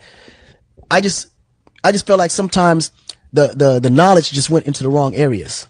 And because there's so many of them, because they have the population, Nigeria is probably one of the biggest countries in Africa as far as countries and different states, you know, and because there's so many of them and they're so patriotic and vocal, you know, some things that shouldn't go out actually goes out, if you know what I mean. So sometimes I think in this case, it played to their disadvantage, because at the time when there was so much hustle and there was so much struggle and just, you know, a lot of, you know, it was just a lot going on to the point where people just had to overcome the struggles. They had to hustle to do what they had to do just to survive. But they got promoted more for the hustle that they accomplished more than the positive things that actually came from what they do. You know what I mean? Because there's 2 or 3 new billionaires grown in Nigeria every year. There's more billionaires in Nigeria than there are in China. And that's just Nigeria by itself. So that shows the potential that plays. And it was just like, I just wanted to just give kids opportunity to be who they was and be stars, you know. And I'm looking like, what territory can I go to find artists that has the potential to be global, that could be huge, that could be bigger than me.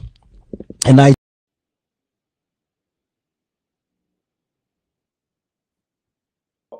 once again, I want to hear from you. I know it might be difficult for some people here. So think about what's working in Nigeria, what is good, because this is our, whether we like it or not, this Nigeria's independence day. So go ahead, Omori. No, please, do you mean what is what is anywhere you want to take, I want something positive. Yeah, something positive. I'm going to the positive side, but I want to correct one negative impression somebody left behind. You know, enough of these lies. Ashogore brought Buhari to power. You know, he couldn't have brought Buhari to power. They put him in detention. They're giving him checkers for breakfast, anchor for lunch, and detention for dinner. So we should correct that impression. 15 million people voted for Buhari. By the way, that was by the wayside. The only thing working right now that gives me joy, I slept well last night, seeing the level of consciousness Shogore has succeeded in planting in Nigerian youth. So what has made it possible to know that we can challenge the government of the day. He didn't start today. We did it against Abacha. Abibi step aside. Abacha died in the struggle. We're doing it to Buhari again, to let government know that power belongs to the people, not to they are trustees holding power for the people. So politics is not Romeo and Juliet. You may not like Shogore, but today is the father of the political consciousness, the political revolution going on, sweeping across Nigeria. So that gives me joy. So if people can get it, they say you can only force the horse to the river, you can't force it to get to drink water. So telling people how to vote is not the issue. Now they know the power they have. They know the power they have. So you don't need to motivate them. They are the people motivating themselves. This is why this election year is different from the usual one. So it gives me joy to see people organizing themselves. They're not working for any political leader. Obi is not even aware of what is happening in certain quarters. So it gives me joy. So whether Obi Shogore this time around, Shogore has planted a good seed. You can see Obi trying to copy Shogore by crisscrossing the globe, which Shogore did in 2019. People were laughing at him. So they copy from Shogore. So no matter who comes around, so long as it's not Atiku, it's not Tinubu, it could be Obi, it could be Shogore. The person is certainly coming to lay the foundation. Number one, he has woken up Nigerians from their slumber. So I'm happy. Now we can sleep. We, the activists, can sleep while they take the battles. You know, they can take their destinies in their hand and take their country back. It gives me joy and I'm happy. I think that one is positive. Thank you. All right. Thank you so much, Omori. Anybody else? Positive. Yes, Dr. Damage. Victory. Oh, Victory. Hold on, guys. Victory, welcome to the show. I forgot about you. Go ahead. Yeah, good evening, everyone. I just want to talk about the parachuter incident of our military. I mean, it's quite ridiculous anyway. This is what Britain and other allied forces used in the Second World War. And as at 2022, our military don't even know how to use a parachute to land safely. You know, it's quite unbelievable. And then further always hit on the issue of security is absolutely right. At the moment, Nigeria does not, it's not in control of the communication that comes into the country and what goes out. Here in Britain, anything that comes in and anything that goes out, the Secret Service is aware. Nigeria don't have nothing like that. So anything communication-wise coming into the country, what's going on, we don't even know. So they can just sweep us aside overnight, and we won't even know that anything is happening. You know, so that's the aspect of security. And as for the issue of the Peter Obi rally and stuff like that, I think what a lot of people still don't know is that this change is the people's change. It's not. This is bigger than Obi or anybody. The people want this thing, and when it's time for the people to stand up, there's nothing that can stop that. It's inevitable, because the suffering in that country is too much. If you look at the inflation over the last 7.5 years, it's unbelievable that people can still wake up in the morning and still think in a rational manner. I mean, what you're buying for 10,000 naira is now 30,000 naira. How many of us can survive that anywhere you live in the world? So this is the people's change. The people are waking up, and they say they want to take back their country. So that's all I have to say for now. All right, thank you so much. Anybody has anything positive? Yes, I have. Okay, hold on. Let me see. Finally, they have something positive. Kwankwa, so let me go from Kwankwa. I'll come to you, CM. Go ahead, Obie. Let's hear the positive thing. I think as a country, as a nation, together as one, I think we have done a great job still being together.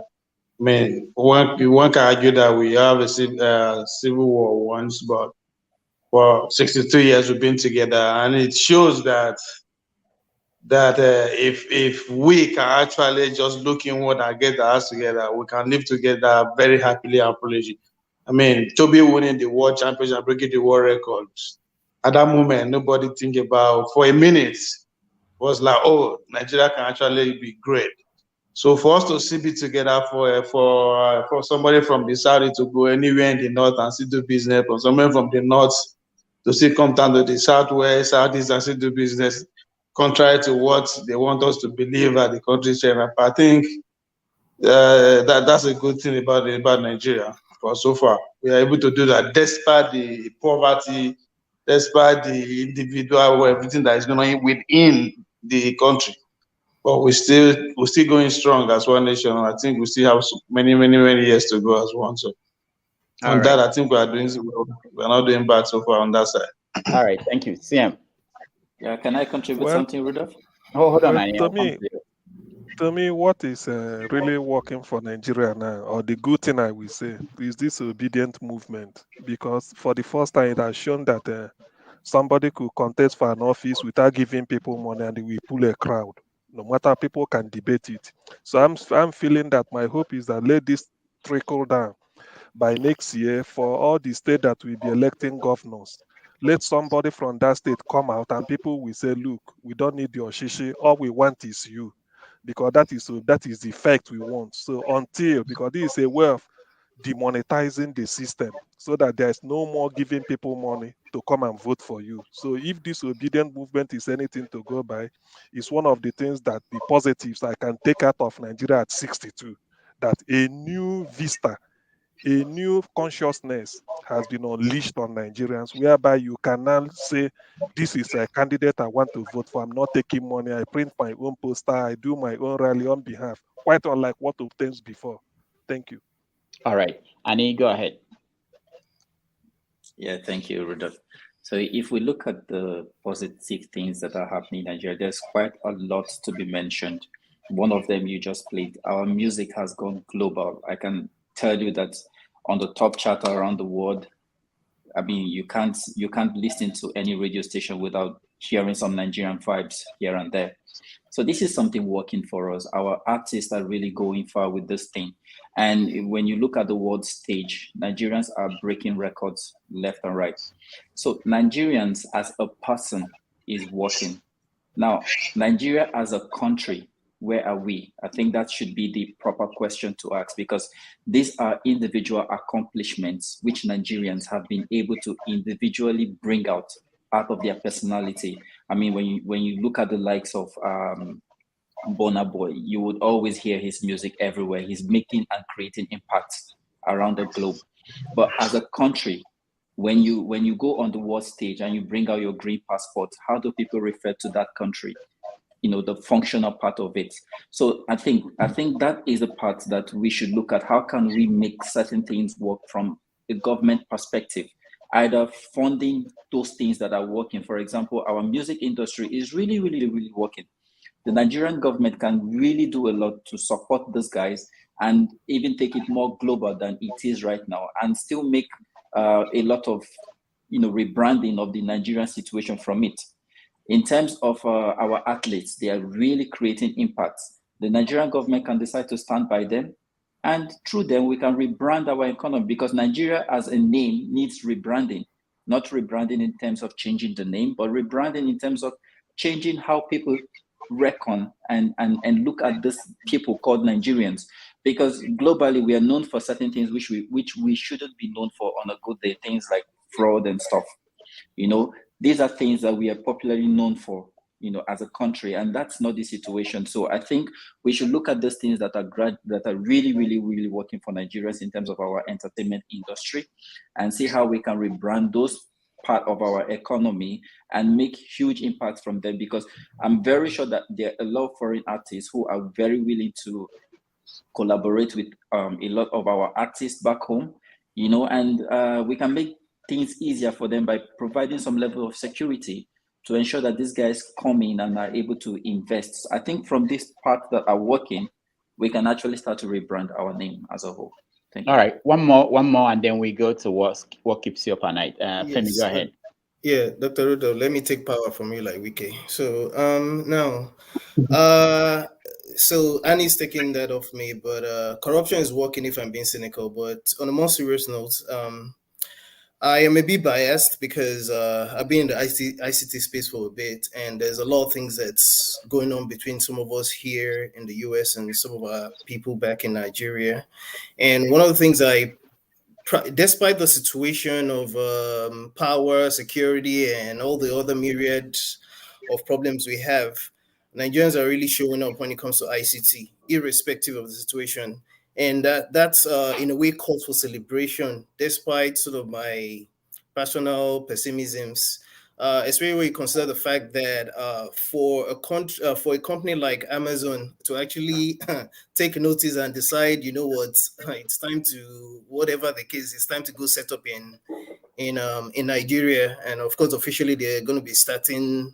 They're going to be putting physical boots and presence in Nigeria by early next year, which is a good thing, because it's just intriguing the level to which Nigerians are able to, hopefully more often than not, positively come stand up and be represented, especially with little or no support. Because a lot of what those guys are doing in terms of the guys that we have in DevOps and cybersecurity, it's just amazing.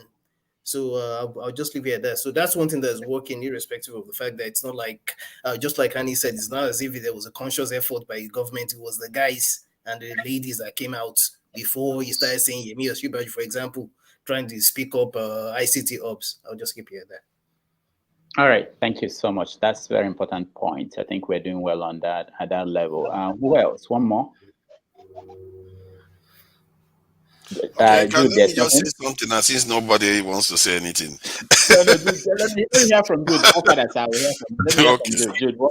Jude, yes, I think in the area of enlightenment, I think Nigeria, I wouldn't say Nigeria, individuals in Nigeria are doing very well. For instance, like Rudolph and many other platforms like this that have been allowing people to lend their voices to what is going on in Nigeria and globally.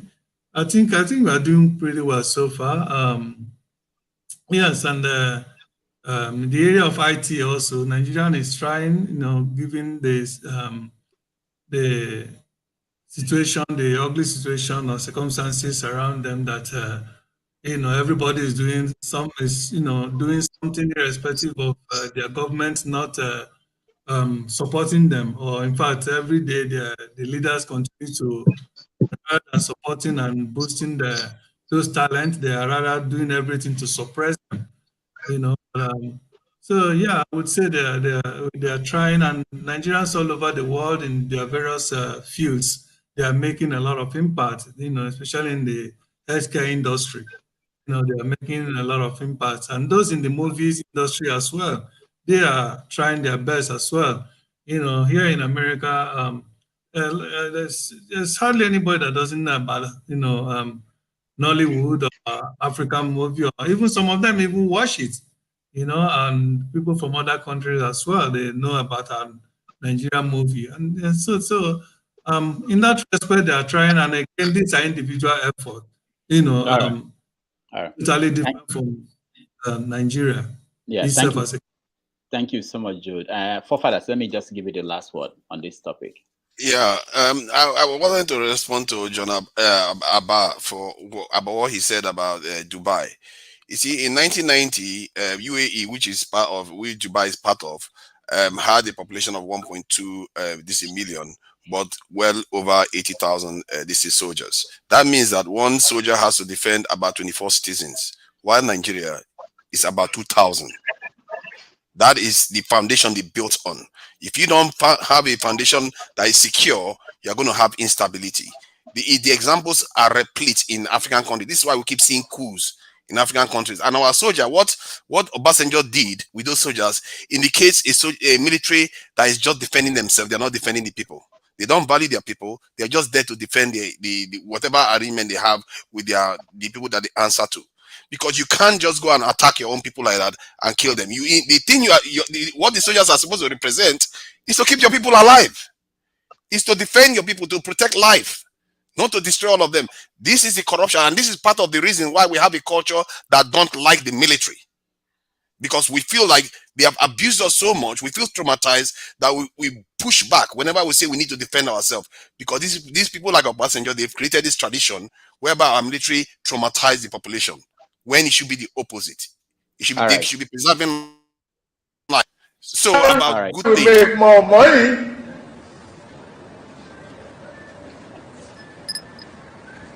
your lunch will not be imported.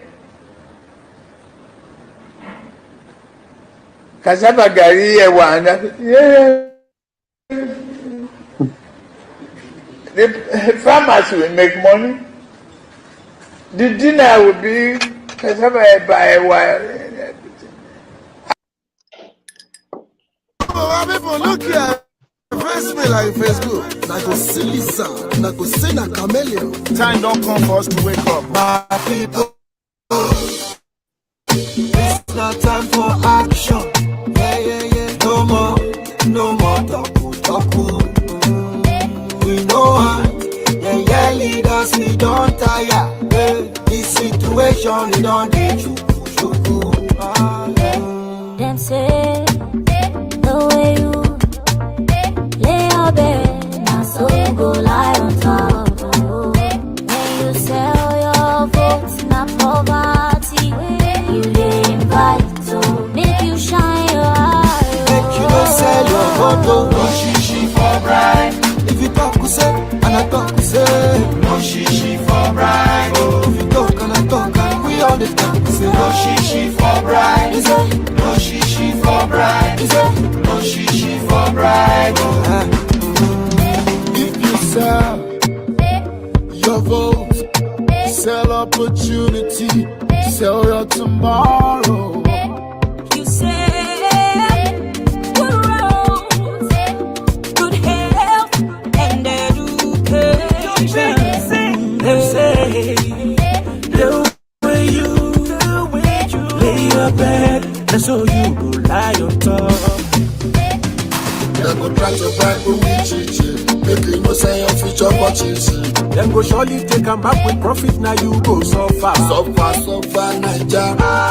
Monkey go the walk. Bamboo go the shore. Say that's how we go there. Make you not sell your photo. No shishi for bride. If I do my part and you do your part, no shishi for bride. Make we play our part and we build this land. No shishi for bride. You say no shishi for bride. You say no shishi for bride. Nigeria go better. Corruption kill us, bribery finish us. Last, you could still got us. Who won't change Nigeria but us? Let's make it work again, everybody rise again. Tire for the talk, nobody won't do the work. Nobody won't die there, I speak with no fear. Change out for them, you can't buy my soul. No shishi for your votes, this not the new oats. How much is your vote really worth? How much they want to give you for the pain? If we choose wrong, then wait till we gain. My brother, wait till we gain. I don't go sell your future to some. All right, sorry, we have to take a break. But that music is still very relevant about what we're talking about today. It's connected to the decision that the country has to make in the next few months in terms of who will rule, who will govern, who will manage the affairs of the country. All right, so we are going to 5 hours, so we have to round up, and I want everyone to give me what keeps them up at night. Let me start with you, Annie. I don't know if you've been listening to the show, you know how it's done. So you have a minute to tell me what keeps you up at night. Well, I'm a programmer in the IT, so for everyone in that field, we all know what keeps us up at night. It's either you're thinking of a code or trying to put some complex issues together so that you can, progress in your career and stuff like that. So I guess having a better version of me in terms of redefining myself as a Nigerian keeps me up at night. Very good. Thank you. Omori, what keeps you up at night? Yeah, I think I told you I was happy seeing the movement, but what I'm hearing right now, I'm not comfortable. The effort we have been making over the years, is it going to end up with somebody that symbolizes the establishment? We went to Britain to get clearance before coming to Nigeria, moving from Malta to Niger to get clarification. Somebody just called me from the north now that the kind of agreement Obi is signing over there is not something that is people oriented. So I'm beginning to worry, so that we don't go back after 4 years and start regretting we did in 2014. So I'm worried. I don't think I'm going to sleep tonight. I slept last night because I saw the consciousness among Nigerians. What I'm hearing right now, the kind of agreement is signed like Obasanjo did for Jonathan, when he could not play along. Can you share with us what you had? Can you share what you had? When I get details, I don't want to. When I get details, I'll bring it to the platform on next week, Saturday. Okay. I'm worried that it should not go because of desperation, go into unnecessary agreement that will not favor the people after this effort. Thank you. If you can bring it tomorrow, we'll be on tomorrow. We get you on and air that view, okay? No problem, Dr. Damages. I will. Thank you. I'll get details and get back to you. All right, Victory. What keeps you up at night? Omori just said something that just sparked my head.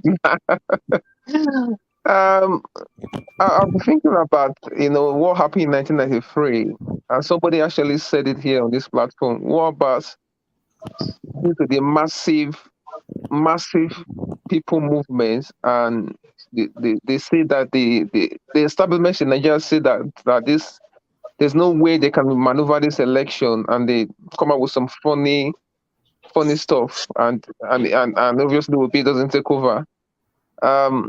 So that's something that always comes to my mind, because it's obvious that something has to give way in Nigeria the way it is now. The movement is simply too big, and I think the owners of Nigeria will not be happy with it. So that's what really keeps me up at night for now. All right, thank you. Femi, what keeps you up at night?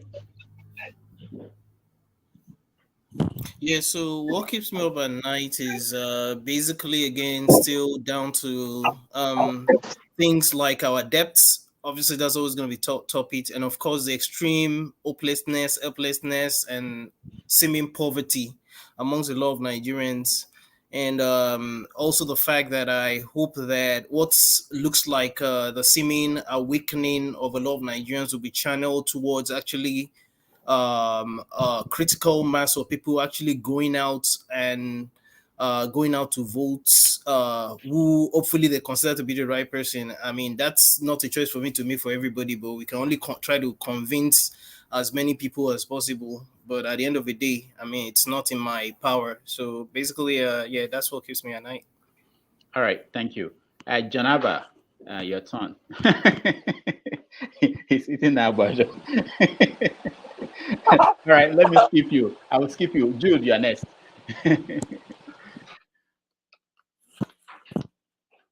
Well, what keeps me up at night is, each time I think about the situation going on in Nigeria and how that a lot of people don't seem to see the handwriting on the bold handwriting on the wall, that no matter what we are doing now, it is apparent that we cannot exist or continue to, deceive ourselves to believe that we continue to exist as one nation. And it baffles me because if I ask people that believe we should continue to exist in one Nigeria, what exactly is it that benefiting, that they are proud of being in one Nigeria, that's making them to believe so? It's hard. I'm sure it's hard for them to say anything positive, that is what's keeping them. Is it just to be a big country big for nothing? Many countries, Netherlands, what is their population? Some of these great countries, their population is not even up to some of the states in Nigeria, but they're doing very well. They are developed countries. Nigeria, I would say, is pulling me backward as an Igbo man. It's pulling me backward. It's making me not actualize my God-given potential, and it makes me have sleepless nights. It's suppressing me. Nigeria is suffocating me as a country. It's suffocating all the Biafran. Let us go. We don't want us to lead, to rule, because for Nigeria to have its way, if a good Biafran is given opportunity for 8 years to rule Nigeria, trust me, Nigeria will be reckoned all over the world. But Nigeria doesn't want that to happen. So let us go. That is what is keeping me up at night. Let us go. You can allow us to contribute to build a country that the whole world will be proud of, that yes, a black nation can be like this, and yet you don't want us to go. Let us go. All right, thank you. Thank you so much. Ovie, what keeps you up at night?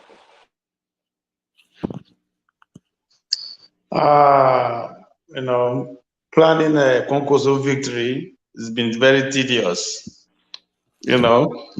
Yeah, but the fact that we might end up having Atiku or Tinubu as our president keeps me up at night. I mean, they have gone ahead to set up their government already. The so-called campaign council, as far as I'm concerned, 70% of those people are going to be the people that will be serving in Atiku's government if we eventually become the president. So it's still going to be same old. The same thing with Tinubu. He has already go ahead and set up his own government council already. So that keeps me up at night. And we have a lot of people just going up, making noise everywhere in the name of rally, while serious men are actually set up government.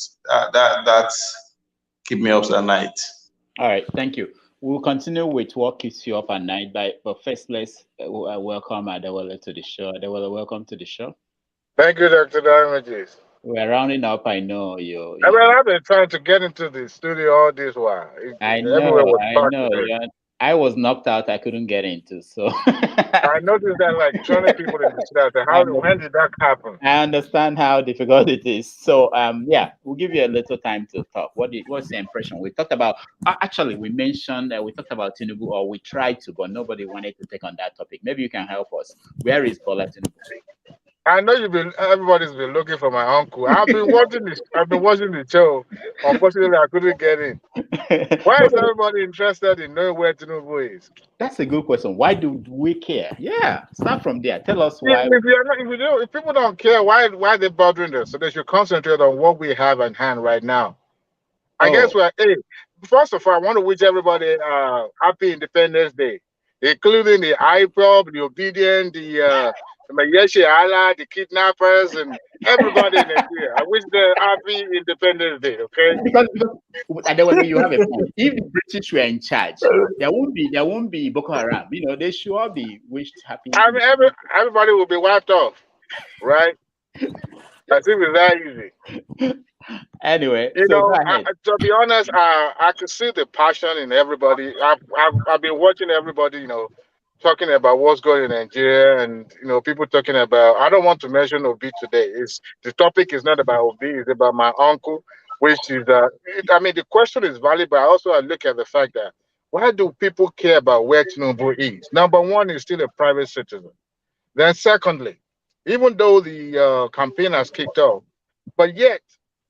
Not except maybe few that have declared. I think PDP did a rally or something like that, and they Peter Obi too did some. But they still have from now till February 27th, right on the eve of the 27 or 22, the eve of the election, to campaign. So whatever he's doing right now, he's still a private citizen. Now. Hold on. Are you saying that it's not important that he should come to the peace signing event? That is not important. The accord, I'll call that a showman thing. It's not really, to me personally. Whether they sign the peace accord or not, they're still going to be having a jab at each other. There's going to be, they're going to be at the throat of each other. So. The accord signing ceremony is just a jamboree, a show off. Just like, put them in a one room and make it look like they're together. They are not. Each candidate have a different agenda, different view. Okay? So whether Tinubu is present or not, he sent somebody, right? But see, for those people who don't want to vote for Tinubu too, they can use that against him at the poll for not showing up, For not showing up when it's supposed to, when it counts. But we should ask fundamental question. What are these candidates going to do with the power generation? What are they going to do with the electionary process, the election funding? What are they going to do to build on what Buhari has started? What are they going to do with insecurity? What is the methodology behind what they're going to do? We want to know the process. If you can't share any details, give us a snippet of what you guys are going to do. How do you intend to unify the country? Because now I watched the video of Professor Akintoye and also the Payo Adebanjo. They have a different view. Akintoye doesn't say he supports Tinubu. He says these are two different area factors. So those are the fundamentals we should be asking. Whether Tinubu is present in our backyard or is not, it shouldn't be an issue. Those people who don't want to vote for Tinubu, you can use that against him. And for crying out loud, Nigerians, we don't know what we want. Rewind 7 years back, people, it's Showore is out. But now they are castigating the man. For crying out loud, what do we want? If Showore is not the answer, who else is the answer? No, we have the Nigerian factor to play. You may have a good intention. What about the people that will work for you? Now, one person can't turn things around in Nigeria. What about your local government chairman? What about your House of Representative member? What about your senator representing your constituency? Those are the things or factors we should consider. Not one person dictating about how the country should go. As a matter of fact, we should ask the candidate, what about power dissolution? What do they want to do about that? Do they buy into it? Do they support that agitation? And for that, we should be able to hold our councillors, our local government chairman, responsible, not one person sitting down in the Asura, whether Peter Obi, Atiku, or Tinubu, and say this is the direction the country will go. They can, I mean, they are there, but at the same time, that shouldn't be the way it should be. So, for those people that are asking for my uncle, I guess they have the answer. He's resting in London, all right? Now it's going to come back in a few weeks and, you know, start talking again and campaigning and all that. But for crying out loud, those are not issues. And everybody in the studio, I hope everybody celebrates the Nigerian independence. Me, I'm going to eat fried rice and jollof rice and have jollification and have fun, okay? Nigeria is like a ram testicle. It's always swing, you know, from one side to another. He never break. That's how Nigeria is. We are thick. We are brothers. We are sisters, and the same thing. Okay, that's what I'll say. Thank you. All right. Thank you. Omori, you want to respond to? Yeah, please. Can I ask Mr. Adewale just 1 minute for me? One question. Go ahead. So, Mr. Adewale, sir, it doesn't bother you that first time NBA had an event, your uncle had an opportunity to showcase himself. He wasn't there. Now they're doing a peace accord. You know, he wasn't there again. Second opportunity to make up for the lost one. He wasn't there, and his agents are coming around on national television saying they don't allow him to rest in Lagos. They don't allow him to rest in Abuja. He has gone to London to rest. Do you know, sir, the task of becoming the Nigerian president is a very serious and important one. You are resting when you have not even started. You have not started the battle yet. You are resting. What will he do when he's supposed to work? Please, these people are listening to us. We are not joking here. I mean, it bothers me if it doesn't bother you. I mean, can you tell us, I mean, is this the right time to rest? Is this the right time for your uncle to rest when the house is on fire? We cannot be catching cruise when Nigeria is on fire. I can't, I don't fathom, I don't understand what you mean by your uncle is resting. When he's supposed to be campaigning or, telling us what he wants to do for us. Is it that the hand, somebody told me he could not sign, that he could not even handle a pen to sign. Somebody told me, another one said, he's not alive. I don't want to believe those, conspiracy theories. But whatever it is, he ought to be there at least. Shetima one time said he would be in charge of security. That's supposed to be the responsibility of your uncle, not the economy. Are you trying to project? Is it a way of trying to give us a Shetima by proxy? Thank you, sir. I'm worried if you are not. Adewale, you go ahead. Okay, I hope that Kadaviji will give me time to respond. See, I don't hold blame for Tinubu, and I've said this several times. I don't campaign for Tinubu, but you see, we should be balanced in when it comes to our view and our objective. Now, when I say resting, I say that in how should I put it? Not necessarily resting, but it's still a private citizen. Yeah. So, and then it's still a private citizen, right? So now, if he delegates people and you have your own preferred candidate, except if you are having an option in his candidacy. If not, that should not bother you. You may argue that say, well, he's taking Nigeria for granted. Yeah. But you see, if that's what you think, then go with your candidate. But as far as I'm concerned, we still have a long time to face Nigerians and tell them. And we're not asking the right question. See, whether the peace accord or the other event that was held in Lagos, the NBA event, see, those things are now, it's a platform, but we haven't really asked the good question. Because okay, hold on. Hold on. Okay, let me help. I'm having a.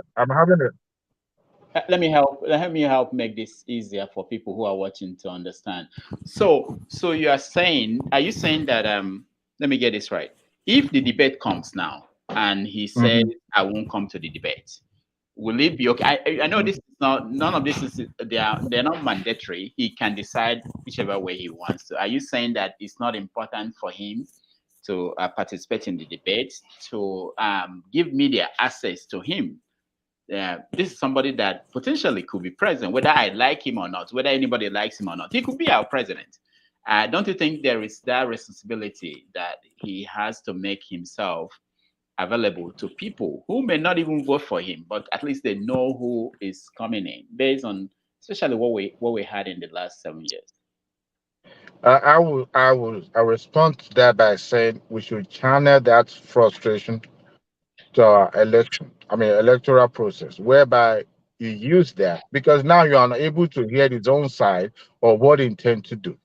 Now, but the first person that you will hear them saying over and over, then go for that because now you're unable to have access to him to ask pertinent questions. See, even though we are frustrated and saying that we don't have access to him, we haven't heard from him, we don't have his manifesto, we don't know. See, we have four candidates rather. Okay, now if it's not that important, then we shouldn't be asking questions. But because they are important factor in an election, that's why we want to hear from them. But when we are frustrated, we can't hear from them, then channel that frustration by voting for another candidate that you prefer. The last time I checked on. All right, Dewale is disconnected. I know he's driving. We will continue to round up. We should actually have been have ended the show by now. I just wanted to hear his viewpoint. He's a regular on this show, and I think he's back. It's my village people. It's a village people that are after you. Go ahead. Round up your thoughts. Go ahead. The network is a little bit. Can you hear me? Yeah, we can hear you. Oh, okay. On this side is nothing is sure. Anyway, like I said, we don't have to bother ourselves much about the whereabouts of any candidates. If the candidate A is what you prefer and you heard of from them before, then go for it. As far as I'm concerned, I've said it before. If I were to be in Nigeria today, a particular candidate that I will vote for based on what I believe, what I strongly believe. All right. So, and we shouldn't bother ourselves about that. Whether he's sent the moon or anywhere, that's no big deal. Because even if it's saying Shetima showed up, we haven't asked Shetima questions. What is the method? How is the process going to be like?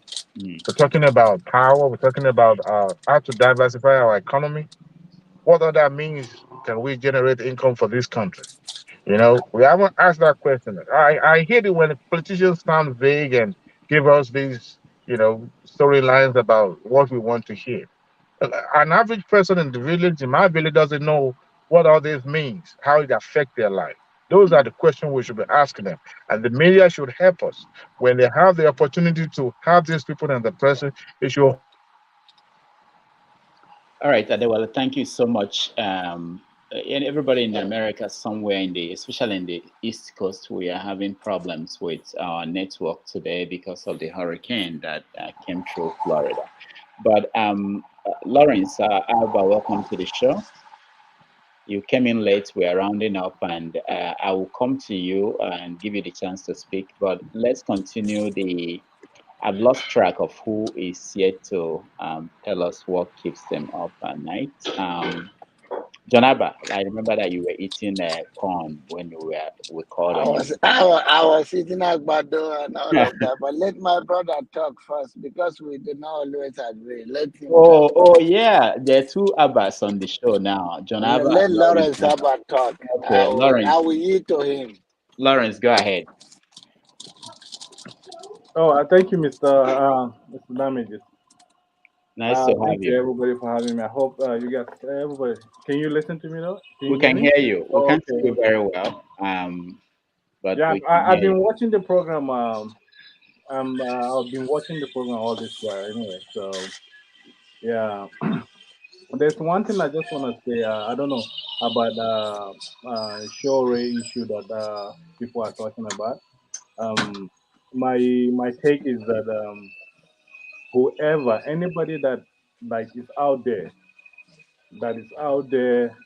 kind of fighting for the people and all that, I just want people to give him that respect because Shore have been there.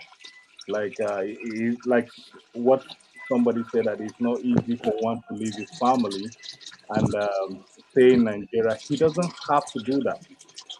He doesn't have to. Nobody's forcing him to go to Nigeria and do what he's doing, but he's doing it because of the people, because of the love he has for people, for people of Nigeria. That's why he's doing that. And I remember having an argument with some guys in Canada when I was in Canada, like 2019. Is it? Yeah, 2019 when he was going for like the presidential distance. People are like kind of making fun of him that he can't win, he can't win. Actually, people are calling me Shore guy. You Shore guy, Shore guy. I said, even if he didn't win, I don't care. But for somebody to have the guts to face like those oppressors in Nigeria, that alone is enough for me. You understand? So I want people to give him that respect. Like he is somebody that did what he's doing. That a lot of us we're not doing that. Where we all are in, I think majority of us and like in abroad and all that. There's a lot of people that fought and died for this country that we're here enjoying. So I always put my mind on that people fight for their country, and that's the reason why we have the opportunity to come here and be free and be doing whatever we're doing. So if somebody went to Nigeria who he doesn't have to do that, he went there fighting for the people and doing what he's doing, we should give him a credit. Well, that we should not come here like saying all these negative things about him. He's doing his own side, and we're supposed to support him. That's what I believe. Though the whole thing has shifted to Peter Obi, which we all respected that, and we all like going behind Peter Obi and all that. So I urge people to give that respect to Shore himself, and I think that's all I have to say. And one thing is that what keeps me at night always is I'm just scared of people rigging this election because I have a conversation with one of my friends in Maiduguri. What he told me is really scary. You understand? So that is only that's one of those things that's keeping me at night. Hold on. We don't like people come on the show and tell us somebody told them something scary. And This is what happened. Is that I remember discussing something with a friend of mine in Maiduguri. He was saying that as part of people that are like educated in Maiduguri, we have majority of people that are not educated in Maiduguri there. So a lot of them are in support. They know that Obi can do better, but we have a lot of people that are not educated that whatever they told them in the mocks, that's what they go for. You understand? So, and he said there's some people that make numbers. I was telling him that maybe this time around that thing will not happen because it's a different election entirely. But he's still like saying that no, that people are there trying to make numbers and having all those. I don't know how true it is anyway. But you understand? So that's why I'm scared about that rigging part of it. Because of the statement that he makes. Yeah, that's why. Let's continue to round up. We are totally out of time. So Gary, thank you, Gary. What keeps you up at night? Are you talking to me? Yeah. Oh, Lawrence can stay awake at night because no. I said Gary, not Jonava. No, okay. You. Lawrence spoke for you. Okay. No, they didn't talk to me. Lawrence didn't talk to me. He spoke Gary, go ahead. Thank you, Rudolph. Actually, what keeps me up at night is just one thing we have to consider. Even if anybody's going to win, if Peter Obi is winning, or anybody's going to become the next president of Nigeria, one thing I see that we all have to consider is one Nigerian factor that affects everybody who want to invest in Nigeria, right? And that is our Nigerian mentality, the attitude of the love for money, right? If you have tried yourself to go to Nigeria and do business and stay in Nigeria, you will see that the first issue we have is the people, not the government, not the law, the people you are dealing with, right? And actually, that also trickled down to the government, right? No matter the law we are making, no matter the program the government is having and everything, and if the people cannot obey simple rules and regulations, no matter what you do, it will have just a little effect. After a while, everything will go down. Because if I look back to the early 80s when Nigeria were coming up, growing, having all these industries and everything, and today they are all down, run down and everything. So as that attitude, as that mentality, as that national attitude to work, has it changed or has it gone worse? Right? These are the things that keep me thinking that even if you put an angel in that office, in that position, will it be able to change the Nigerian mentality? Will it be able to change the attitude of the citizens, the people on the street, the people you are working with, the people that run the government, the civil servant, everybody? Is it going to change them? Because it is the civil servant, it is the people on the street that put the laws into work, right? If you have a bad civil servant, no matter how good is the program, no matter how good is the ministry, no matter how good, but if the people there are bad, they will run it down. All right. All right. So that's one of the things that keep me awake and keep me thinking every time. Thank you. Thank you so much. Okay, let's go to I don't know where I'm. I lost track. Okay, John Abba, let's go to you. Then we'll go other way. Go ahead. All right, thank you so much. And Lawrence, thank you for seeing you only on this program. Not spoke to you for a while. Thank you. Good to see you. If you guys have something to settle, we can do that after the show.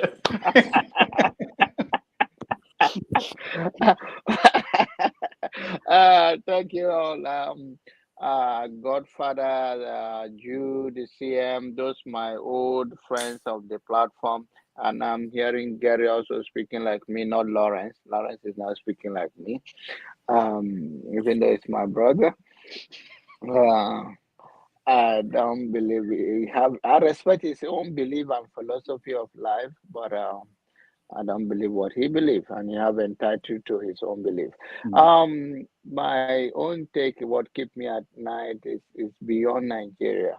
Is that my daughter will be 15 and he want to go to Paris tonight, and the mother asked her that I should be the date tonight, and she said no. And that's how the thing that keep me out. Nigeria is an open prison. The issue is that we all love Nigeria, but it's a lawlessness country. That if you look at us on Rudolph's show, Dr. Damage's shows now, you see that even common sense doesn't make sense. So where do we start from here? Whether it's Obi or Atiku or Agbado, like I was eating recently, I was hungry. I have to eat Agbado.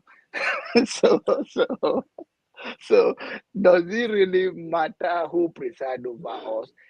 I think what matters is that when we all can think that we love this country and we will work side by side, whosoever become the next president, hold them accountable. It's still a work that the youth have gone on the street to speak on our behalf, things that we could not do in our own time. The opportunity we do not have through media that people can organize and say, come out, whether it's TikTok, Facebook, WhatsApp, or whatever the means that they came out to demobilize the base, to come out in masses, to say no, that we are no more going to go this direction, mortgage our lives and our lives of the unborn Nigeria. That is what I mean. That is interesting me. But I pray that God Almighty will help us.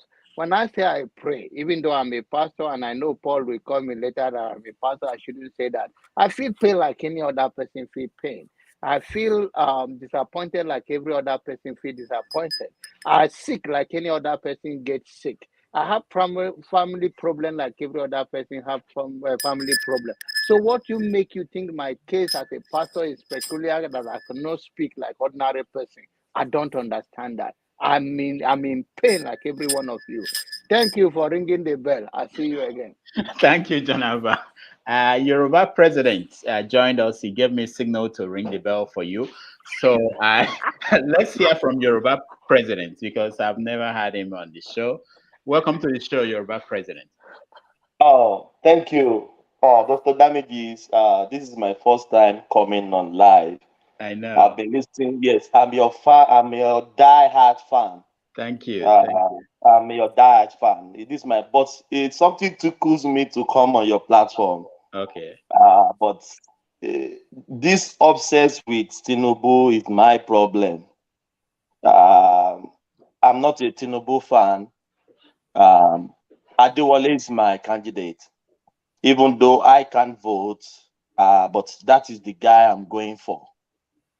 But this obsessed with Tinubu, sometimes people forget to the important, what they're supposed to focus on, and they focus on all these mundane issues that doesn't even make any sense.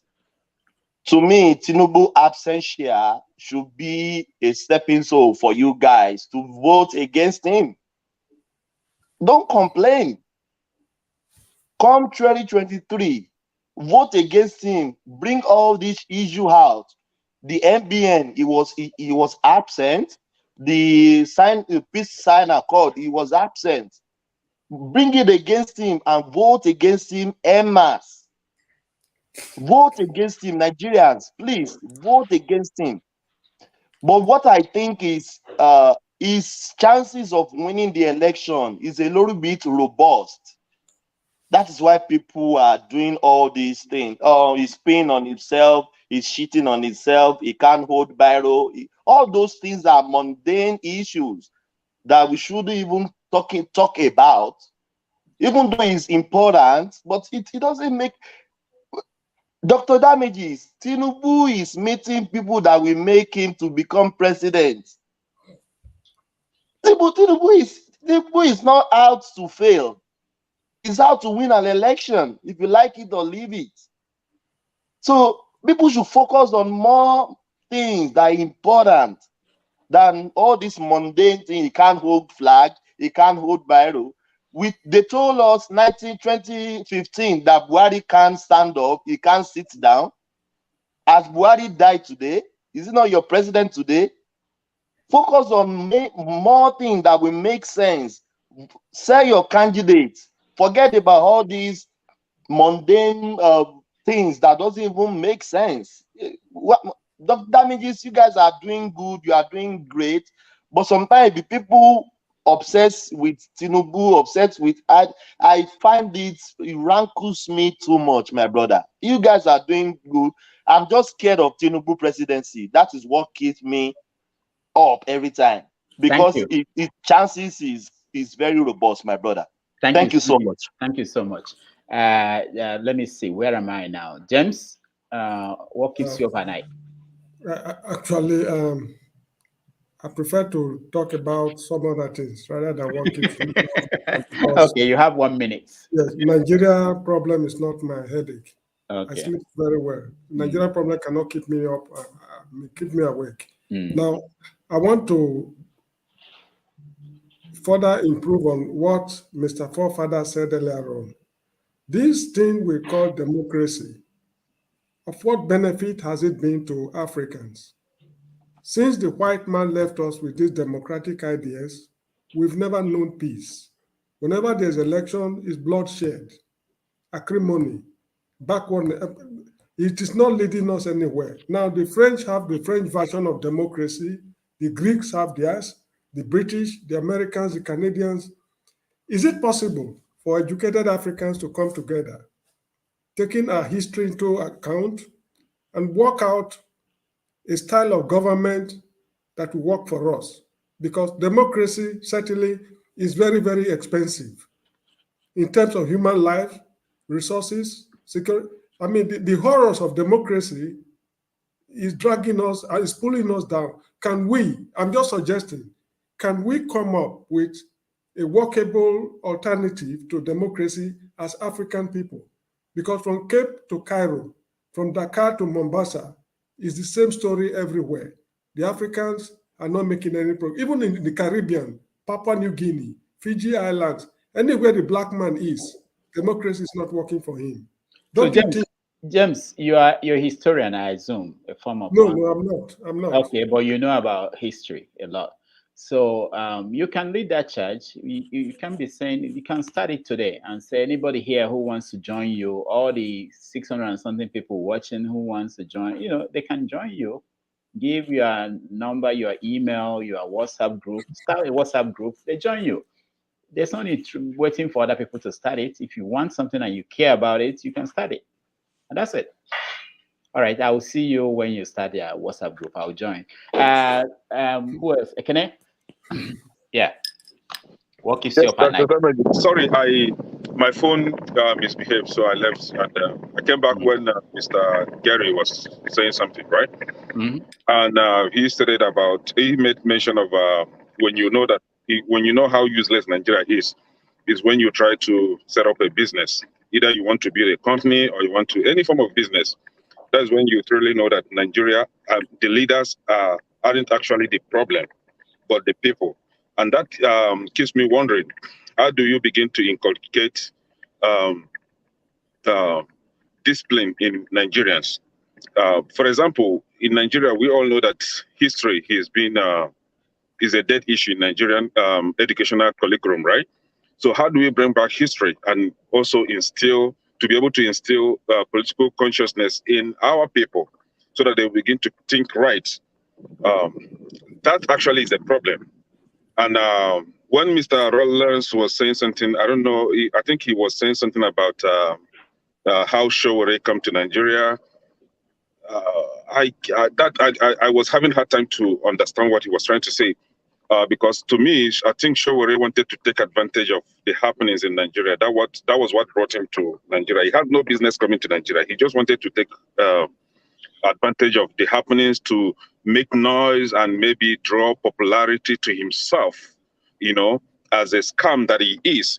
So, and what actually keeps me awake is because a lot of people are buying into his fraudulent activities in Nigeria. Because I see no reason why Showore should not mind his business and, campaign for himself, campaign for what he's there for. He's always against P2B, talking all manner of rubbish against P2B. Hey, man, tell us what you want to do for the country, campaign for yourself, and sell yourself.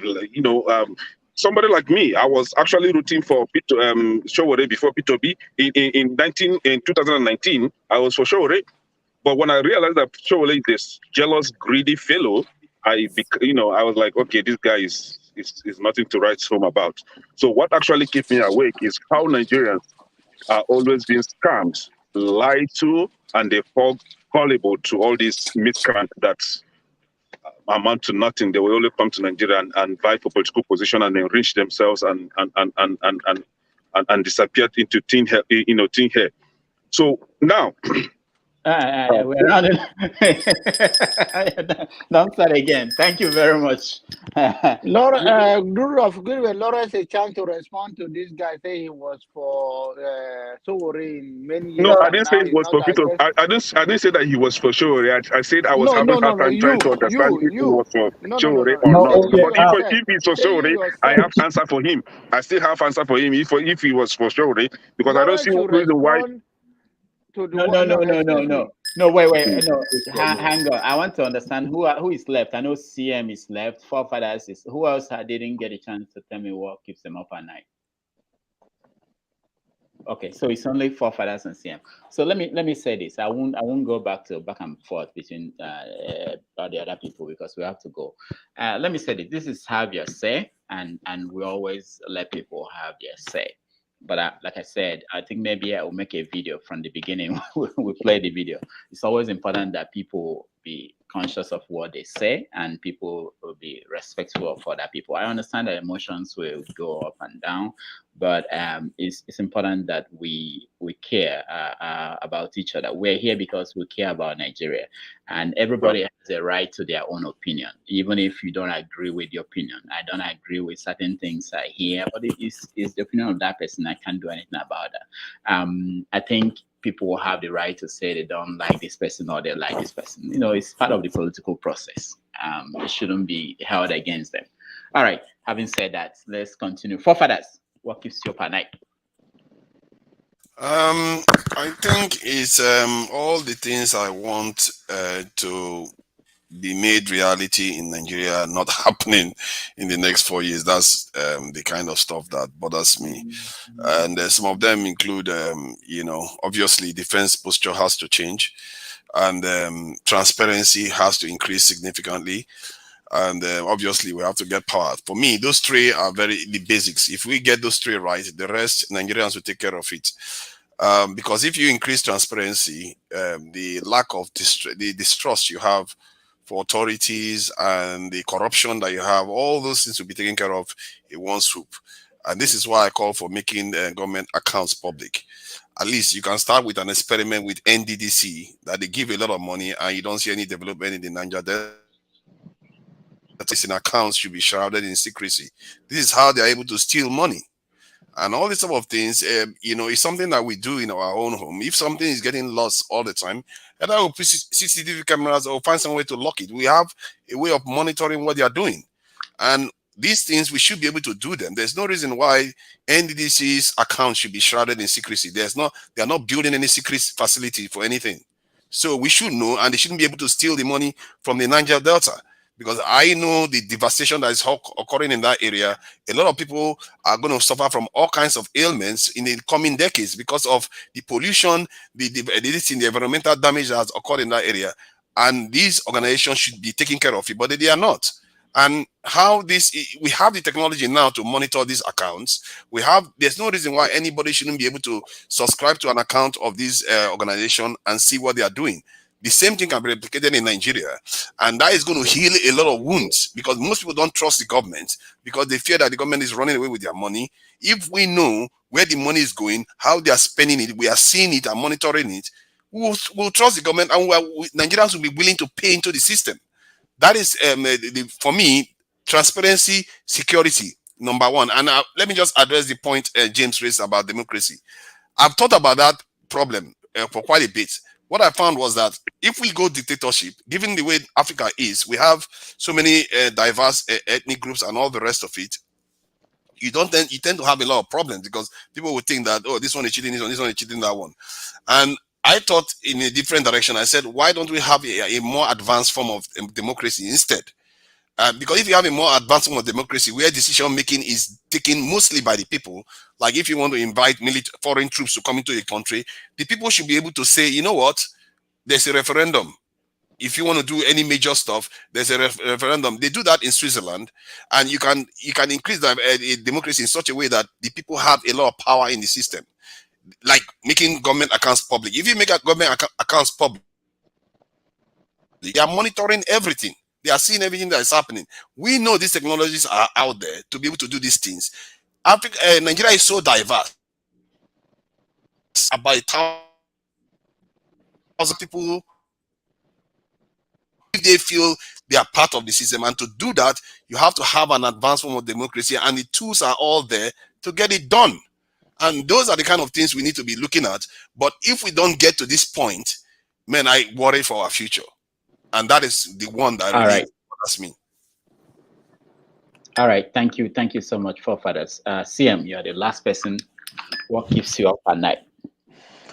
Hey, well, what keeps me up at night? I don't think it hasn't changed.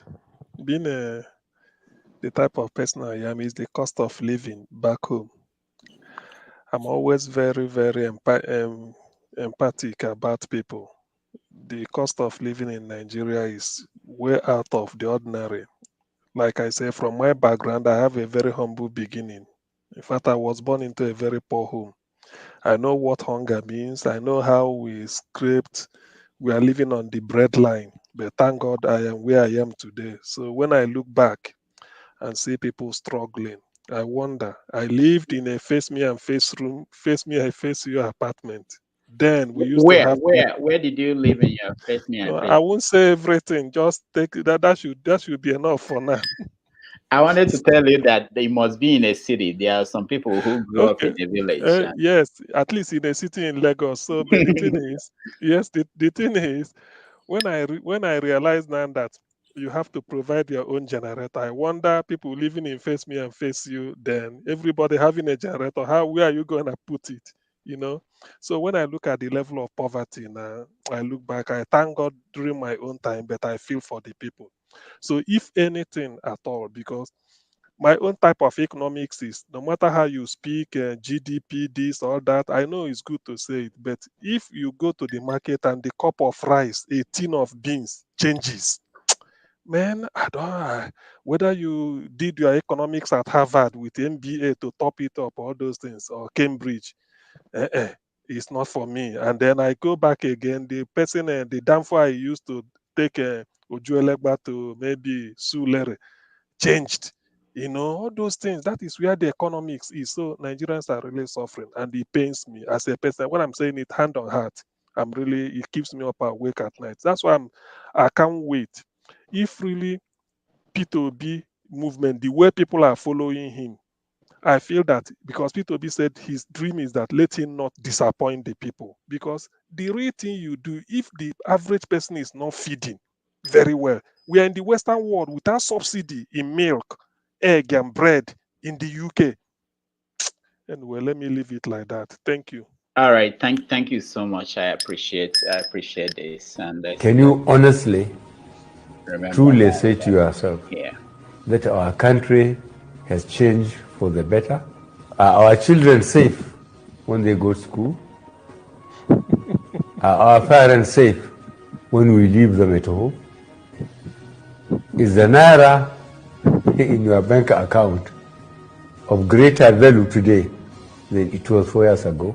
I, Muhammad Buhari, I am urging you to have your PVC, and on election day, you go peacefully and vote and make sure your vote counts. All right. Thank you all today. What do you want to say? It's a reminder.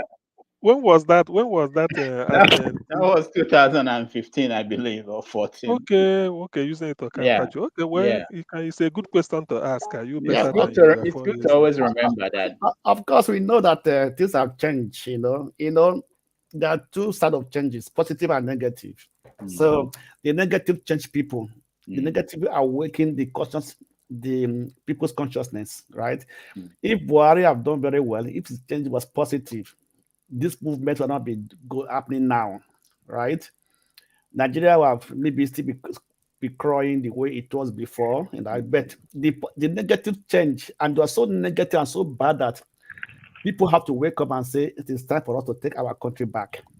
All right, thank you, Gary. I just wanted to thank everybody, but I saw Ify. She tried to join before, I believe, and something happened, and I just wanted her to say hello before we go. Ify, welcome to the show. Hi, good evening, everybody. Yeah. I've been listening behind, actually, and some things I agree with and some things I don't agree. But just tell us one thing you did not agree with. Just one. I mean, honestly speaking, because I had an argument with my coworker before I left work. I just got home, and this. To be honest with you, like I told him, he's Yoruba, and what I told him, if we look deep inside our heart, the question: do we really want to stay united in Nigeria? Honestly, the answer is no. If we can tell each other the truth, the answer is no. This one Nigeria is not working. For me, it's not working. I don't know about other people. And he made a statement, and that was when I ended the conversation. And he said, if Tinubu loses this election, Nigeria will disintegrate. I said, what do you mean? He said, if Obi wins this election, watch what is going to happen in Nigeria. I said, but Tinubu is the person that will unify Nigeria. And he said, yes. I just took my bag and left. So I can understand and can see that we are still playing this mind politics and tribe politics in Nigeria. So if you ask me what my opinion is, I will tell you, let's go our separate ways. Northerners, be on your own. Southerners, be on your own. Easterners, be on your own. I think that is the best thing. We've tried that before. We were enslaved and colonized. We've tried that before. Let's try it again, forefathers. This is not working. Did you just say that? It's not working.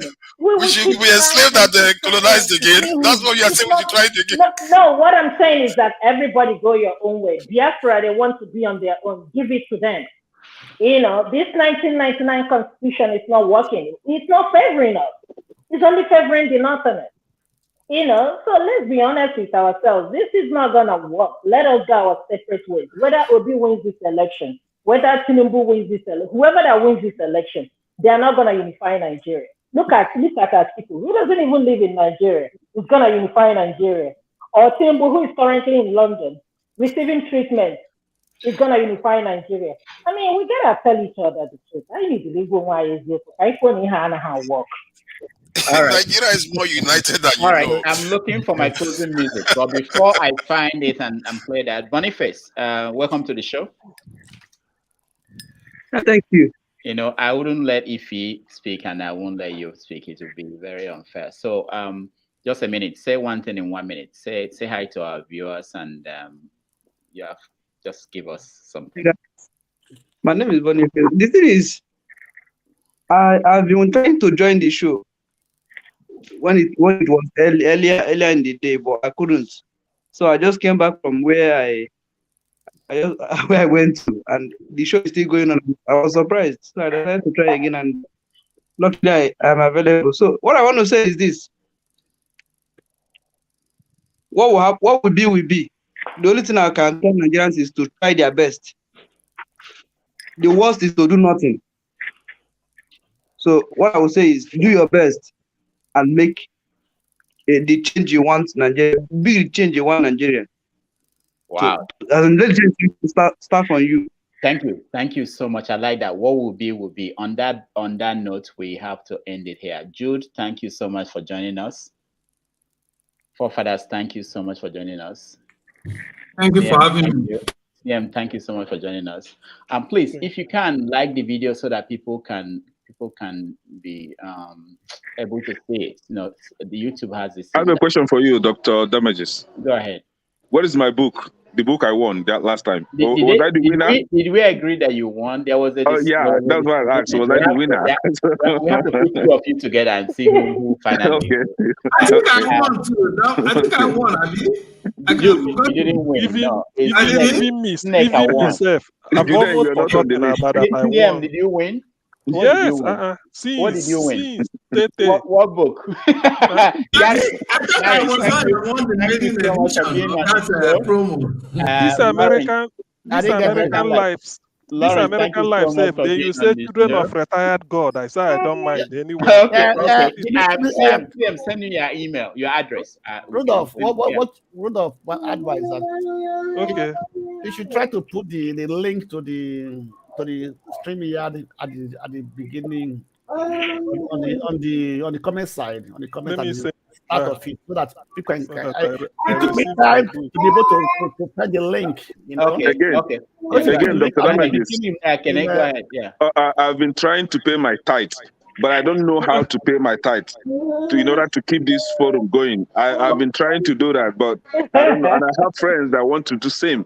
Okay. But I don't know what is going on. Can I just send me a private message and then I can be collecting the price. How do I do that? I'm not into that. Oh, you don't know how to send a private message. Okay. I don't know your email. How do I do that? I don't know how to do that. I'll share my email here. Okay. Okay, sir. All right. Lawrence, thank you so much for being with us. Are you there, Lawrence? Yeah, yes. Okay, thank you so much for joining us. Yeah, thank you for having me. Thank you so much. And Ify, thank you so much for being here. Boniface, thank you. I see Onochi, thank you for joining. We are very late, but it's all right. Thank you for joining us.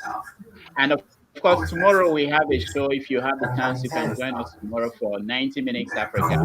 And thank you, everybody. Those that watched at home, those that commented, we appreciate all of you. See you tomorrow. Hold on.